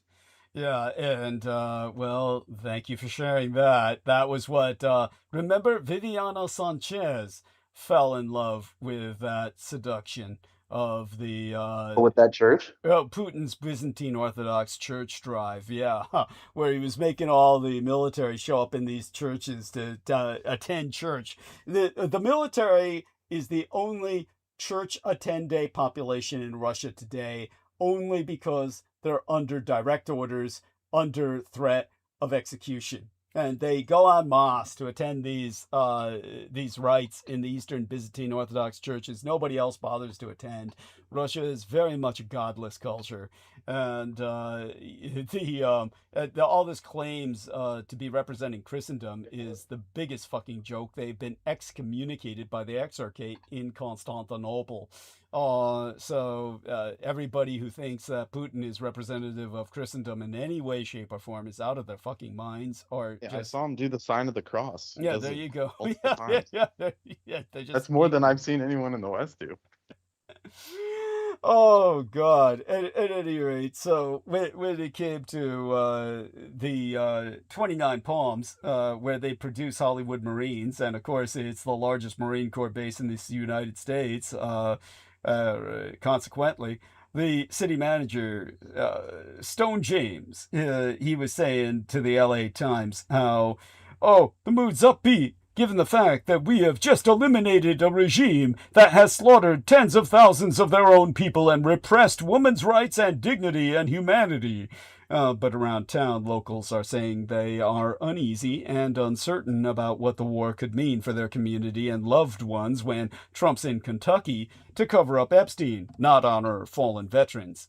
Now, according to one Republican group, President Donald Trump is visiting Kentucky today, or was doing so, to target the congressional district of one of his most prominent Republican critics, and doing so at the expense of issues important to voters. On X today, the Lincoln Project posted, Trump's rushing to Kentucky today.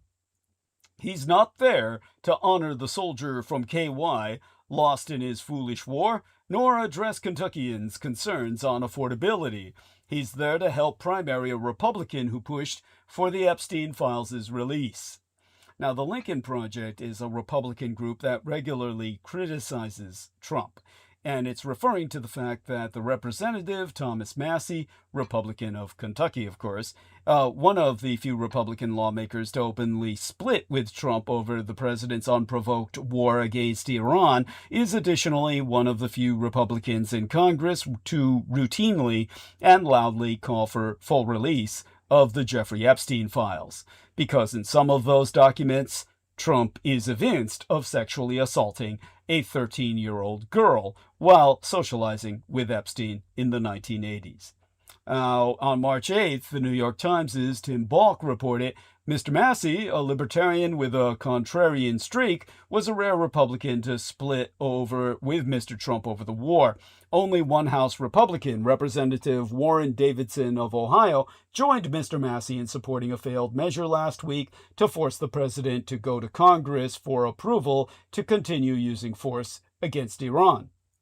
As Mr. Massie braces for the fight of his political life against ʔld Gallolatin, a farmer who has pledged fealty to the president, he has sought to reframe the race, saying it is not simply between him and Mr. Gallolatin, but between him and groups, including the Republican Jewish coalition, that want to make an example out of himself. In a statement, Mr. Gallolatin, a former Navy SEAL, praised Mr. Trump's handling of the war and said his own military career had taught him that swift action, clear objectives, and overwhelming strength save American lives and prevent larger wars. By contrast to Gallolatin's avowed support for Trump, Massie told Reason magazine in a February interview that the Republican Party is losing credibility for not supporting transparency regarding Epstein's crimes and his victims, including his own president's and ergo commander-in-chief's serial rape of underage girls. Massie asking, the question a few years from now will be, where were you on the Epstein issue? Were you for releasing the files, or were you calling it a hoax? Or were you just too chicken to come out and say anything? And I think, unfortunately, a lot of the politicians right now who are being considered the future of the GOP are either in the category of agreeing that it's a hoax or just keeping their mouth shut because they don't have the courage and the political will to do the right thing. And so I don't think you should trust those people later. This is why Iran is winning Trump's war. Again, it's the president's war, not America's. Poll after poll after poll show a majority, sometimes a vast majority, does not want the United States to be entangled in a Middle Eastern war. There was no imminent threat. There are no clear objectives. There is no exit plan. Donald Trump started a war for selfish reasons. It's his. not ours. Yet the president won't be held accountable for it. 4 separate investigations, including one by the Pentagon itself, have determined that a United States bomb was deployed on an elementary school in southern Iran, extinguishing the lives of almost 200 young girls on the first day of war. Perhaps it was a mistake. Perhaps it was unintended. It was near a military target. If so, a commander-in-chief of noble spirit would accept responsibility. We don't have one of those. Incredibly, this week on Sunday, Trump said, "It was done by Iran!" He claimed Iran somehow obtained a Tomahawk missile, which are only made by these United States and highly restricted, and used it to destroy one of their own elementary schools, killing about 198 people, almost all of whom were girl children. Today, the New York Times reported that United States government officials have said an American missile blew up the school by mistake.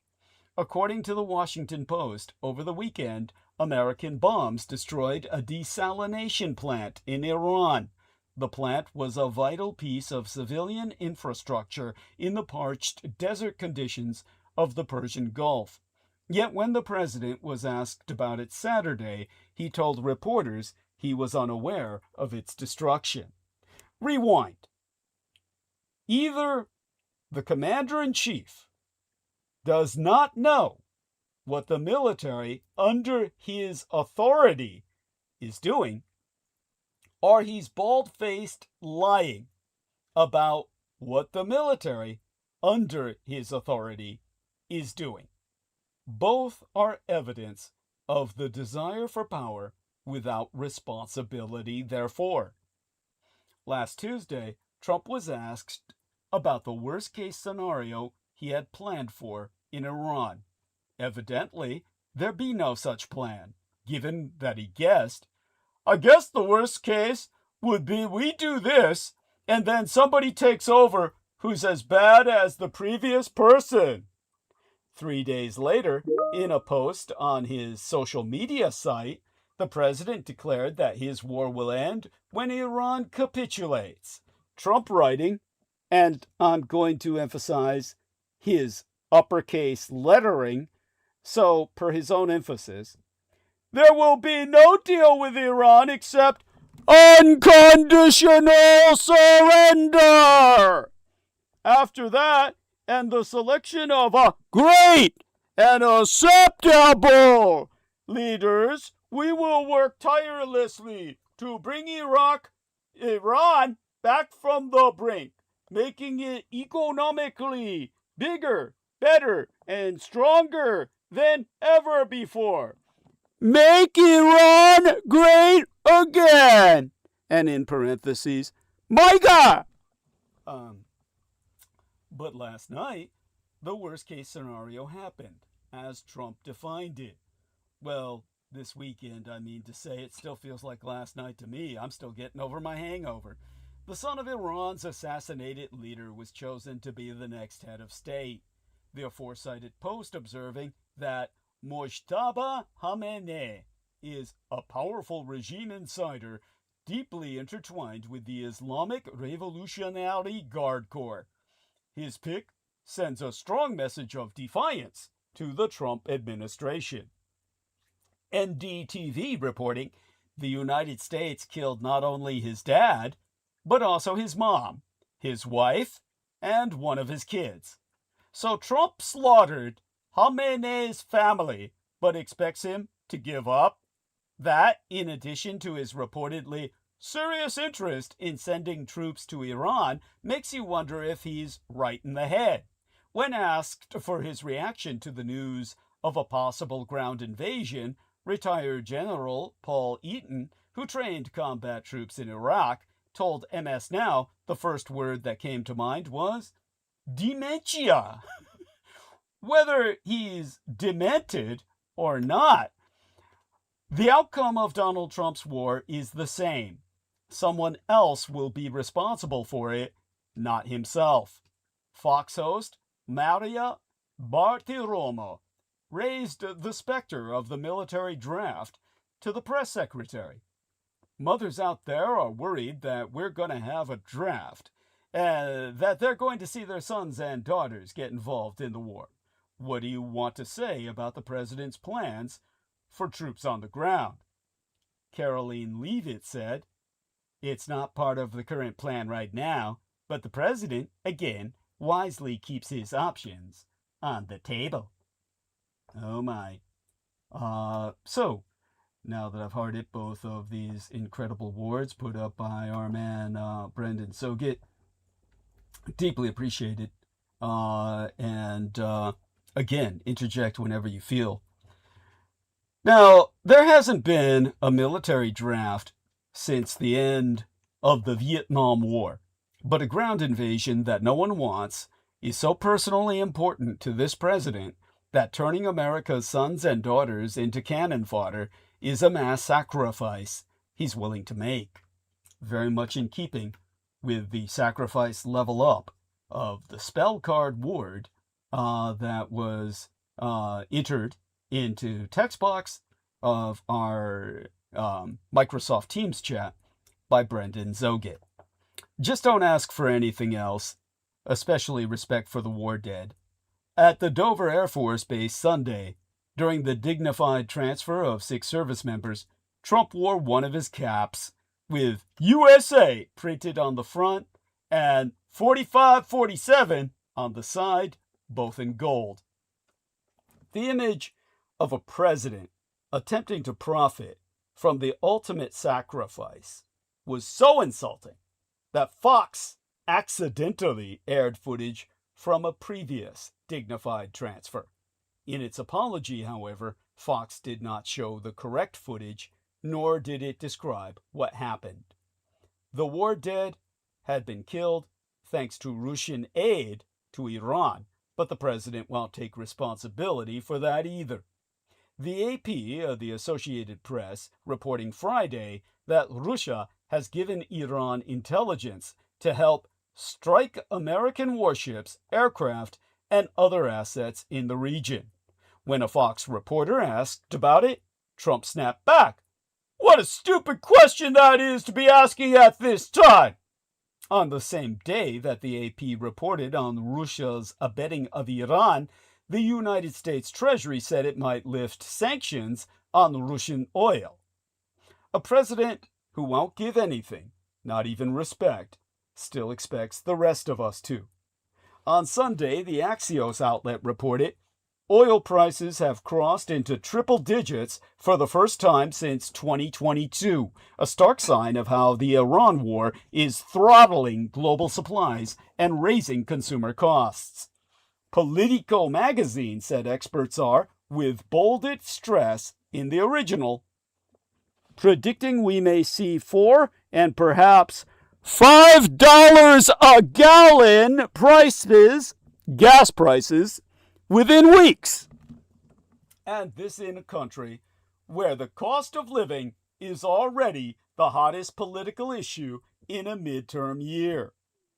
Despite Trump promising to bring down costs and put America first, spiking costs with $5 a gallon gas is apparently the price for stability in someplace that's not America. With the Florida Congressman Carlos Gimenez saying, "You gotta pay the price. If the war takes 4 weeks, so be it. If it takes a bit longer, so be it." Trump is spending tens of billions in the name of American people, the American people, while driving up the cost of living for everyone with an illegal war, as well as illegal tariffs, while cutting off the safety net and gutting health care. But it's all going to be worth it, right? Hardly. Even before Mojtaba Khamenei was installed to replace his mass murderous dad, The Iranians had Trump's number. They know they can use economic pain to exhaust his political will, which was already in short supply, as the point of the war was never defense, but creating conditions in which an old, depleted, and unpopular president looks big and tough and loved on American TV. And, just like that, the president seems ready to taco. This is the chicken taco presidency. TACO, Trump always chickens out. Amid news of soaring oil prices, Trump told CBS News on Monday that the war is very complete, pretty much. They have no navy, no communications.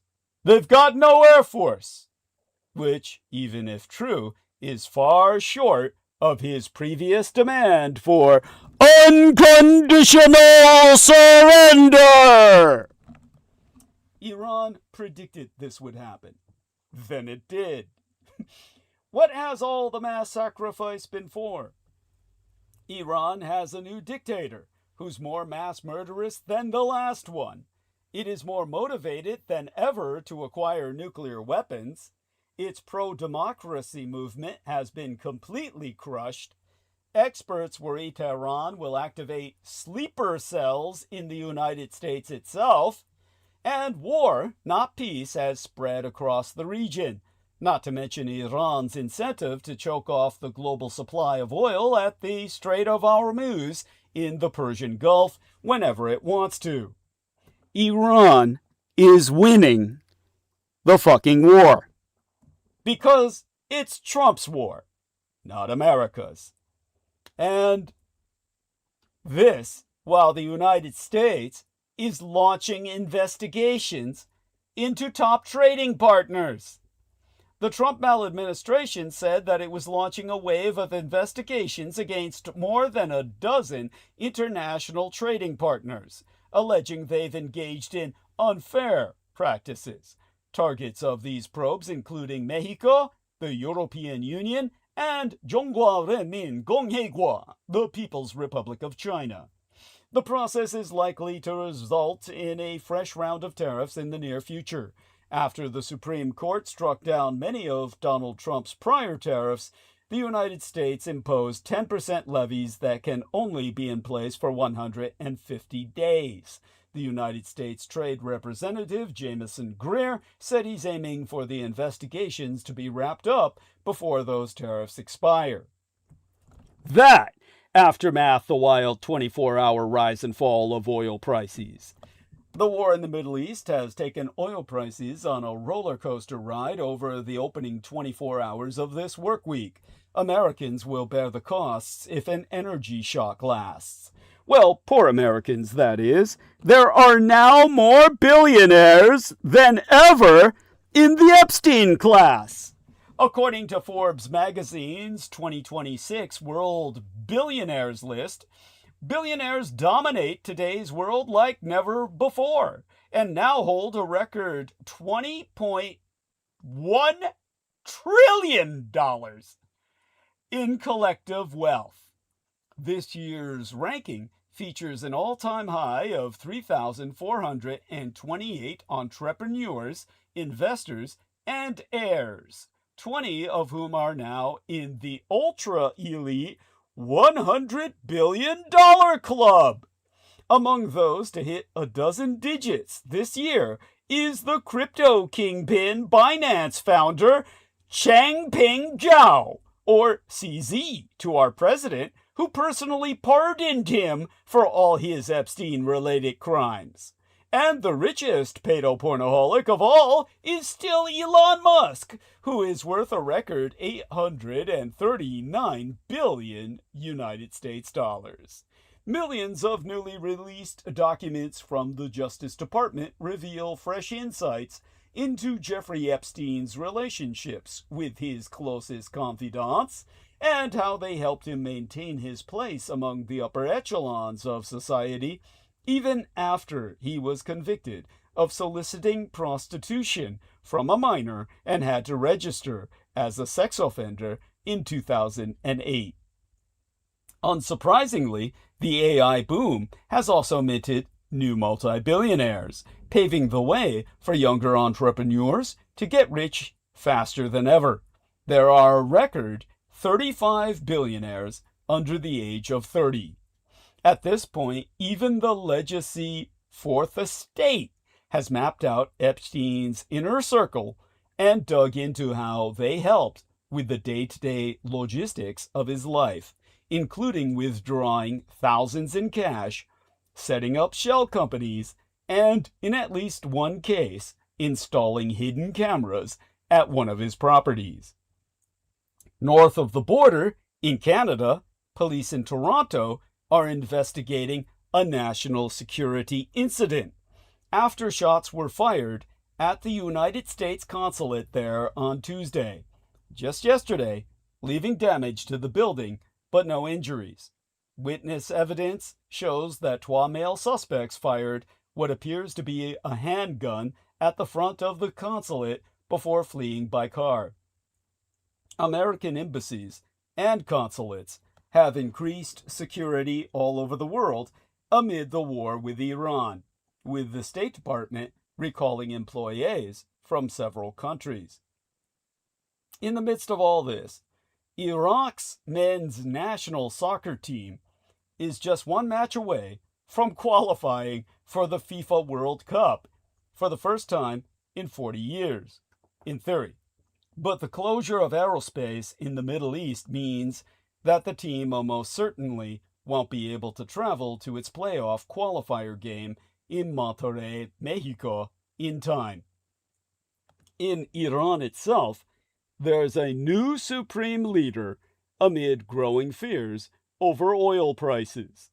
Israel's tributary American attacks succeeded in ending the rule of the Ayatollah Ali Khamenei. Now Iran's supreme leader is his 56-year-old son. Some reports refer to Mojtaba Khamenei as even more of a hardliner than his father, despite the fact that he's been dubbed a lightweight by the United States President Donald Trump. The push for 56-year-old Mojtaba Khamenei to succeed his father as supreme leader came against his father's own written wishes, and despite the Islamic Republic's historical rejection of the idea of hereditary rule. In a process marked by secrecy, internal dissent, and major questions about the younger Khamenei's legitimacy and even his physical, not to mention his mental conditions, the push for his candidacy was initiated by Hossein Tayyib, the former head of the intelligence bureau of the Iranian Revolutionary Guard Corps.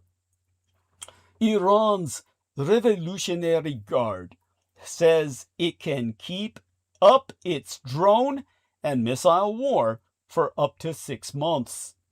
Well beyond the war zone, the fear of reprisal in Jewish communities continues to grow, with synagogues in Toronto and Belgium among those hit with gunfire in recent days. That's not good news on several fronts, one of them being high gas prices. As expected, oil has pushed above 100 United States dollars a barrel, with no relief expected until tankers are able to again pass safely through the Strait of Hormuz. Oil prices remain volatile and well above their levels before the war with Iran was started by Israel, but they did fall sharply earlier yesterday after Trump said the conflict. Ever been. I'm sorry, what's that? What's the highest it's ever been? Oh, the price of oil? Yeah. I think it was highest price oil has ever been. Let's look it up because I know it was high during COVID. I know it was the highest right after Russia invaded Ukraine.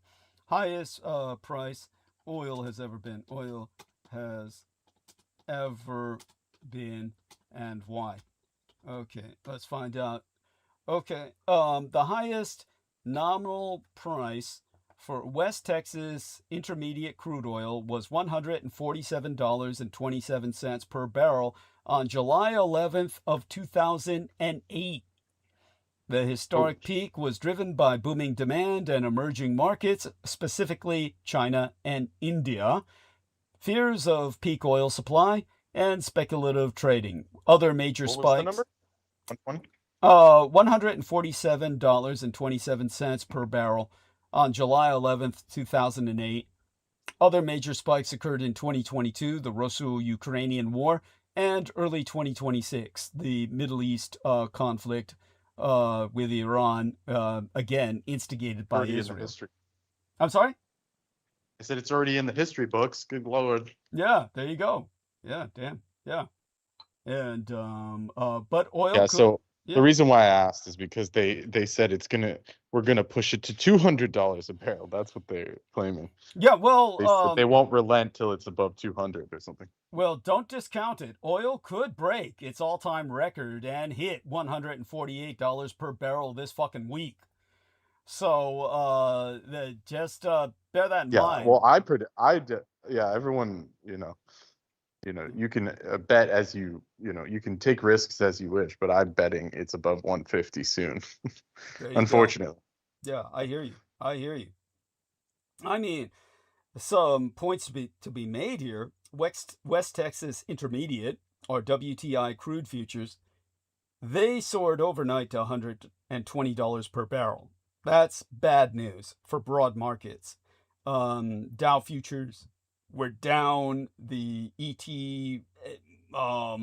that was Eastern time, 11 p.m. Eastern time, last time I checked. And but then again, that was like last time I looked was around March 8th, Sunday, March 8th, I think was when I really looked and hard and remembered the numbers. The NASDAQ futures were down 2.4%. The energy stocks like ExxonMobil, they were going to gain as the markets plummeted. But yeah, the all-time high for WTI prices came in July of 2008 at $147 per barrel. But pre-market trading was getting close to that level into the weekend. The prices did reach a higher level in 2022 because of the Russian aggression against Ukraine. But yeah, the bigger picture is that basically the all-time record for a barrel of oil is $147.27. That record was set all the way back in July of 2008 during the Great Recession. But put another way, we're now staring down a potentially historic moment, and that has broad ramifications. If you own energy stocks, they've likely rallied already, but still, if you own anything else, it's likely going to sell off extremely hard when the market owns up. Yeah, everyone after they saw the Revolutionary Guard threaten $200 a gallon or a barrel. Yeah. Everyone in the comments was saying, are they telling us to take options, to take the stock options for 200? There you it's go. Like, don't fall for it. I mean, you could try, but you got to have money to burn for that shit. Yeah. Well, definitely the Strait of Hormuz is the pressure point. That's the world's vital fucking artery. And it's severed. I mean, they attacked a Japanese ship. I don't know if you heard about that. Yeah, I know they were trying to let the communist Chinese ships pass, the Chi-Com ships, so the Chinese must have told them to attack the Japanese. That would make sense. Yeah. That would be... Yeah, that makes sense. So, yeah, well, there you go. We're entering a world war. That means we're entering a world war. I mean, that brings my question from earlier. It's like, can't we just call it? It's like, at this point, what the fuck? Tell that to Trump, not me. I mean... Well, we know they listen, but they're probably busy right now. But eventually, if they ever catch up, yeah. Hopefully, they get the message. Oh, I like this. This is the latest report. This is from NHK, so this isn't, this isn't me just pablum. This says report: U.S. mistakenly targeted Iran school based on outdated data. So they're claiming it was old data. I mean, really. What a load of shit. When I was able to Google Earth that other base, within seconds, I mean, come on, it's a joke. Seriously, thank you. It's a joke. Thank you. As for what this means at the pump, well, the national average gas price was already $3.45 per gallon on March 8th. That was according to the AAA. the AAA all-time record stands at $5.02 per gallon. That was set in June 14th of 2022 because of the Russian invasion of Ukraine. If oil breaks $147.27, pump prices will almost certainly shatter that record too. I'm sorry, go on. No. That happens, as the Gen Z kids would say, we're cooked. Yeah. Well, yeah. Nobody can afford to get to work. Yeah. Then everything shuts down. Yeah. So here we are. Leading U.S. newspaper said a preliminary investigation shows the U.S. military mistakenly targeted a school based on outdated data, killing, of course, 200 people effectively, 198, overwhelmingly children. And and then here we have the gangster, attack on Japan. So tell us a bit about this, what you know. And well, is it not translating to English? I just see a bunch of sources connected to Japanese shipping firm Mitsui O.S.K. Lines and Japan's transport ministry say one of the firm's container ships sustained damage in the Persian Gulf. There you go. They note that no one was injured. Okay, so that's a good sign. At least it was that. Still, it's obviously alarming. It says it was. This was back on March 4th. Japan time. Japan-linked vessel anchored in Gulf of Oman was damaged by an object that apparently fell from the sky. So they're calling them now. Jesus Christ. I like that. Just falling objects. The G7 mulling ship escort to restore freedom of navigation. Like, what do they have? Force shields like it's Star Trek? I mean, come on. Yeah, I wish. Yeah, but unfortunately, no. Thank you for that news. And he's provided another link. This from Brendan. Let's take a look at it. The problem is these days when I try and hit these notifications, they give me all these emojis. So that's how I wound up ha-haing something I didn't mean to the other day. G7 mulling given. But by the way, you can tell people that was a bit of a cult advice from this Japanese woman articulating something very profound. The link. That previous link. Yes. G7 mulling giving ships escorts to restore freedom of navigation. Okay, well, that's cool. I like that. Get everybody involved in the war. Fuck, you may as well at this point. Japan. Well, I think everyone's involved no matter what. Yeah. Well, it's our war. This will give you some shit. This will give you some ammo while I take stage right. Here you go. Okay. There you go. Let's take a look at that. And here we are, media. There we are. This is NHK. Trump says we'll end conflict when he wants to. Thank you. Yeah, there we go. That's 3 hours ago. That's the latest. Yeah. I feel so much. I mean, anyhow, thank you, Brendan. I'll put a ha-ha on that. That deserves a ha-ha. Okay, and well, oil prices remain volatile and well above their levels before the war with Iran was started by Israel, but they did fall sharply earlier yesterday after Trump said the conflict would be over very soon.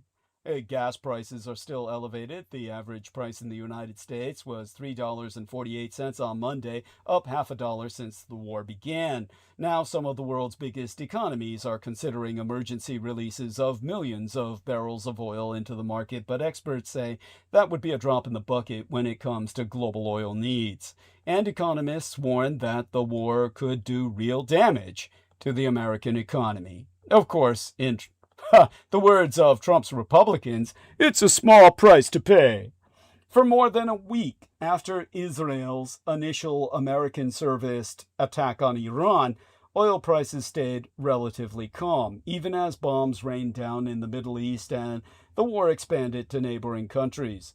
When Iran announced that it would attack any ship passing through the Strait of Hormuz, that all-important passage for the global oil trade, energy markets ticked up only slightly. But by the time trading resumed on Sunday evening, panic had started to set in. Earlier, Today, the extent of the alarm became clear. The price of a single barrel, which had climbed roughly 20% over the course of last week, jumped from about $92 on Friday afternoon to about $119.50 on Sunday, a nearly 30% gain. It has since tumbled back down to about $90 at the time I'm hosting this transmission, I think, or at least in the hours before I went to sleep before awakening to host transmission, likely owing to President Trump's comment to CBS earlier that the war is very complete, as well as the G7's meeting to discuss strategies for mitigating the recent shocks. But the president has already changed course, telling reporters just yesterday that we haven't won enough. We go forward, more determined than ever to achieve ultimate victory. As financial markets have grown accustomed to Trump's erratic decision-making, they have, as I've spraketh on, begun to process his maneuvers more slowly than they used to. Traders have navigated the maladministration's sudden interventions abroad, such as the strikes targeting Iran's nuclear program last summer and the clandestine capture of the ex-Venezuelan Presidente Nicolás Maduro in January, with relative steadiness, assuming that the instability in those countries would be short-lived. But as Josh Lipsky, the chair of international economics at the Atlantic Council, forewarns, this isn't Venezuela. Traders may have held steady last week because they wanted to see if there would be a quick resolution. And the message over the weekend is, don't bet on it. On Friday, into this weekend last, Trump demanded Iran's unconditional surrender. On Saturday, Israel reportedly struck oil facilities in Tehran and the province of Arbor. And Sunday, the country's government signaled its defiance by choosing a son of Ali Khamenei, the supreme leader who was killed in the initial attacks, to succeed him. Iran's foreign minister having rejected calls for a ceasefire. More than 1,200 Iranians and 7 American service members have already been killed, and the death toll continues to rise in the surrounding region. By the way, our man Brendan says, quick foobar, fucked up beyond all recognition. Yes, indeed. Are you speaking of something personally on site, or are you speaking of in the world, Brendan? Do let us know. No, it was just a response to what you said. Okay. Where they said quick resolution, and I said no, it's quick foobar. Yes, thank you. Thank you. Record time, yeah. Yeah, indeed. Thank you, indeed. Now, the biggest lever on oil prices right now remains the Strait. It's like there's an old, almost like Three Stooges level. It's like, look, I fixed it. And then they touch it and it blows up. You know, it just falls apart. Like Three Stooges level. Thank you. Thank you. Definitely. No, it's horrible. It's who are those people? The Marx Brothers. It was like Groucho Marx. You know, no, it was definitely Three Stooges. Definitely Three Stooges. Maybe, yeah, it was one of those older. Yeah, it wasn't silent. Okay, yeah, it wasn't silent. Where they stack some shit and they plug it in and they turn the water on and it just fucking blows. Oh, steam everywhere. Yeah. Steam, hot water everywhere. Yeah, that's what they did. They said we fixed it. It's horrible. Those were just horrible. But imagine that kind of slapstick comedy with chainsaws and gore, and that's where we're at now. I mean, that's what we've sunk to now. It's like the Three Stooges with chainsaws and jackhammers and gore. It's gore porn. The biggest lever on oil prices right now remains the Strait of Hormuz. Traders might respond in the short term to positive signals from the Trump maladministration, but the aforecited Lipsky qualifies, as long as shipping is stopped, the pain point remains. The number of ships passing through the waterway is now in the single digits, significantly down from the historical average of 138 ships a day. Millions of barrels that would ordinarily be supplying the world's energy are just sitting around. At the same time, Israeli and vassal state American strikes on Iran's energy infrastructure are creating even more uncertainties for the Middle East oil supply, and Americans are already beginning to see the consequences at the pump. The average price of gasoline in the United States reached $3.48 a gallon today, up nearly 17% since the start of the conflict. These conditions echo the onset of the energy crises of the 1970s, which were triggered in large part by the Yom Kippur War and the Iranian Revolution of 1979. Back then, gas was in such short supply that it had to be rationed. Photos of long lines at the pump became a potent symbol of economic anxiety. That crisis lasted years, and the recent war with Iran has been going on for only 12 days. There's no indication yet that gas will become quite that scarce. The United States produces oil at home, but many American refineries aren't set up to process the type of oil that's extracted domestically, meaning that America's oil supply is far from guaranteed if the war What drags happened to on. all that Texas sweet? Yeah, thank you. Oh, Where'd that's all that gone. Texas They go? gave that away in World War II for free to the Russians. Oh my Yeah. Jesus. The That's where it all Chinese, went. It's yeah, gone? to the Gone, Russians, gone? the Chinese, the Brits, and everybody else. America was the world source at that time. America was it. It was the Saudi Supposedly Arabia. that was the best oil ever found or some shit. Mhm. Like pure, it's like practically already Oh, refined. it was. No, it was refined out of the ground. They called it Texas tea for a reason. People would be tempted to drink it. It was Well, they were claiming that it still exists, but I doubt it. no. Otherwise- Oh God, no. Yeah, no, they blew that wad. Now, at first, despite his apparent obsession with the idea of seizing other countries' oil reserves, Trump didn't mention America's plan for Iranian oil. After prices spiked on Sunday, he acknowledged the chaos even as he tried to wave it away.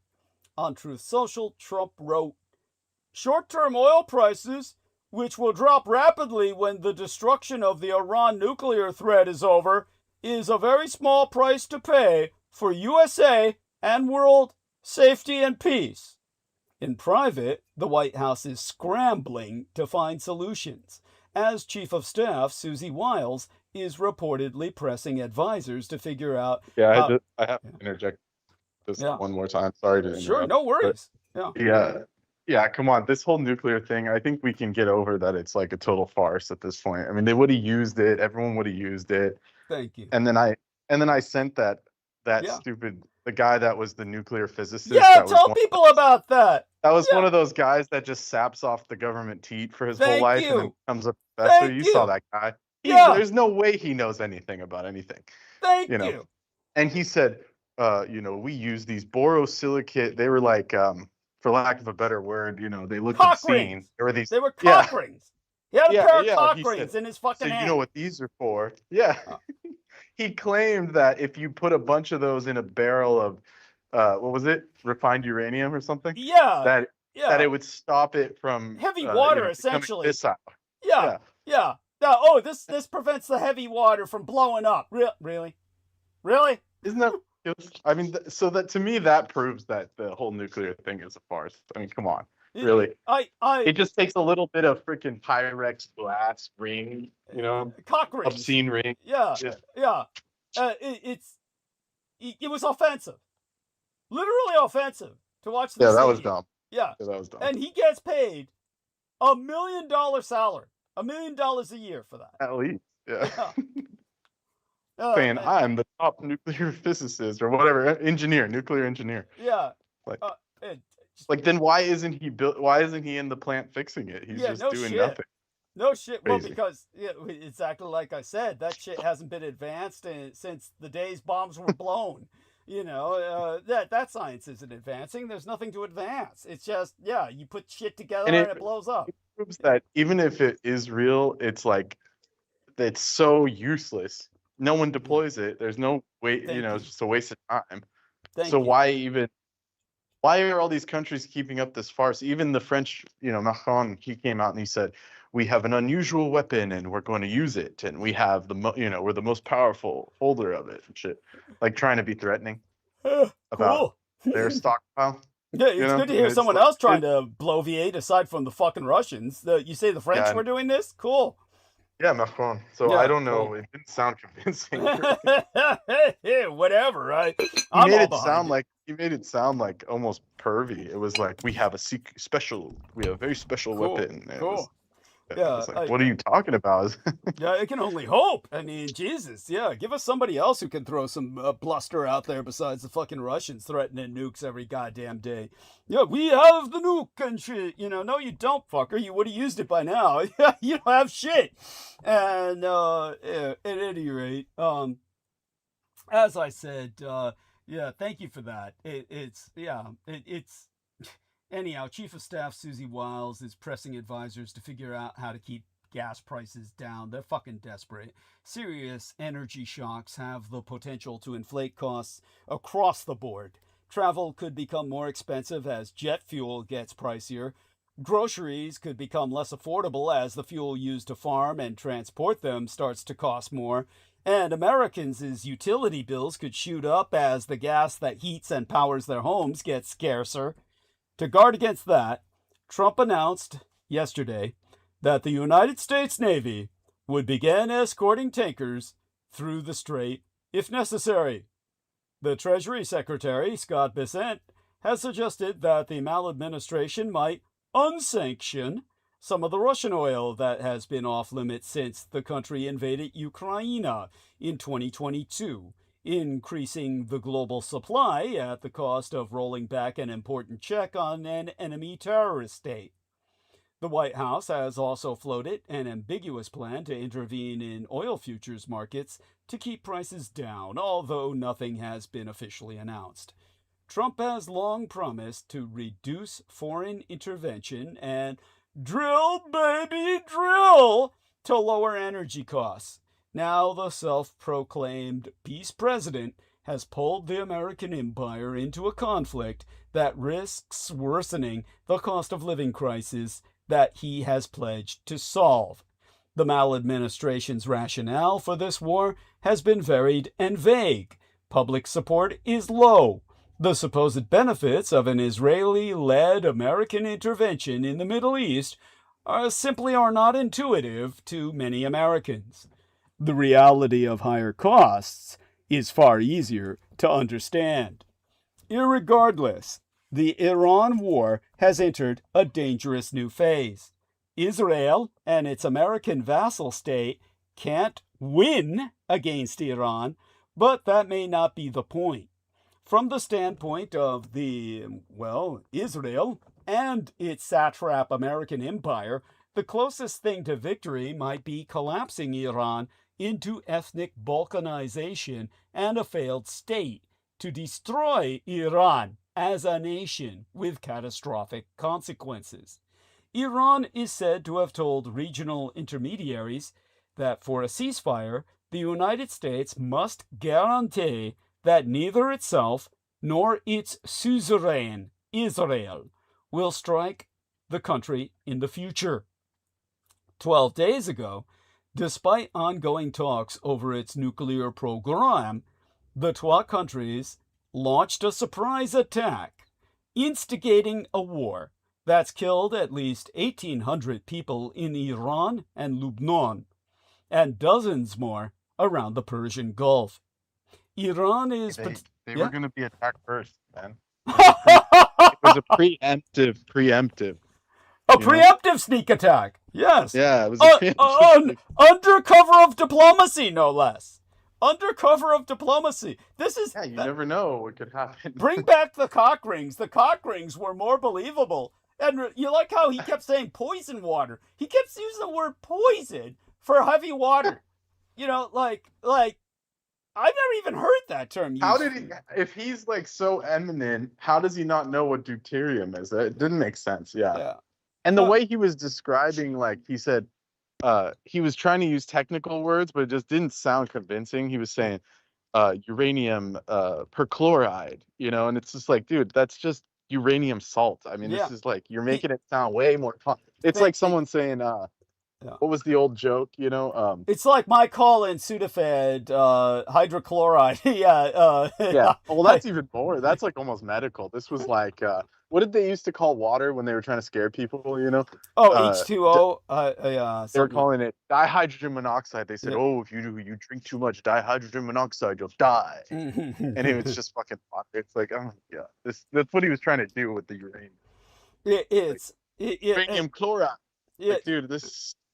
What made me suspect was his enthusiasm. He was so bizarrely enthusiastic about it. It was strange to me. It's like, I call these people sci actors. They're science actors. Yeah. They're not. Thank you. Because I would think, like, if you're dealing with this all your life, why is this so exciting to you? Right. I think, if anything, that proves how not dangerous it is. You remember there was one guy that came out a while back and he said, it's not as dangerous as they tell you, and then he died. You know, he just disappeared. Oh, believe me, it's dangerous shit to be working with, but, you know, these scientists normally are not working with it in those conditions. Let me make it clear. He didn't die from the uranium he drank. He, Understood. He died from some other mysterious shit. Well, I'm sure. we've talked about the case of Don Mastic before, who inhaled the entire known supply of plutonium in the world into his lungs and just shit it out, crapped it out with a lot of help from laxatives, and lived to be 100. So, you know, it's case by case. It really is. It's yeah. I think there's refinement. Maybe it's a thing of refinement. Anyways. Yeah, God knows. It's anyways, that other guy didn't know shit. He was just saying. Yeah, no, but he was trying to explain how it becomes fissile, and right. He was just saying. Oh, we got to keep it from becoming fissile, which doesn't make sense. The heavy water doesn't blow on its own. It's not like, oh God, there's a chain reaction in the water. Oh my God, it's gonna blow the water. Oh my God. Yeah, I don't know what he was. I thought he was saying that they dissolved uranium into it, and it's like, it just didn't make sense. He was insinuating that somehow the liquid could blow, which didn't make any fucking sense. That's not how I've ever understood this. So yeah, I'm pretty sure that's not how it works, because the deuterium is supposed to do the fissile. It's supposed to react and heat up, right, in the reactor, right? That's why they did it. Yeah. Yes. It's like the catalyst, basically. So why would you wouldn't mix them together? So something was weird about that. Yeah, the whole thing didn't make any sense. It was just he's trying to sound, you know, as puzzling as possible to keep people as puzzled as possible. Thank you. Yeah, it's just meant to confuse people. That's all it was. But it's important. The glass spheres, I'm sorry? Whatever those things. The glass spheres or whatever those. Oh, the cock rings. Yeah, that he kept talking about. Yeah, isn't that neat? Yeah, and it's like. And apparently, people in the comments that were actual nuclear engineers, they said, "Look, we used like way smaller ones that were the size of like beads and shit." Thank you. This guy just was literally pulling out of his personal collection. Yeah. Yes.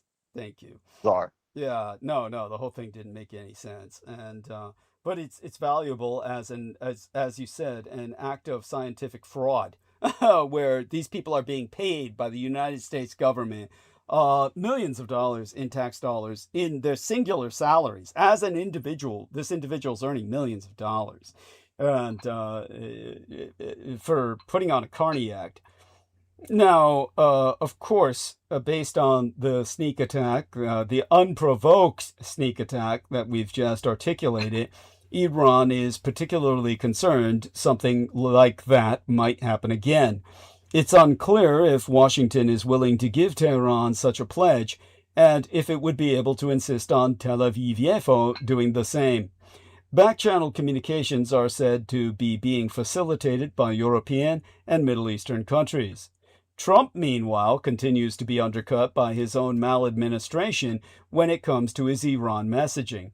When he ordered the surprise bombing of the country last summer, Trump claimed United States forces had thoroughly destroyed its nuclear facilities.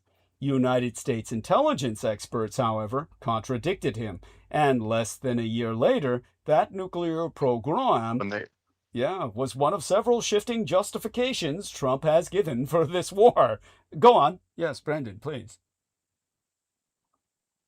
Oh, it's So I brand new. just said when they blew the door off. That's all that happened, apparently. Thank you. Yes, let people know that. Oh, tell them about that paper mache. The paper mache ventilated missile prop. The missile prop. It was made to look like a bomb with vanity wings. I call them vanity wings. Yeah. Yeah, I mean, most of them are decoys. I think it's coming out now, and people are saying it's AI or something, but it's like most of the planes that they quote unquote obliterated were just like painted on tarmacs. Yes. You know, like yes. they're using, like I said before, this is like World War II shit. We're like Yes. putting up fucking dummies, and it's like, come on, Yes. what's going on? You know? And the fact that it still works is Spray encouraging. painting. Yeah, yes. Aristides articulated that. He said they painted them in black, so the black paint jobs that look like planes on the tarmac were absorbing all the heat during the day. So when they attacked at night, they're attacking the heat signals of these painted planes. I mean, they're just shapes, or like body outlines of a murder victim. Yeah, just paint outlines of planes on the ground is incredible. So I believe that. People were saying it's AI, but it's like, it makes sense. Yeah, absolutely. No, so. Yeah. Now, insisting that American imperial aims are realistic, scope to our interests, and the defense of our people and our allies, during a Pentagon briefing on Israeli and vassal American combat operations in Iran 1 week ago, the United States Defense Secretary Pete Hegseth said, "We set the terms of this war from start to finish." I mean, tell people how inspiring Pete Hegseth is, Brendan. How Sailor Greg was inspired to do workouts by Pete Hegseth, the human oil slick. And all his tattoos, broing his way into the hearts of American servicemen. Now over the week, yeah, I just checked on Sailor Greg. And? It's just the Instagram reel of him listening to gangster rap, dancing in a gym. So I think he's all right. Oh God! If that you call that all right? Well, I mean, he's out of his mind, but he's at least not dead yet. Tell people about the tincture. His tincture. No, we can't talk about the tincture. He can get court-martialed for that shit. Not that I can. Poor guy. He'd probably be safe in the brig. Yeah. Yeah, you'd be saving his life. Oh shit. Yeah, so he came to visit, and then he's like, here, try this. And I'm like, dude, what is this? This is like some little vial with like some weird, some like vaguely medicinal like nutrition facts on it. And I said, what the fuck is this? He said, oh, it's kratom extract. And I said, dude, this shit's dangerous. Like the leaf itself is like, it's a drug basically. Like it hurts, it harms people in Southeast Asia. Yeah. He said, oh no, dude. At first he was saying he does one of those a day, and I drink one a day and all this shit. So I had like a fifth of it, and oh my God, it was like. Talking to the mic. You're talking away from the mic. Talking to the mic. Yeah. So he said, did you hear? He claimed he was drinking only one a day. Start from there. That's where you faded out. Well, no. First he said I drink one a day and all this shit because I'm used to it, and so I had like one sip of it. Oh, and it ruined my whole week. I mean, it was like, like how? And I asked him. I said, "How is this legal? How are you allowed to take it into your freaking job?" And he says, "We're not. We could get, they could search." And I'm like, dude, then why even try? And he's like, it's got me, man. I'm addicted. And I'm like, dude, this is so stupid. You're addicted to a freaking coffee tree relative, like leaf extract. I mean, this is dumb. It's retarded. And he's like, I can't stop. And, all this shit, all this like idiotic shit. And so I tried, and I couldn't even finish the bottle. It was like dangerous. I mean, it's like, it was like, what did I call it? Like liquid. I forgot what I called it. Well, it was like whatever you called it, I've got the remainder, and I'm being very genteel with it. I'm making sure not to abuse it. You can handle it. It's just you got to be ready for it. Yeah, I'm psychologically prepped. But anyway, so this dude's like, drinking one of those a day, and then later when I confronted him, I said, "Dude, how can you be drinking one a day? This is like can hurt your kidneys and shit." And he said, "I only drink a quarter." The classic drug addict shit. I only drink a quarter of it. And I'm like, That's not what you told me the other day. Yeah, it's So there you go. what we can say is that yeah, he's headed towards dialysis eventually, poor bastard. It's So maybe the brig will help him detox. Shit. yeah, They need yeah, to put him in dun and shit. Yeah. it would, Jesus Christ. So here's to him, and all we can do is pray. I mean, that Yeah, guy. and I don't know. Yeah. I don't know if I'm supposed to say this part, but apparently they're all on it. Everyone in the force, Yeah, I because it's believe like it. it Oh does. yeah. It doesn't come up on a test or some shit, and that's why they're trying to outlaw it in some states. And it's Well, like they're not everyone's on it. Yeah, they're Yeah. not testing for it because it's not illegal yet. It's not So- illegal yet. It's not. So it's not in the tests, and so Yeah. and for that reason, everybody in the military is on it. You're not giving anything away. Everybody in Iraq was on dust off, which was the dust cleaner for their keyboards Those- and equipment, like their guns, all that desert dust. It's that sand powder that gets into your everything, and so they got this dust off was ubiquitous to spray and aerosolize, but everybody was huffing that shit. And so they were all on it, and they were coming back brain dead. So this is like that version of it. It's the modern, Yeah, this it's is always like something. the next Mark Yeah. 2. This is like the Mark 2. Yeah, and everybody's on it because And guess where it sources out of? yeah, And I'm not saying we're not going to conspiracize, but yeah. it sources out of Southeast Asia and is probably synthesized concentrated by China Yeah, and then of course. shipped in. That's There my you go. assumption. There you go. So, once again, the Chi-Coms are getting our boys all doped up. Right. Yeah, just like they did in Vietnam. It's yeah, there you have it. Well, they learned it from the Brits, so Yeah, they did. They learned from the masters of that. So, there you go. Now, over the weekend, the United States President, Donald Trump, appeared to have other ideas than what were expressed by Pete Hegseth. In a Truth Social post, he threatened Iran with complete destruction and certain death. On Saturday, Iran accused the United States of crossing a line in targeting of a water desalination plant on Kim Island. United States forces prevaricated that they were not responsible for that incident, which amounts to a war crime. Perhaps inevitably, Tehran retaliated. A day later, Bahrain said an Iranian drone had damaged a desalination plant there. In a subsequent post, Trita Parsi, the co-founder of the Kinsey Institute for Responsible Statecraft, wrote, "We've entered a new phase of this high-intensity war." Trump and Hegseth keep repeating that Israel and its tributary American empire are winning the war against Iran. As evidence of this, they point to massive aerostrikes. Geneva suggestion. Yeah, please, say it again. Well, that's what everyone says in the comments. Yeah, Says Geneva suggestions. Geneva suggestions, there we are. Yes, thank So you. they're all complicit to like war crimes. Yes. But it is, I will just give them this, that it is archaic at this point. It's like no one's doing regimented war anymore, where they're like marching. At least not.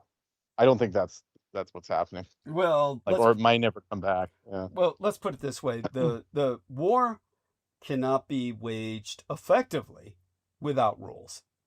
People need to understand that. In fact, without rules, war quickly ceases to be war and becomes something else. So we do have to try and maintain a respect for rules of war religiously. The problem is that the allies of World War II were the exterminatory side. They were the side who based all of their wars on colonial warfare, wherein entire indigenous populations were exterminated. That is not war, that is murder. And so the Allies engage in extermination. And unfortunately, because they came to the fore in World War II, not because they won, but because they lost, they continued to wage war in a losing manner. Obviously, I've explained ad nauseum that the Third Reich is in exile, but Japan definitively won the war against the United States. Something so self-evident that, as Brendan Zogit can state, Jesus, they're making movies now based on One Piece that has now superseded Superman in terms of popular culture sales. People would say, oh, there's one global culture emerging, and it's American culture. It's all Hollywood, where all the music and movies comes from. And people will say, I recognize that man. That's the Terminator when looking at Schwarzenegger. The man who pushed this, that's all falling flat. That's like Yeah. a flat soda. It's like you leave Thank the you. soda out and it goes flat. That's where we're at. Yeah, that's the There coon ain't shit cadre. coming out of here. Thank you. There ain't shit coming out of here. That was the coon cadre himself. What was his name? What was that physicist who, the Japanese American guy who was supposed, Michio Kaku. Michio Kaku kept claiming Yeah, that. Michio Kaku. Yeah, Yeah. Mr. Type 3 civilization. Yes. He said, we're so shit, we're not even Type 0, or Yeah. whatever he said. Yeah, he would always say that, but he would claim, but we're a global culture, it's American, and there's a world language, it's English. Yeah, all this shit. Yeah, no, it's Japan, motherfucker. And that's the culture that's superseded in popular culture because well, they won the fucking war, and it's been their culture that other people have copied ever fucking since. That's in popular culture and elsewise. From Simba the Lion King, copied from Kimba the White Lion, to Star Wars, on. We could go on forever. But yeah, there you go, Brendan. Thank you. Well, everything. Yeah. Everything. I mean, Inception was taken from Paprika. Yeah. I mean, John Wick was taken, his beginning story, like plot device was taken from, Elfin Lied. I mean, they just took it. They just wholesale. Thank you. Bunch of these plot points. Yeah, they just plagiarized the Japanese perennially. It's because there's no creativity elsewhere. And then recently I don't know if we said it on air, but I found out that the guy that created Optimus Prime is actually a Japanese guy. Yeah. Who created Transformers. Yeah. And they've never credited him ever once. I've never heard of that. I just always assumed it was American. Yeah. There you go. Well, I personally thought it was a Japanese guy. Thank you. I personally was acquainted only telephonically with Dr. SMIU, SMIU, who invented the 100-sided dice as an experiment. He invented 100-sided dice and as a physics experiment. And this motherfucker named Leo Zaki stole the design and then patented it and claimed he was the inventor of the 100-sided dice. Americans do this shit all the time. Because to the Japanese guy, it was just an intellectual thought experiment. But to the American guy, he sees money. So it just goes on and on. We could go on about this forever. It's Japan that's outrageously creative. That's how it won the war. In interim, where we're at right now, with the losing side waging extermination campaigns, as they always have, Trump and Hegseth keep repeating that Israel and its tributary American empire are winning this war against Iran. And as evidence of this, they point to these supermassive aerostrikes that Iran has proved largely defenseless against, and which have decimated its navy and its air force. But this is a dangerous illusion. The reality is that destroying Iran's navy and air force, or carpet bombing Tehran for that matter, is militarily straightforward but strategically meaningless. The United States can indeed cause a lot of destruction and carnage in Iran, and indeed it already is, including by targeting civilian infrastructure such as schools, hospitals, oil depots, and desalinization plants. It is reserving Iran the Gaza treatment. But beyond that, the Trump maladministration has no attainable definition of victory, let alone a coherent strategy for getting there. The stated objectives, dismantling Iran's ballistic missile program, ending nuclear enrichment, and cutting support for the Houthis, Hezbollah, and Hamas, are unattainable through military force alone. If the regime survives, it will simply rebuild. The only path to permanently solving those three problems from the Israeli vassal American perspective is regime change. That means not just replacing the government, but replacing it with one that is completely subservient to Israel, a puppet regime, like that which occupies these United States. It would effectively mean America transforming Iran into an Israeli colony like itself. However, even putting aside the absurdity of the United States claiming... I don't know if you saw the latest about that. Tell me. They said the new Shah is going to be a Christian republic. They put his flag with the cross on it, you know, with the lion and all that. And it was like, how are they going to do that? Like, that's an interesting adjustment, but it's like, how do they make that happen? I don't think. Well, at least pick like, you know, an old religion like pre-Islam. Well, that would cause any issues. I would love that too. I would love a pre-Islamic religion. That Mithra, yes, yeah, that would be great. I mean, oh my God, but yeah, but you know, it wouldn't help the it wouldn't help the politics out there. Yeah, it's well, it might. I mean, but you know, that discussion for another time. Look, my ultimate vision for Iran would be a constitutional monarchy. And matter of fact, fuck it, in transition, just an absolute monarchy till they get their shit together under the Shah. I mean, why not? All the Arabs have absolute monarchies, just total dictatorships under an absolute monarch. The Iranians could easily withstand that till they got their shit together and render it constitutional in time. But as for, well, yeah, are they trying to claim that the Shah is converted to Christianity to sell him to the Americans? I don't know. I think it was just like, you know, they just memeified it. So I don't think they had any backing or any kind of brains behind it. Okay, it was just something they just said, this is what's going to happen. You know, the Christian Iranian. If anything, I would think that Iranians developed that meme to incite their own populace against the Shah, claiming that he's converted to Christianity and is a Christo puppet. That makes most sense. Well, that's what's so dangerous about the internet is like, you don't know who's posting it, and like, it could say something, you know, it could say something Islamic, but it was someone from the West or vice versa. You know, it's hard. It's like, you can't pinpoint it. By the way, please answer for Heather Holman. She asked the question, is that really Stephen Hawking was having sex with Bill Clinton? Please. Some AI slop.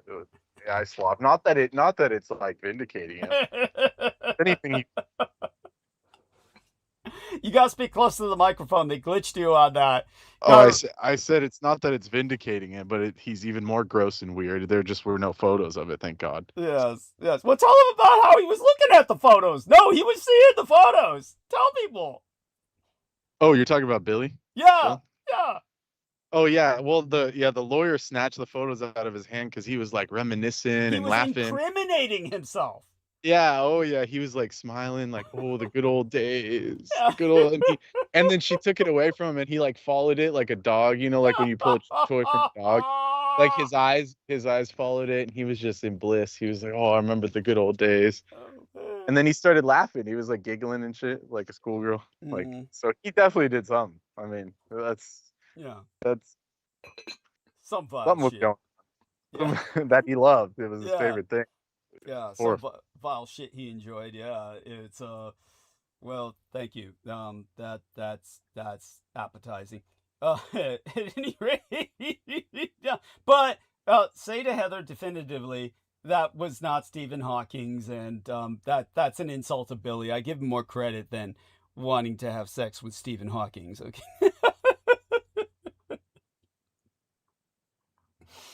Oh goodness, but she's cute when she asks questions like that. At any rate, think he's busy at work.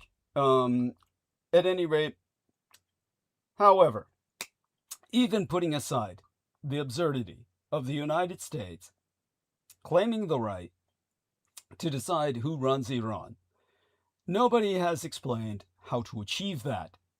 The emptiness of the maladministration's thinking was exposed by Trump himself, who acknowledged in a press briefing that most of the opposition figures identified as potential replacement leaders were already murdered, mass executed or mass assassinated, in some cases, by Israeli-directed American strikes.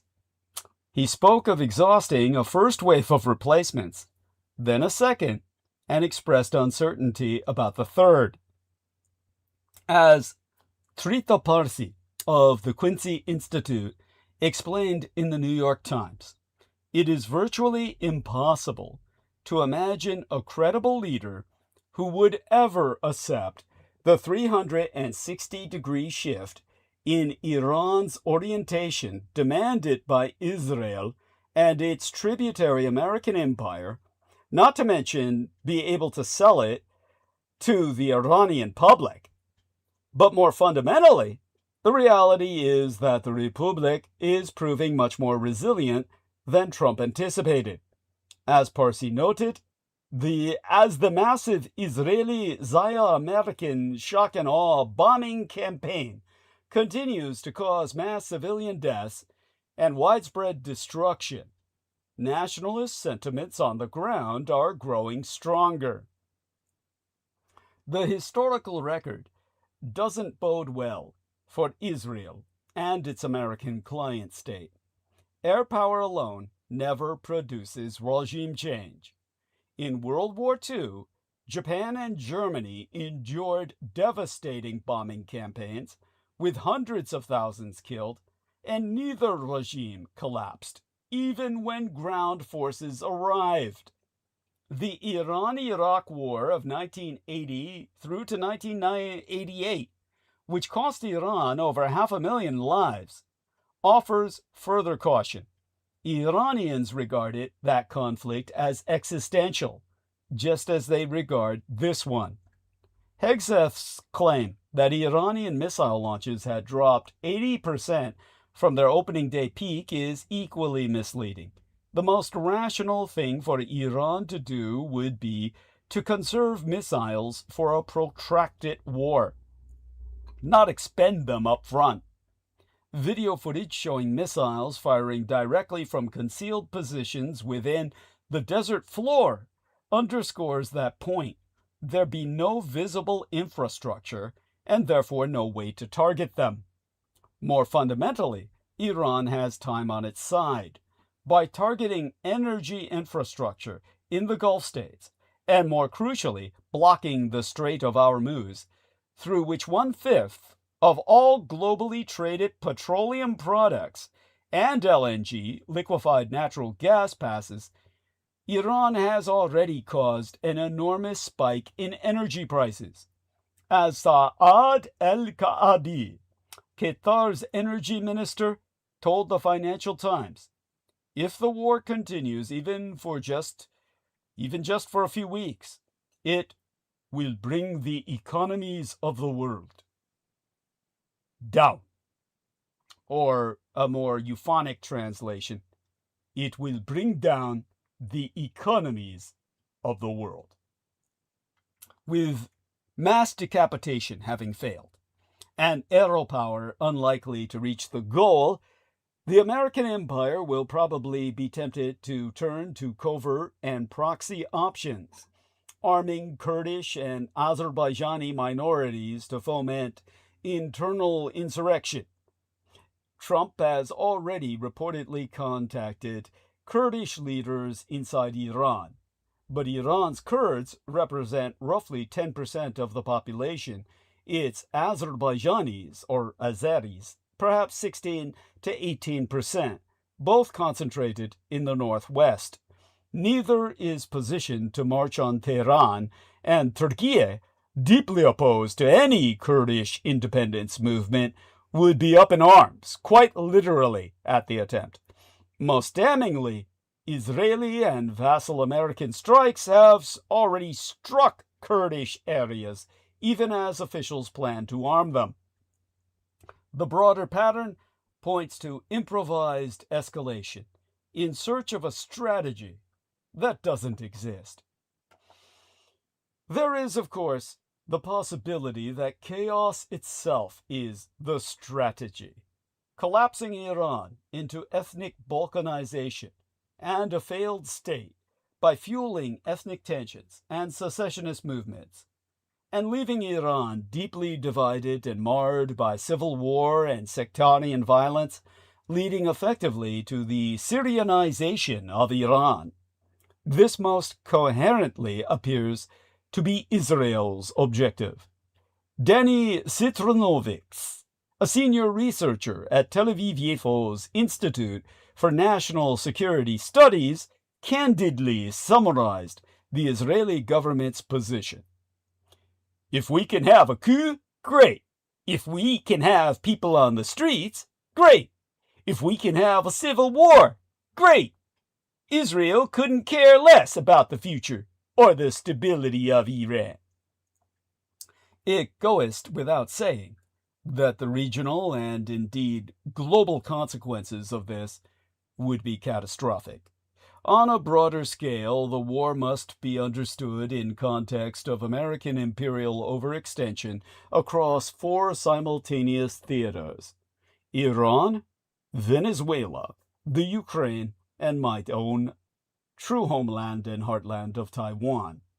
The United States has spent the post-World War III era aftermath, the misnomered Cold War, running down its industrial base and can no longer regenerate precision munitions at the pace sustained conflict demands. Indeed, the United States has already been forced to begin relocating parts of its THAAD, or THAAD missile defense systems from South Korea to the Middle East, leaving South Korea defenseless after forcing it to endure a communist Chinese siege for years, forcing them to adapt the THAAD missile defense systems in the first.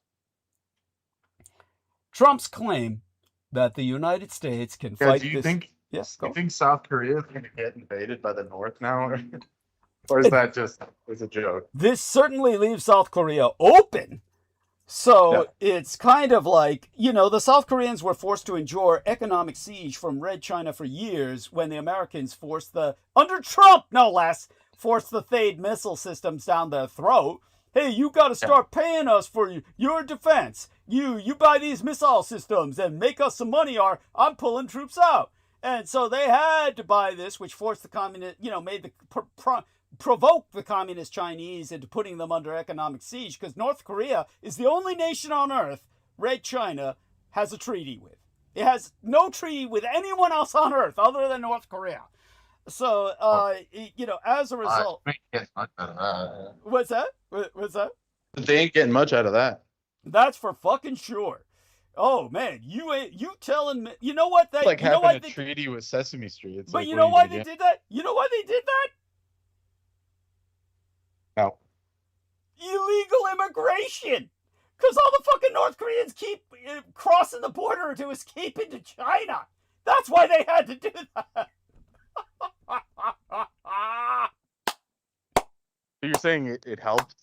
It helped curb that, or? Yes, because the Kim Jong-un said, "Oh, okay, I'll put more guards at the border and keep our people in if you sign a treaty with us." So he said, otherwise, I can't stop him. He said, I can't stop. Yeah.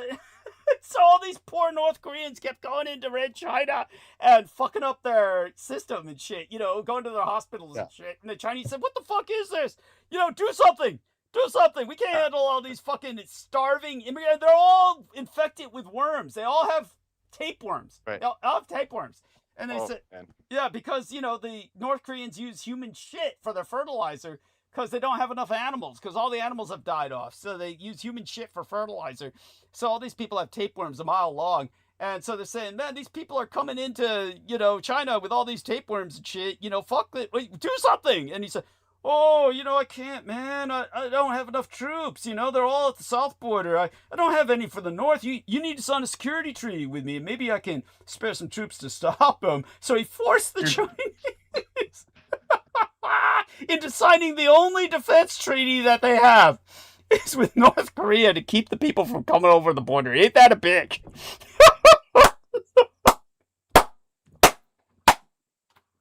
Good name.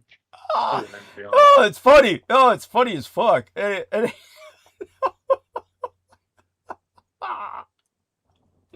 But such having been said, with the example provided by Trump already having to relocate parts of its THAAD missile defense systems from South Korea to the Middle East, Trump's claim that the United States can fight this war forever without running out of ammunition is simply delusional.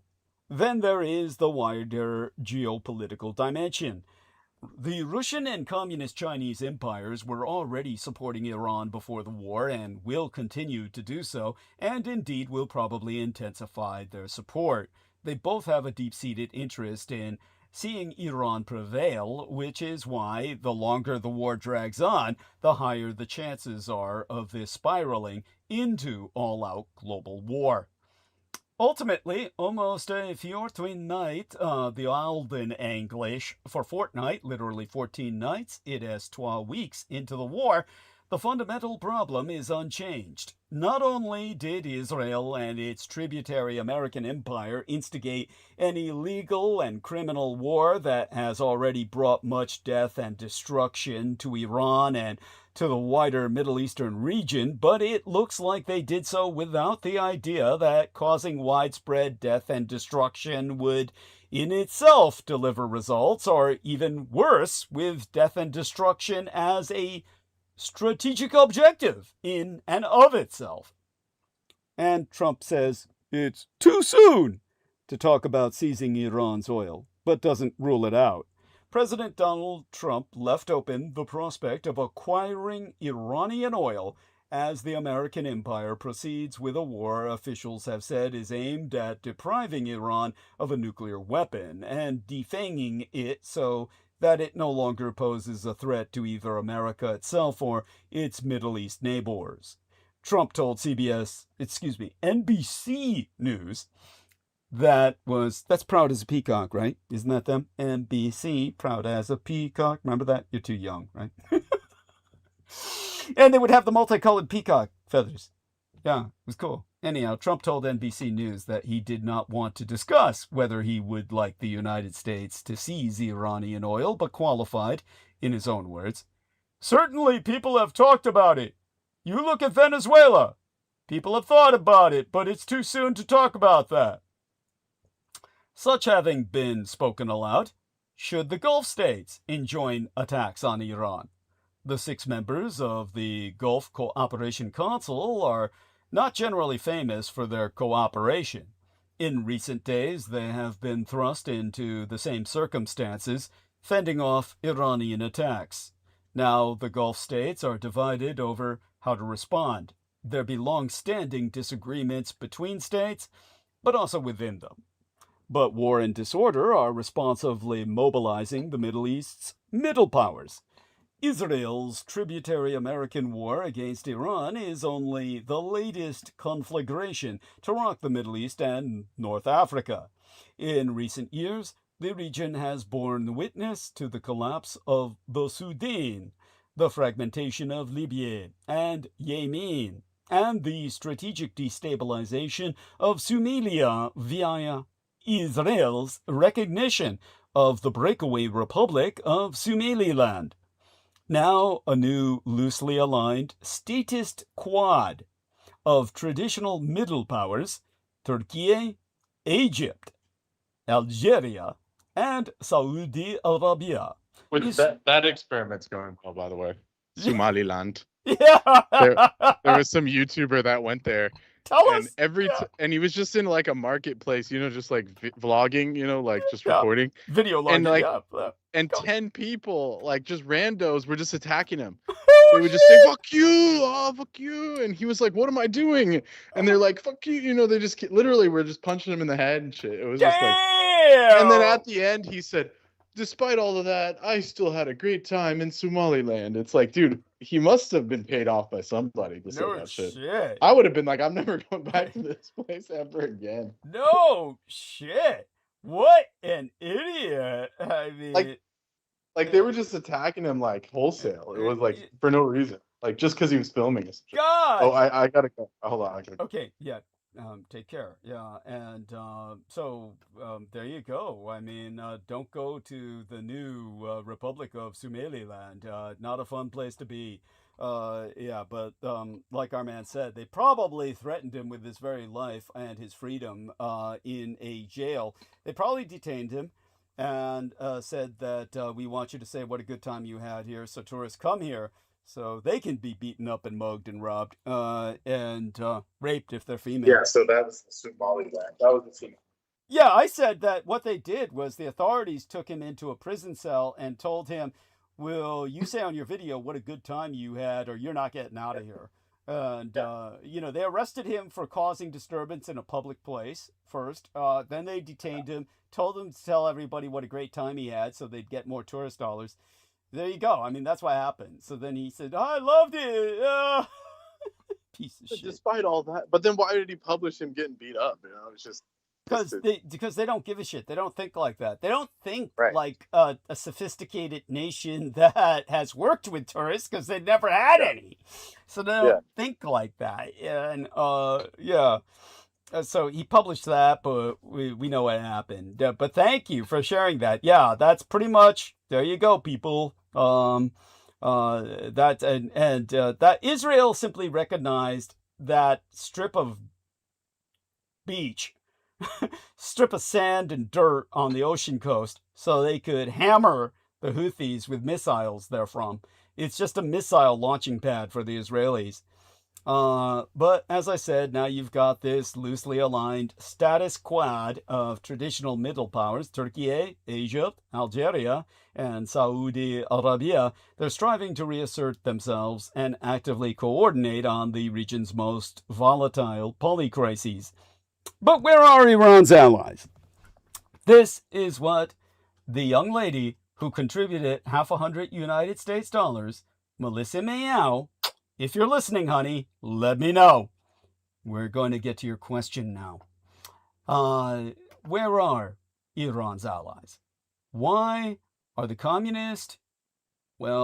Russian and communist Chinese empires not rushing to help Iran?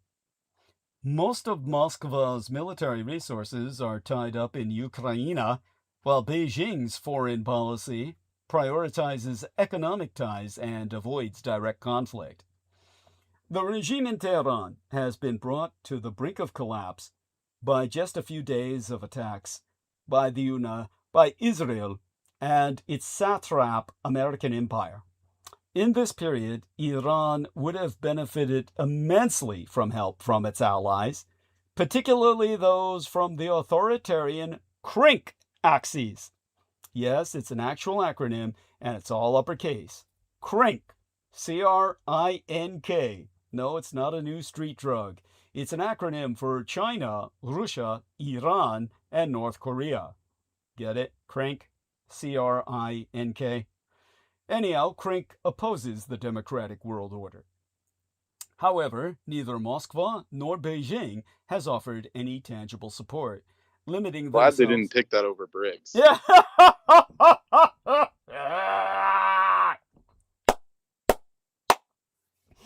Thank you. Oh my fucking god. Well, that's their military alliance is CRINK. BRICS is their economic alliance. I mean, either way, they're fucked. You know, they're.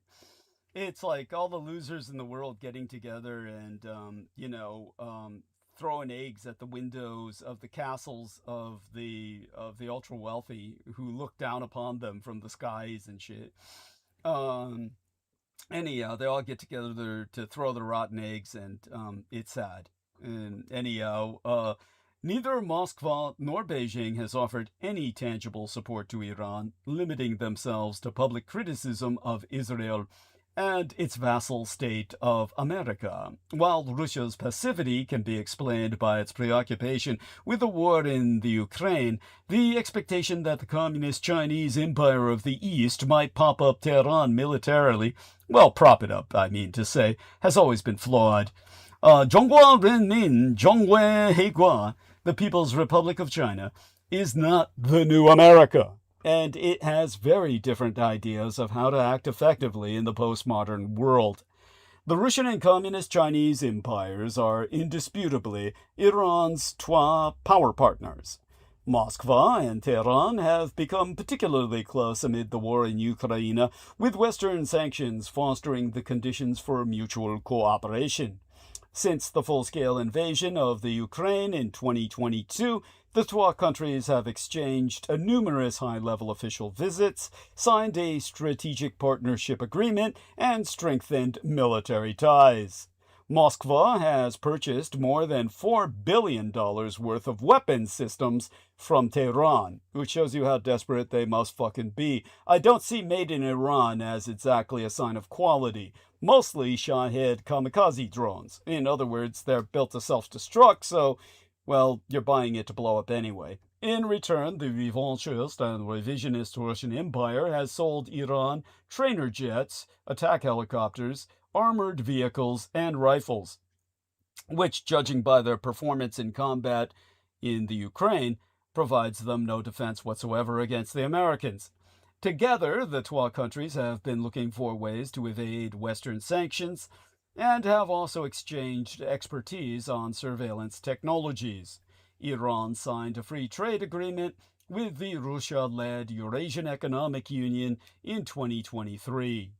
Iran's close ties with the Communist Chinese Empire began even earlier. On a tour through the Middle East in 2016, the Communist Chinese dictator Xi Jinping made a state visit to Iran, during which the two nations signed a strategic partnership agreement. In 2021, they devised a 25-year plan under which Beijing promised to invest $400 billion in exchange for uninterrupted Iranian oil supplies. The Russian and Communist Chinese empires have also developed trilateral cooperation formats with Iran. They have held regular joint naval exercises known as Maritime Security Belt since 2019, and have often taken the same position on global issues. Coordination became easier after Iran joined the international clubs led by Moscow and Beijing, the Shanghai Cooperation Organization in 2023, and the BRICS group of developing nations the following year. BRICS being the acronym for Brazil, Russia, India, China, and South Africa. Nevertheless, in Iran's hour of greatest need, neither the Russian and Communist Chinese empires came to aid in any forceful, kinetic, and undeniable manner, or any way that could be ascertained as actually helpful. Moscow provided targeting data for United States warships and aerocraft for Iranian strikes, which could be seen as the Kremlin's tit-for-tat response to massive American intelligence assistance to Ukrainian self-defense over the last 4 years, which has contributed to the deaths. I hate to be like this, but that shit was on Google Maps when we just looked it up a couple minutes ago. It took us like 20 seconds to find that stupid base with like unblurred, just clear photos. I mean, I don't think it's that hard to find. Thank you. The Qatari base. Yeah. Thank you. Or no, Kuwait. The Kuwaiti base, remember? Yes. I forgot its name already. ʔʔʔ.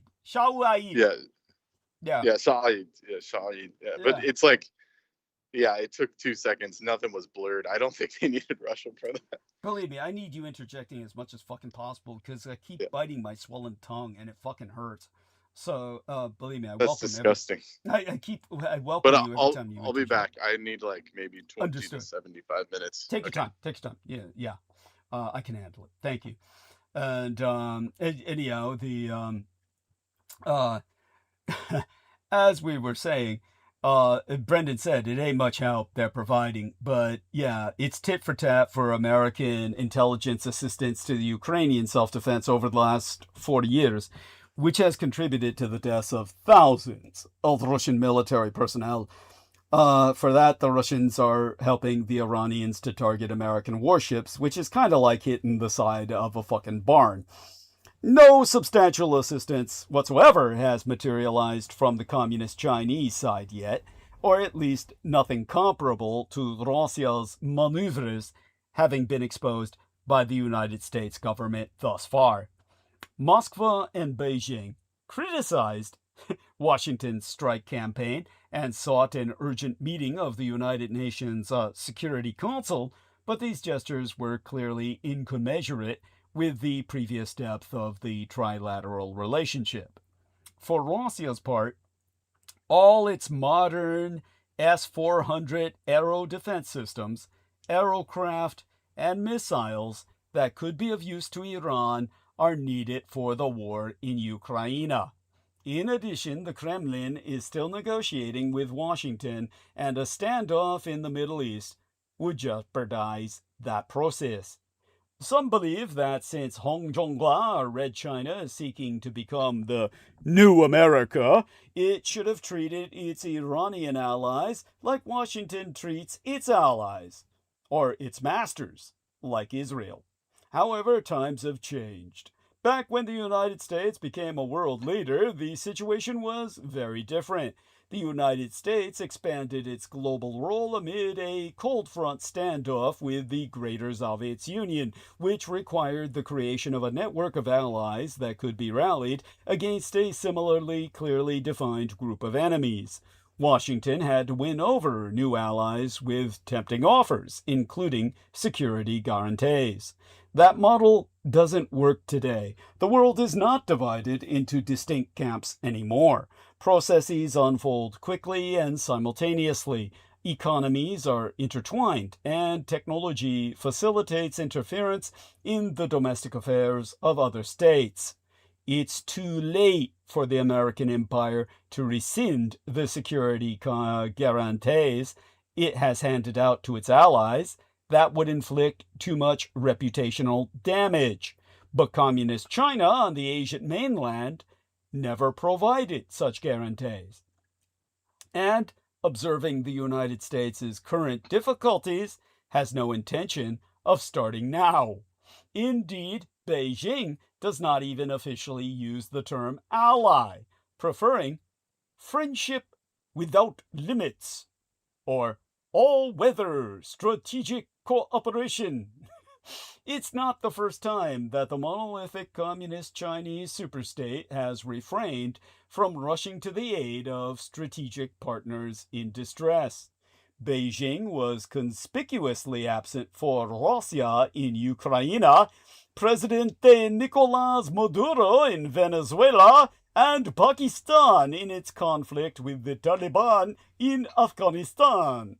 But this is not a sign of weakness. Military support for friendly regimes has never been part of Market Leninist China's strategy for global leadership. Diversification is also a pillar of Communist Chinese foreign policy.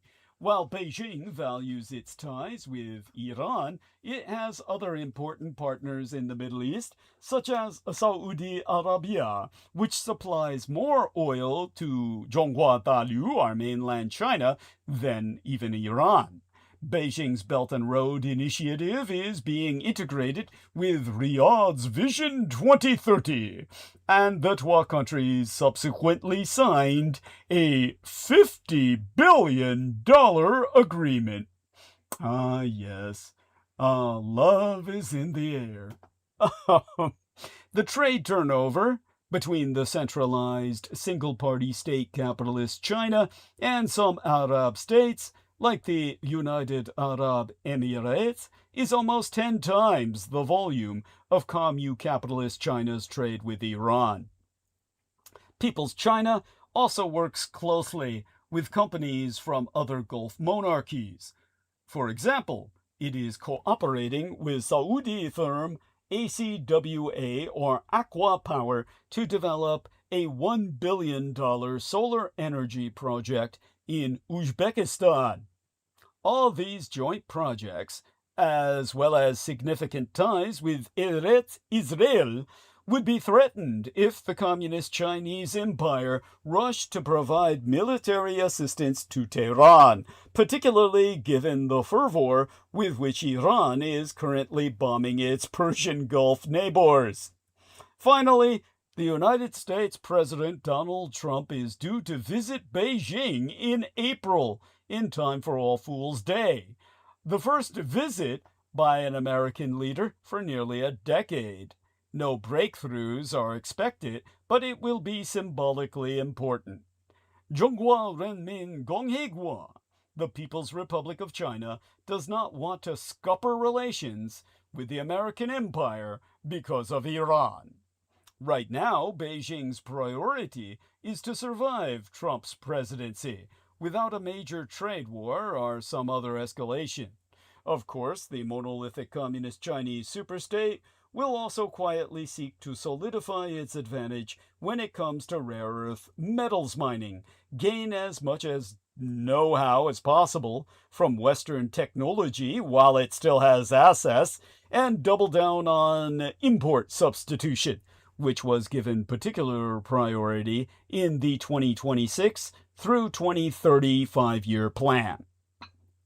Even if the Iranian regime does not survive the Israeli vassal American bombardment, its successor will have no choice but to engage with commercial centrist China, which holds a monopoly on the delivery of high-tech goods and is the main buyer of Iranian oil. It will always be far easier for Beijing to find a different supplier, for example, the Russian Federation, than it would be for Iran to find new buyers. Not to mention that Iranian oil supplies to communist China on the Asian mainland will become less What a important. scam. Yes. What a freaking... Thank you. Yeah. Like, imagine allying with China. Thank you. Getting fucking scammed. Who would Or do Russia, it? I guess. Yeah. Who would do it other than a fool? Well, they were desperate. True. They were desperate. True. It was But it's like circumstantial. they got ripped off. They just had to give them oil, and then when the fire starts, then no one's there. Thank you. Thank you. It's sad. Crickets. Fucking crickets. Yeah. Oh, it's pathetic. I hope Melissa Mayao is listening, and if not, hope she listens on the upload. So, honey, this is for you, why I'm explaining all this. And thank you, Brendan, for that interjection. Believe me, worse yet, not only all that we've already articulated, showing that Iran has been suckered, but it's only going to get worse. Iranian oil supplies to communist China on the Asian mainland will become less important for People's China as it develops alternative energy sources. So as China goes wind, wave, and solar, less and less people are going to need Iran at all. Given all this, the Communist Chinese Empire has absolutely no reason to get involved in an unpredictable regional war. It makes far more sense for Beijing to sit on the sidelines, consolidate its position, and avoid wasting resources on peripheral concerns, the way the Americans vomit excessive amounts of investiture in materials and perhaps ultimately lives. Almost as an aside, gift giving is a customary tradition during East Asian Lunar New Year. Red China's AI companies joined in this year, handing out coupons worth more than $1 billion to anyone willing to download and use their new apps, which boast agentic services. I don't even know what that fucking means. Consumers are pleased about the Hongbao Wars, named for traditional red envelopes containing gifts of cash. But shareholders and regulators are less than thrilled. Fear. I mean, does it count if it's your own, like writing an IOU? Like, if they're paying them in renminbi, it might as well be IOU. Thank you. Right? Thank you. Yeah, it's monopoly money anyway. Yeah, it's like I want to give you this billion, but you have to produce or something. Yes. Like wishful thinking. Yes, thank you. Oh, damn. That's what the startups are all about, right? All these, and that crypto shit. Yeah, I think those days are over. I think it's like that shit's petered out. Oh, we can pray. Burnt out. How is it that dude that got personally pardoned by Donald Trump, Mr. CZ, you can look that fucker up. How is it that fucker's still a multi-billionaire? I don't get it. I forget. Well, it's the same way the Tates do it. It's the same way all the guys. Yeah, they stole it all from everybody else. They're the guys who stole it. They did the rug pull. They did. They rug pull and then they perpetuate it. They say, "I'm going to teach you how to do the rug pull," and then everyone pays them $20, $20 a month. Yeah, that's no doubt that guy's doing it in Chinese. Yeah, there you go. No, he's doing it to Americans.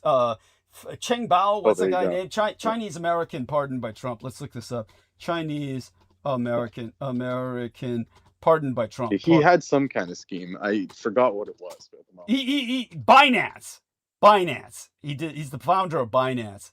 Yeah. So talk about pyramid schemes. Yeah, Binance. That was one of the worst. I mean, I hope nobody's involved with that out there listening to us. Changpeng Zhao. Yeah, there he is. Yeah. Changpeng Zhao, founder of the world's largest cryptocurrency exchange, Binance, personally pardoned by President Donald Trump. Yeah, there he is, the multi-billionaire founder of the largest crypto exchange in the world, Changpeng Zhao. Yeah, there you go. And I wonder how much he had to pay for that. It's like Monopoly, get out of jail. Yeah, it's there you go. He pay a couple bucks. Yeah, it was worth it.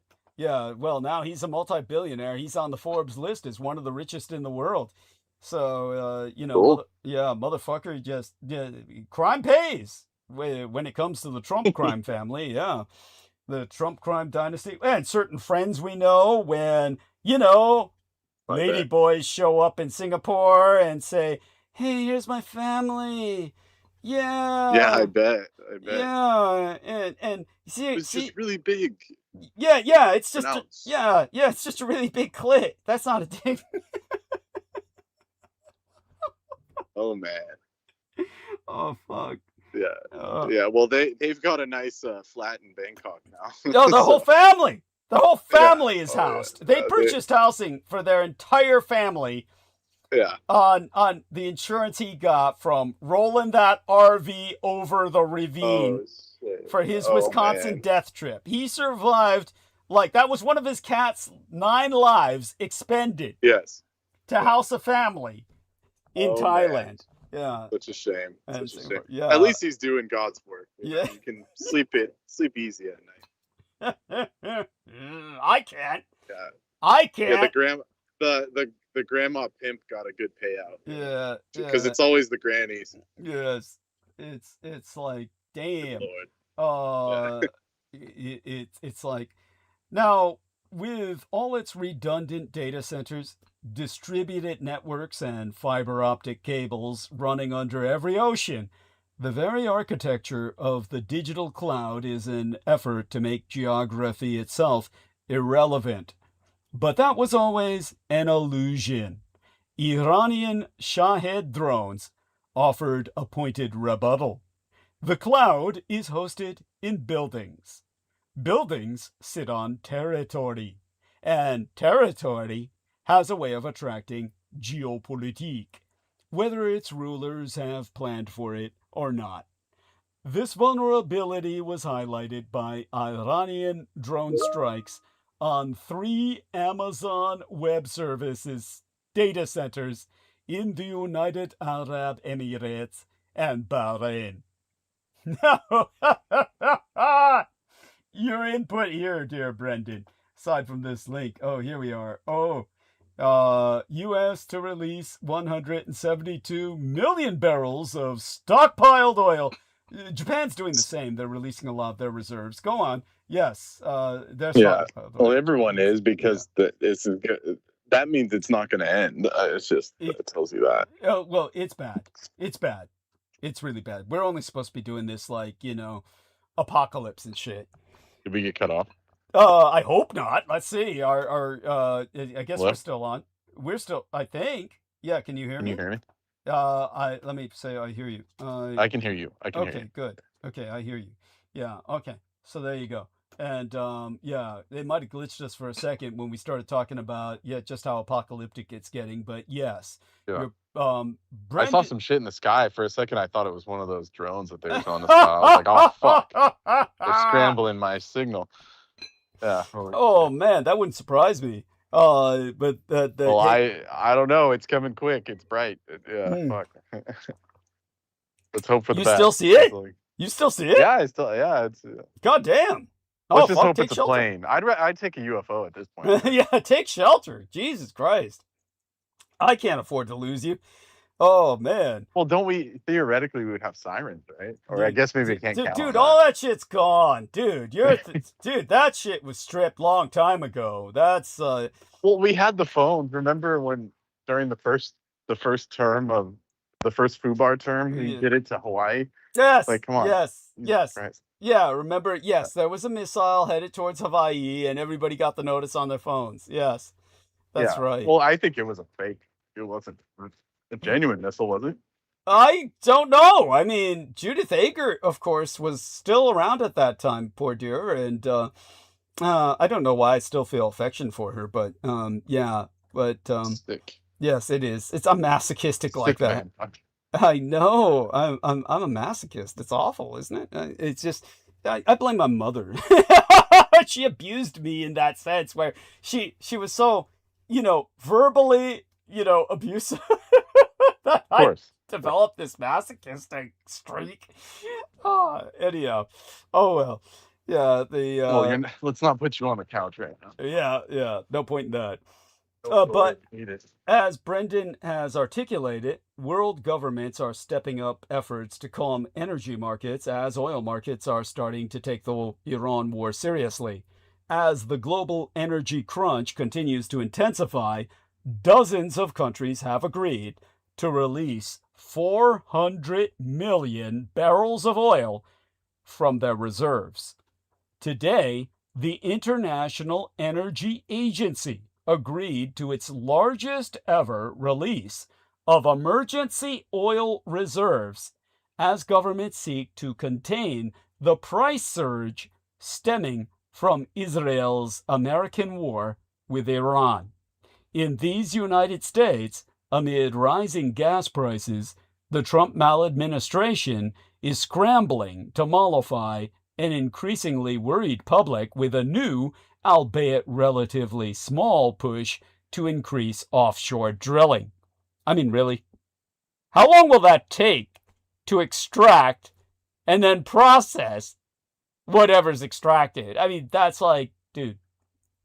Nevertheless, West Texas Intermediate futures gained 4.6% to settle above $87 a barrel by mid-afternoon, a full $20 more than before the war. Fresh attacks. I mean, that's beyond wishful thinking. I mean, Thank you. Like, Thank you. It's almost offensive. It's literally offensive. Well, you can see us drilling. Yeah. yeah, and everyone in the comments, they're all like keyboard warriors. They're like, oh, we have so much oil, we just got to drill. And it's like, dude, you can have it, but it's who's refining it. Thank you. Yeah, and then people were saying, oh, the Canadians can do it. Well, he pissed them off. So it's like, what? Thank you. Like, Jesus. Yeah. He fucked us. How can you fix that? Yeah, he's fucked us up every way. We are fucked in every orifice. Yeah, we've got a cock in every open hole. That's and fresh attacks on ships in the Strait of Hormuz, chaotic messaging from the Pentagon and White House, threats from Donald Trump, and no clear end to the war in sight have the upper hand with markets. Trump said the American empire could strike even more targets in Iran if we want, just a day after insisting the campaign was winding down. That marked at least the third time over the past 5 days in which the 79-year-old president has bounced between comments of aggression and conciliation. as policymakers debated a release of emergency oil reserves that would be the biggest ever in a bid to cool prices, the International Energy Agency proposed its largest ever release of emergency reserves, with the decision coming to closure late yesterday. The release amounts to as much as 400 million barrels, double the amount the IEA put into the market in 2022 after Russia invaded the Ukraine. So here we are. Let's see, this latest one. There we are. 32 countries to release record oil reserves as the prices surge. Yeah. Thank you. I mean, these are important links. Thank you, Brendan, for this. And yeah, certainly evidence for everything we're saying. Now, the ongoing conflict has caused oil and gas prices to swing wildly. The International Energy Agency said that member countries had unanimously agreed to release 400 million barrels of oil from their reserves in a bid to ease prices that are soaring due to the Iran war. Since this war began, American crude oil prices are up more than 25%, and retail gas prices have risen more than $0.50 to a national average of around $3.57 per gallon. According to state media, Iran said it launched its most intense and heaviest operation since the start of the war earlier today, targeting Israel itself and Gulf nations. That comes after Israel launched another wave of strikes on targets in Tehran late yesterday, while simultaneously striking a suburb of Beirut in Lebanon. Releasing our strategic reserves will be a fill-up, but opening the Strait of Hormuz is the key to lower prices. Thus, America's war aims may be diverging from Israel's. When will when will Israel and its proxy state, America, end their war with Iran? Yesterday, Donald Trump gave some hints that reassured jittery markets, though he later contradicted them. But much depends on whether Benjamin Netanyahu, Israel and America's dictator, and his puppet President Trump still share the same war aims. The 12 countries' goals are starting to diverge. In point of fact, Trump can't even decide whether the Iran war is still going on. President Trump seems to be at odds with his Secretary of Defense and with himself about whether his war in Iran is starting, finishing, or all of the aforesaid. Israel's puppet president Donald Trump has given mixed messages on when the war in Iran will end. In a speech to House Republicans in Florida on Monday, Trump said, "We've already won in many ways, but we haven't won enough." Minutes later, he told a news conference that his maladministration will not relent until the enemy is totally and decisively defeated. That comes as a top Iranian official told CNN that Tehran is prepared for a long war. Meanwhile, current and former United States government officials have told CNN that last year's sweeping cuts by the DOGE, the DOGE, Department of Government Efficiency, remember them, have malevolently hampered the government's abilities to monitor terrorist threats, broadcast American information into Iran, and effectively help United States citizens stranded in the Middle East. Yesterday, President Donald Trump's numerous conflicting statements about whether he will seek an end to Israel's proxy American war against Iran had the effect of bringing oil and natural gas prices down from their earlier peak, but the future course of the conflict remains murky as ever, and global energy benchmarks are still above pre-war levels. If the war isn't resolved soon, those prices will resume their upward climb. That is because the Strait of Hormuz, the critical oil choke point that connects the Persian Gulf to the Arabian Sea, remains virtually closed to maritime traffic, notwithstanding Trump's statement that tankers should show some guts and proceed therethrough. According to a new analysis from the Rapidan Energy Group, Gulf War III, and by the way, it's Gulf War IV, nobody counts Iran versus Iraq, which lasted 8 years and killed. Yeah, let me get right on that. Thank you. Thank you. Go on, please. Yeah, just drive through. Just drive through bombs. Let me get right on that.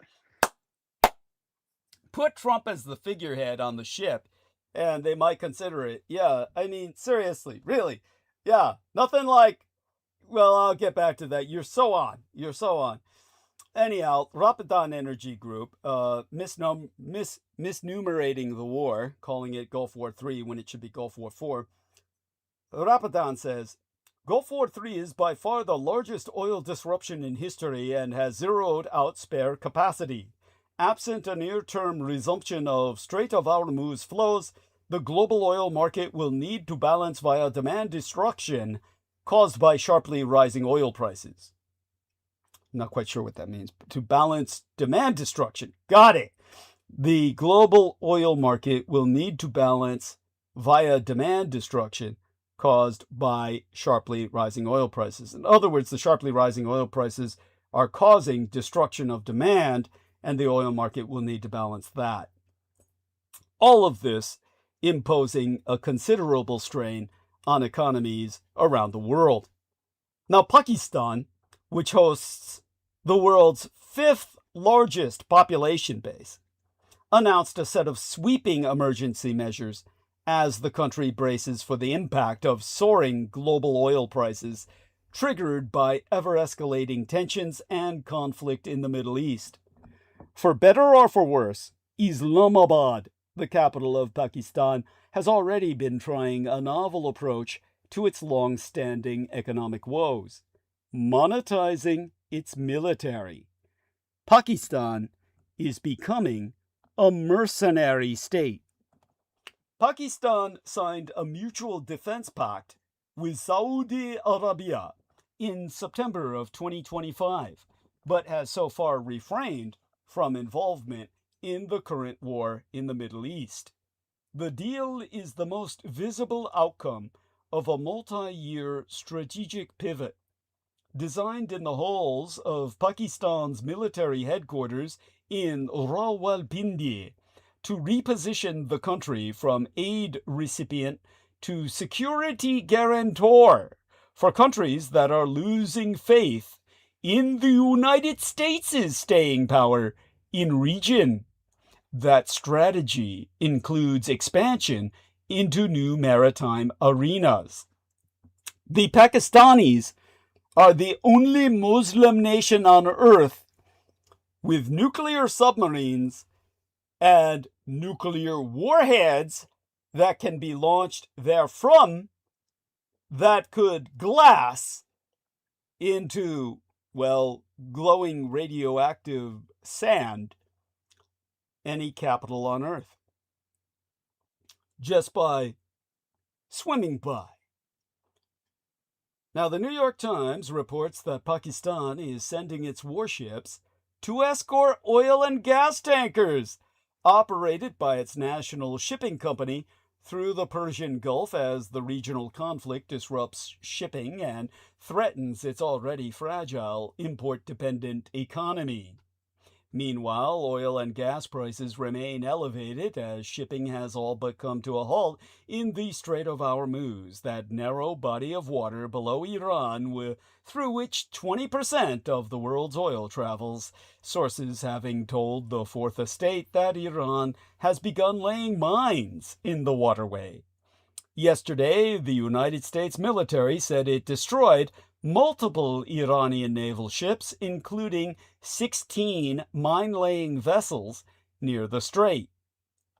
Inflation was steady in February, with the consumer price index rising 0.3% month over month, in line with what analysts and economists were expecting before the Iran war drove up gas prices. Sourced report was produced before Israel and Zionist America launched a large-scale attack on Iran on the final day of the month, rattling global energy markets and sending gas prices skyrocketing. In the midst of such polycrises, does the lawlessness of the Iran war even matter? An overarching question is whether the laws of war even matter when powerful states seem able to do as they please with little consequence. When it comes to the legality of Israel's sub-American war against Iran, there are several conversations and sub-conversations taking place. In these United States, one conversation is about domestic law and the extent to which the president can initiate or declare war unilaterally without Congress. Internationally, the questions are whether this war is lawful under existing treaties and if it is being conducted lawfully.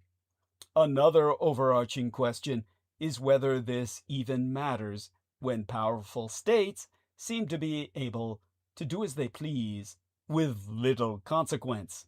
On all three fronts, the picture is more complicated than many observers allow. Basically, we are in Schrödinger's war. Think of Schrödinger's cat. The cat is neither alive nor dead. You can't find out until you pull down its pants. I mean, open the box. I'm sorry, that image always comes to my mind of a pussy in a box. I'm sorry. The Trump maladministration can't say why the United States went to war with Iran, and it can't say what the objective of the war even is. Now it can't even decide whether the war is still going on. During an interview with CBS News yesterday afternoon, President Trump all but declared victory, declaring, "I think the war is very complete. Pretty much." This statement is so self-contradictory and confusing that one might be tempted to write it off as just riffing, except that he reiterated it at a press conference later in the day. Apparently referring to himself, he said, "We're achieving major strides toward completing our military objective. And some people could say they're pretty well complete." All that was missing to complete the parallel. I'm getting heavy echo from Brendan here. Brendan, you're on. Your mic is on. And its feedback is ferocious. Yes. So. Is that worse or better? Better or worse? Better now, thank God. Yes. Oh my God, what the fuck was that? I'm not sure. Anyhow, all that was missing to complete the parallel to the Iraq War was Trump in a flight suit on an aircraft carrier and a mission accomplished banner behind him. So, by the way, Brendan, he's doing 4D chess, man. You can't talk shit about the 4D chess. Tell them about his 4D chess. Yes. Fuck. Yeah, he's telegraphing that they're not going to strike, but then they're going to strike. It's this 4D chess. Yeah. What a bro. What a bro. Yeah.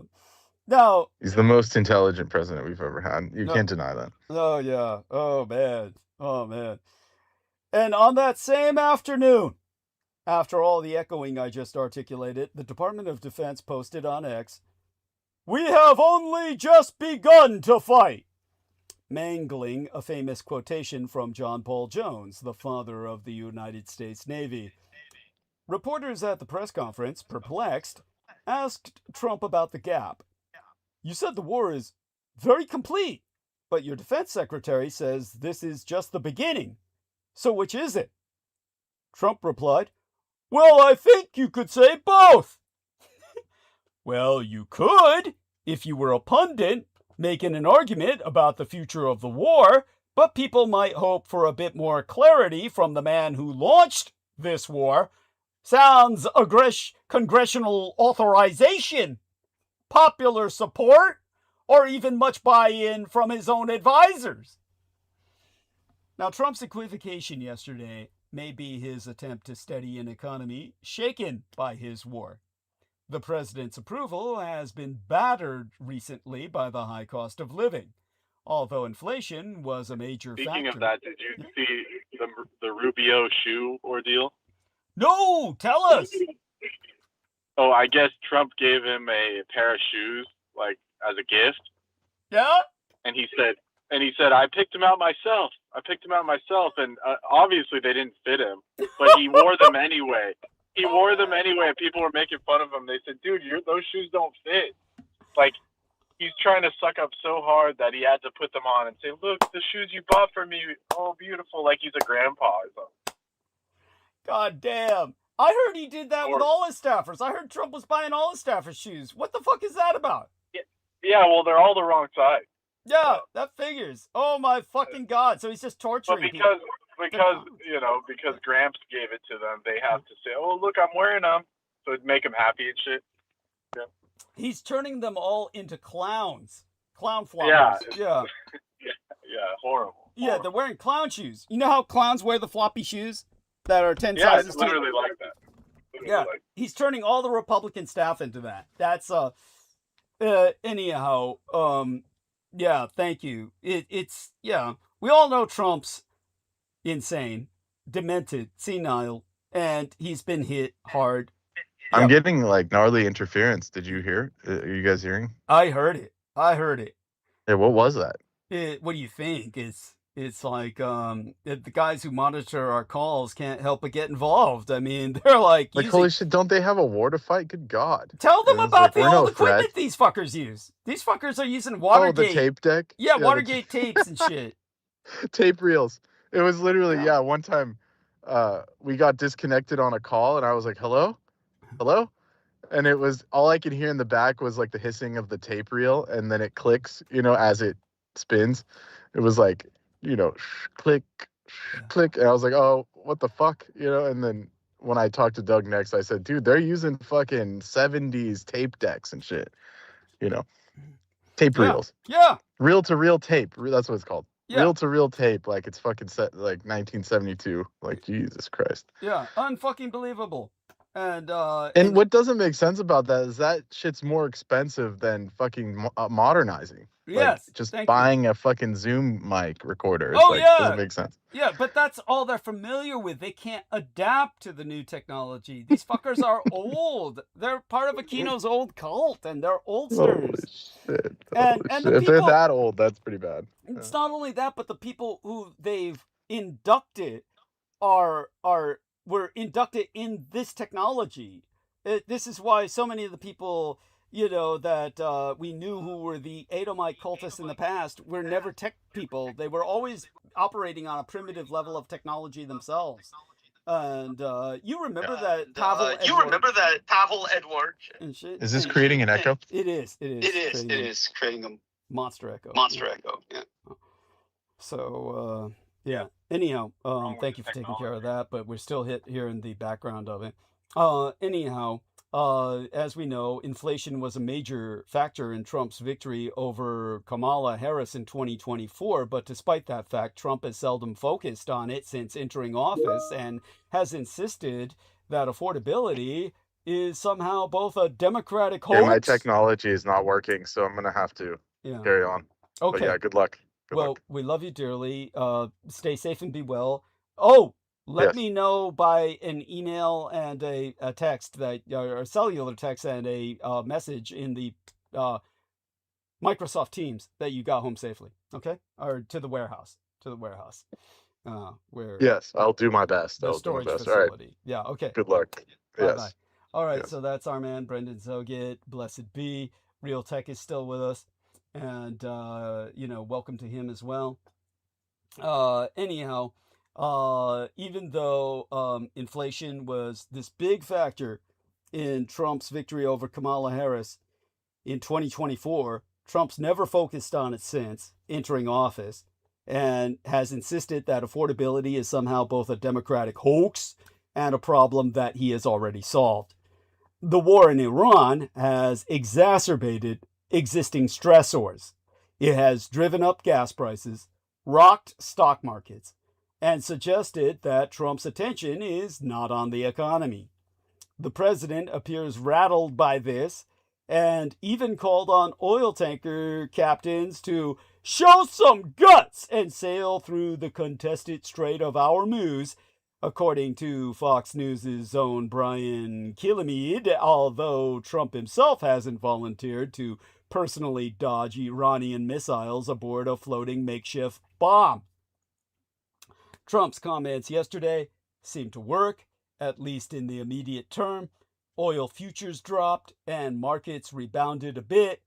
Over time, however, whatever succor Trump provides to the economy by saying that the war is nearly over is likely to be canceled out by his maladministration's vacillation. Markets seek stability, and Trump can't seem to decide on a talking point, much less a strategy or aim, as in objective, for the war itself. Trump offered 10 different rationales for the war in its first 6 days alone. Traders may be primed to look for examples of Trump chickening out, but yesterday's remarks seem more like a feint at ending the war. Defense Secretary Pete Hegseth declared that today would be yet again our most intense day of strikes. Trump appears confused, not only about the future of the war, but also about some of its basic facts. The American empire has faced international criticism over a missile strike on a little girls' school in Iran, which was next to a naval base that was also struck. Iranian authorities confirmed that about 198 people were killed at that school, overwhelmingly girl children. Over the weekend, Trump claimed that the attack was friendly fire, himself so saying, and here I quote his T, "In my opinion, and based on what I've seen, that was done by Iran. They have no accuracy whatsoever. It was done by Iran." Since then, all evidence has emerged that the missile that struck the base was a Tomahawk, an American-made weapon. Yesterday, Trump claimed that Iran possesses Tomahawks, saying, whether it's Iran or somebody else, the fact that a Tomahawk is very generic. It's sold to other countries. This is bullshit. Only a few American imperial allies, including the United Kingdom and Australia, are known to have them. When a New York Times reporter confronted Trump, asking why no one else in the government was backing up his claims, the president folded, replying, "Because I just don't know enough about it. Whatever the report shows, I'm willing to live with that report." This claim of ignorance is surprising, because Trump usually claims to know better than everyone around him. When asked a question to which he doesn't know the answer, his default is to say that he's considering it. But on occasion, when really backed into a corner, Trump will throw up his hands and claim that he doesn't know anything about a topic. No president can or should be expected to know everything. This is why he's provided with a cabinet and a team of other advisors, an executive branch full of subject matter experts, and a Congress and judiciary to serve as checks upon himself. The problem is that Trump wants to operate with complete freedom from any restrictions and without waiting for advisors' input. Asked when the war would completely end, Trump told CBS, "Wrapping up is all in my mind. Nobody else's." That's not very reassuring for stock markets or anyone else. Meanwhile, a slower moving story is unfolding in America. Lost Latino love could cost Republicans the midterms. Mass deport? Lose support. Latinos helped Mr. Trump win his second midterm. Many Republicans in Texas are assuming that Hispanic support in the midterm elections will remain at 2024 levels. This is probably a mistake. Trump's much vaunted success with Hispanics is turning to ashes. The ongoing Trump cultic plot to rig the midterms and end democracy is getting crazier and more dangerous by the day. The plot is also becoming increasingly layered and will likely continue all the way to January 3rd, when newly elected members of the Senate and every member of the House will be sworn into office. Keeping abreast of all the twists and turns as the scheme unfolds can be exhausting and overwhelming, and that's exactly how our narcissist-in-chief and his assorted Judeo-Bolshevik commissars want you to feel. But don't give in. The plot is inherently flawed, and although we can never be certain, it will ultimately fail in the face of the president's plummeting poll numbers, the deepening affordability crisis, and the growing popular resistance movement. In the meantime, let me try and organize a list in my head of the plot's main elements to help you stay informed, connected, and, above all, engaged.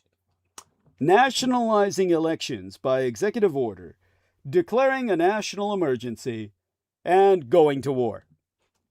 In a February 2nd appearance on former FBI Deputy Director Dan Bongino's podcast, President Donald Trump called on Republicans to take over and nationalize voting in at least 15 states.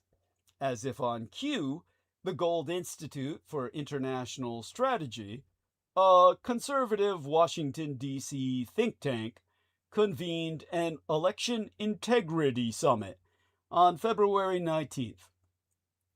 The confab was highlighted by a 30-person roundtable discussion on the need to persuade Trump to issue a new executive order that would give him unprecedented control over how federal elections are run. A who's who of high-profile election deniers attended the summit, including Michael Flynn, Trump's former national security advisor, attorney Clayton Mitchell, who directs the aptly misnamed Election Integrity Network, and failed Arizona gubernatorial candidate Kari Lake. Also in attendance, according to ProPublica, was Kurt Olson, a White House lawyer who is reinvestigating the 2020 election along with other maladministration officials. Initially drafted in 2025 and currently being updated, the proposed order totals 17 pages. It would authorize Trump to declare an emergency under the National Emergencies Act and the International Emergency Economic Powers Act to counter alleged foreign interference in elections by requiring strict voter ID procedures, accelerating voting roll purges, banning mail-in ballots, and getting rid of voting machines in favor of hand counting all votes. The order doesn't specify which countries have meddled in our elections, but Trump has targeted the Communist Chinese Empire in the past and is currently accusing Iran, complaining in a 1:35 a.m.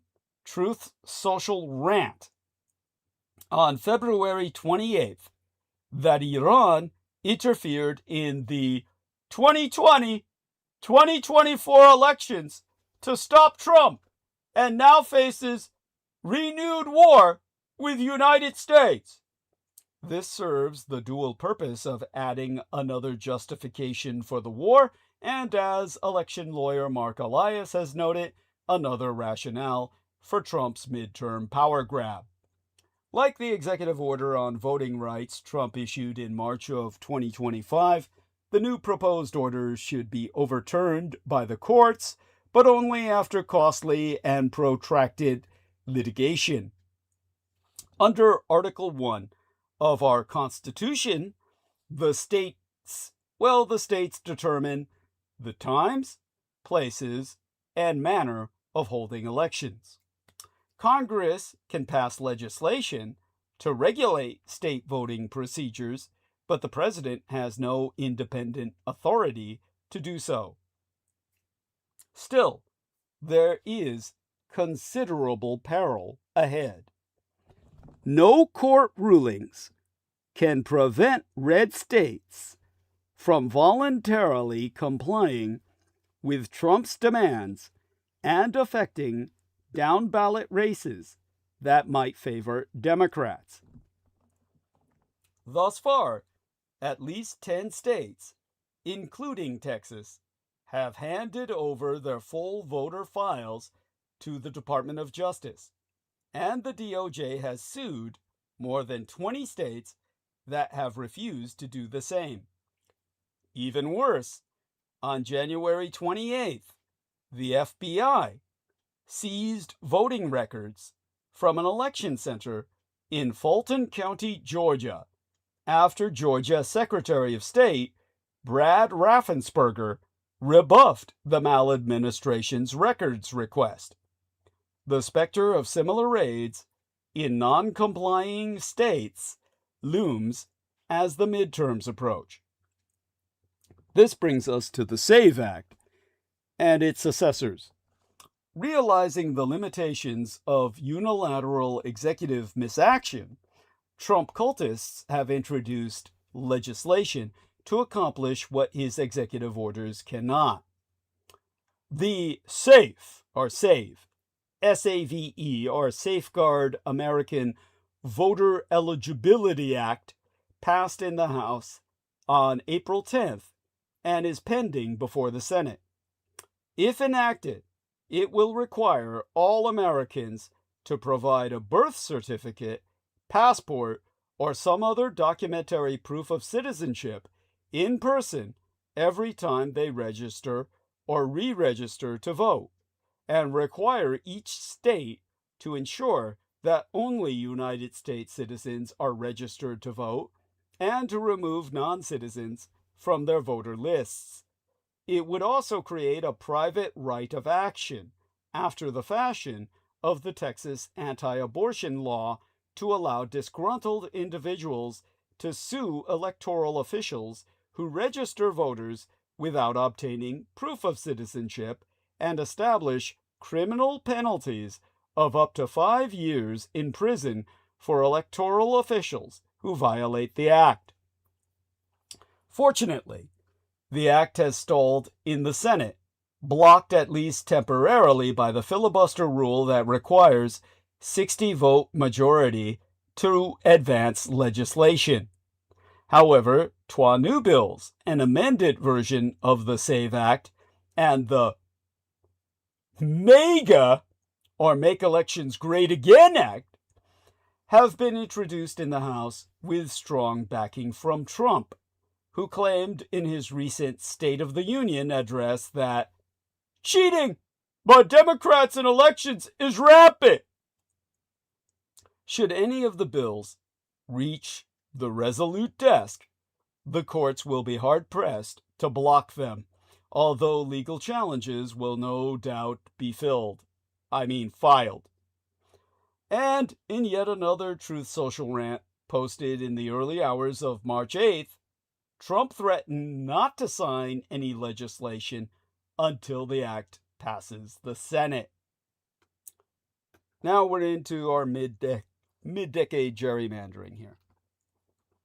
Every 10 years, after the census, the Constitution requires the states to redraw the boundaries of their congressional districts to reflect population changes in a process known as reapportionment or redistricting. If done fairly, the process provides equal representation for all voters, regardless of race, gender, or party affiliation, guided by the ideal of one person, one vote. Sadly, the process is deeply flawed and often yields to gerrymandering, a portmanteau coined after the salamander-like image that resulted on a map of the voting districts created by Massachusetts Governor Elbridge Gerry in 1812.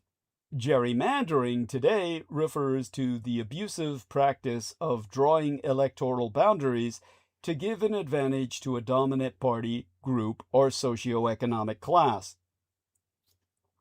Until now, states have typically redistricted only once per decade. But last July, under intense pressure from Trump, Texas broke the norm, drafting a new congressional map designed to give the Russo collaborationist Red Republican Insurgent Party 5 additional House seats. Since then, other states have followed suit, touching off a mid-decade gerrymandering war that has spread to my own golden state nation of California, Missouri, North Carolina, Ohio, Virginia, and Florida, and soon to other states. On balance, the math slightly favors the Republicans, but the war could easily backfire as a new blue wave appears to be building and more voters, even in red states, come to realize they have been duped by the con man from Queens. This leads to deploying ICE at the polls. In a February 3rd podcast, the former White House strategist Steve Bannon called on Trump to send immigration and customs enforcement officers to polling sites to prevent non-citizens from voting.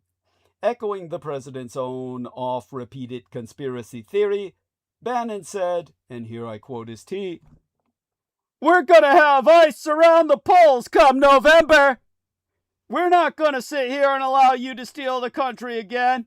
And you can whine and cry and throw your toys out of the pram all you want, but we will never again allow an election to be stolen."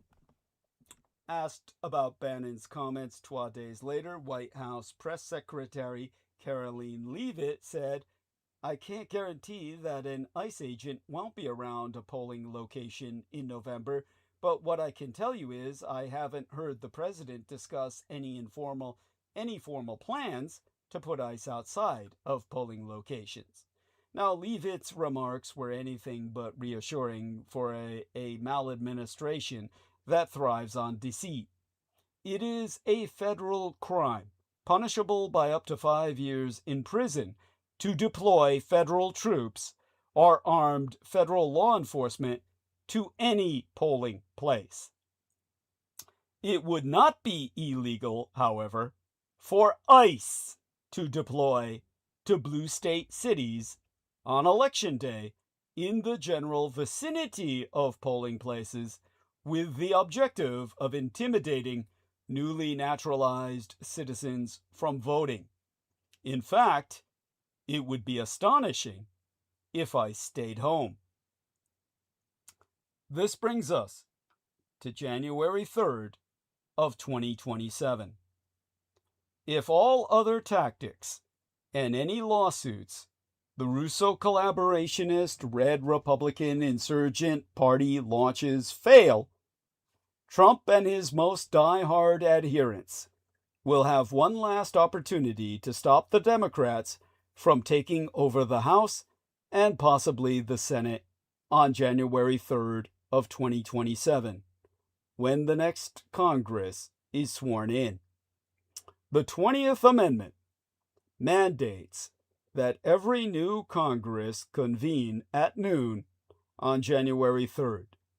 The first session of each chamber is supposed to be purely ceremonial in nature, just like the joint session of Congress that convenes on January 6th to count electoral college ballots after a presidential election. But as we saw on January 6th of 2021, ceremony can quickly give way to chaos and even outright insurrection. This is especially true when given a patina of legality, as the 2020 election deniers concocted the theory that Vice President Mike Pence had the discretion to reject swing state electoral votes cast in favor of Joe Biden. If anything, there is even more opportunity for disruption and potential chaos on January 3rd. Each chamber has its own rules for the swearing-in process. In the House, the members-elect vote to select a new speaker, who is sworn into office by the Dean of the House, the most senior or longest-serving member, regardless of party. Once sworn in, the new speaker administers the oath to the members-elect. But what happens if the Dean refuses to swear in a new speaker, alleging electoral fraud? The current Dean of the House is Kentucky Republican Hal Rogers, an election denier who voted against the certification of the 2020 election. If Trump demands, would Rogers delay or decline to swear in a Democratic speaker? Would he defy the president? In the Senate, each newly elected member is sworn in by the Vice President of the United States, who serves as President of the Senate. What happens if J.D. Vance, following instructions from his boss, refuses to swear in a critical number of Democrats? Each chamber has procedures for resolving election disputes, but they are rarely invoked, and it remains to be seen how Trump will exploit them. There is nothing more dangerous than an autocrat afraid of losing power, and there is no autocrat on the world stage today more fearful and paranoid than Donald John Trump. He is prepared to do anything he can to stave off defeat, but his age and incompetence have finally caught up with him, and his aura of invincibility has been pierced. The American people, on the other hand, are waking up and rejecting the neo-Russist horrors their president is offering them, and their children. In the end, they will see to it that the plot to rig the midterms and end democracy fails. And with that, approaching the witching hour, Real Tech says, "You're welcome, Douglas." Love you, Real Tech. Amy Lightyear, love you, honey. She says, "Wonder if he ever gets his wish fulfilled for a Nobel Peace Prize." Delightful, honey. That's delightful. Thank you so much for that. That's a good laugh to end the show with, everybody.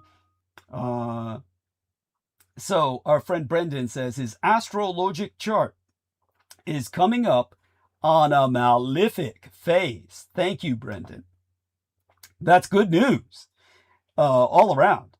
And with that, feel free to come on, Aristides and Brendan, and say good morning to all our listeners.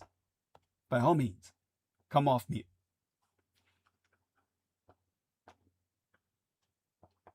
Yes, as Brendan says, he might not make it long. Hey, say good morning, everybody. Yeah. And I guess they can. So I will. Brendan Zogan is typing. Ari's probably asleep. He says, my tech is toast. Poor guy. Okay. But he's typing a message for us all. It's glitched. Got it. And, okay. Well, my love to all who support me. Do follow the example of MÄLISSA, and I will answer your questions as well as I did hers. Got a good number of people listening as we reach the stroke of midnight. Upvotes. For God's sake, get on your other channels and click that upvote button. It's existential. It is life or death. Life and death. It is the difference between life and death. Get those upvotes in and spread the word. If you cannot contribute, you must distribute. And by all means, be back here Sunday night, same time, same place. Oh, Aristides is awake. So by all means, dear Aristides, say good morning, if you would be so kind.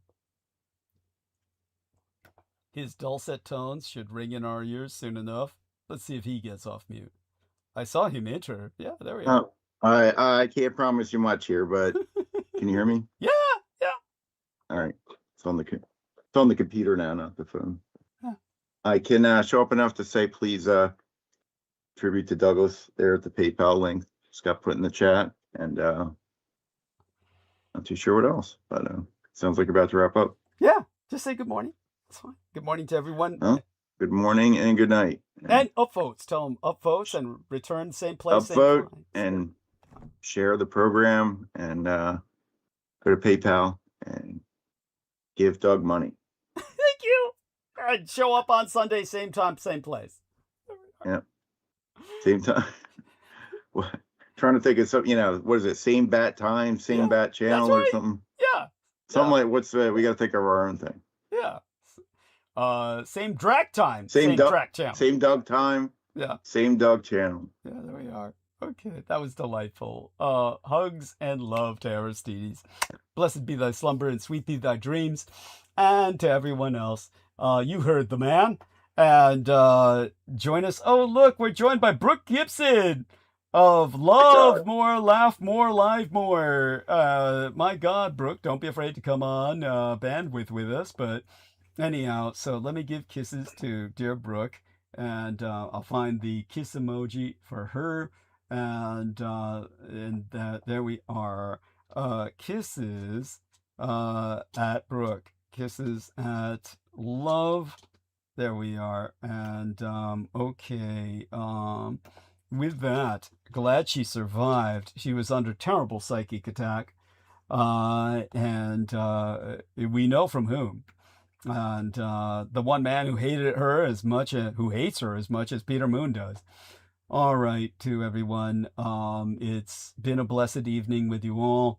We're going to now sign off of live stream and ask you to return on Sunday night, same time, same place, same Drac time, same Drac place.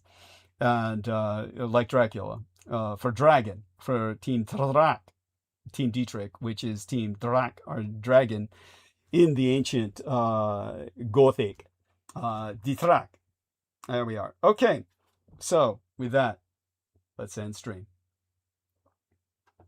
Ending stream.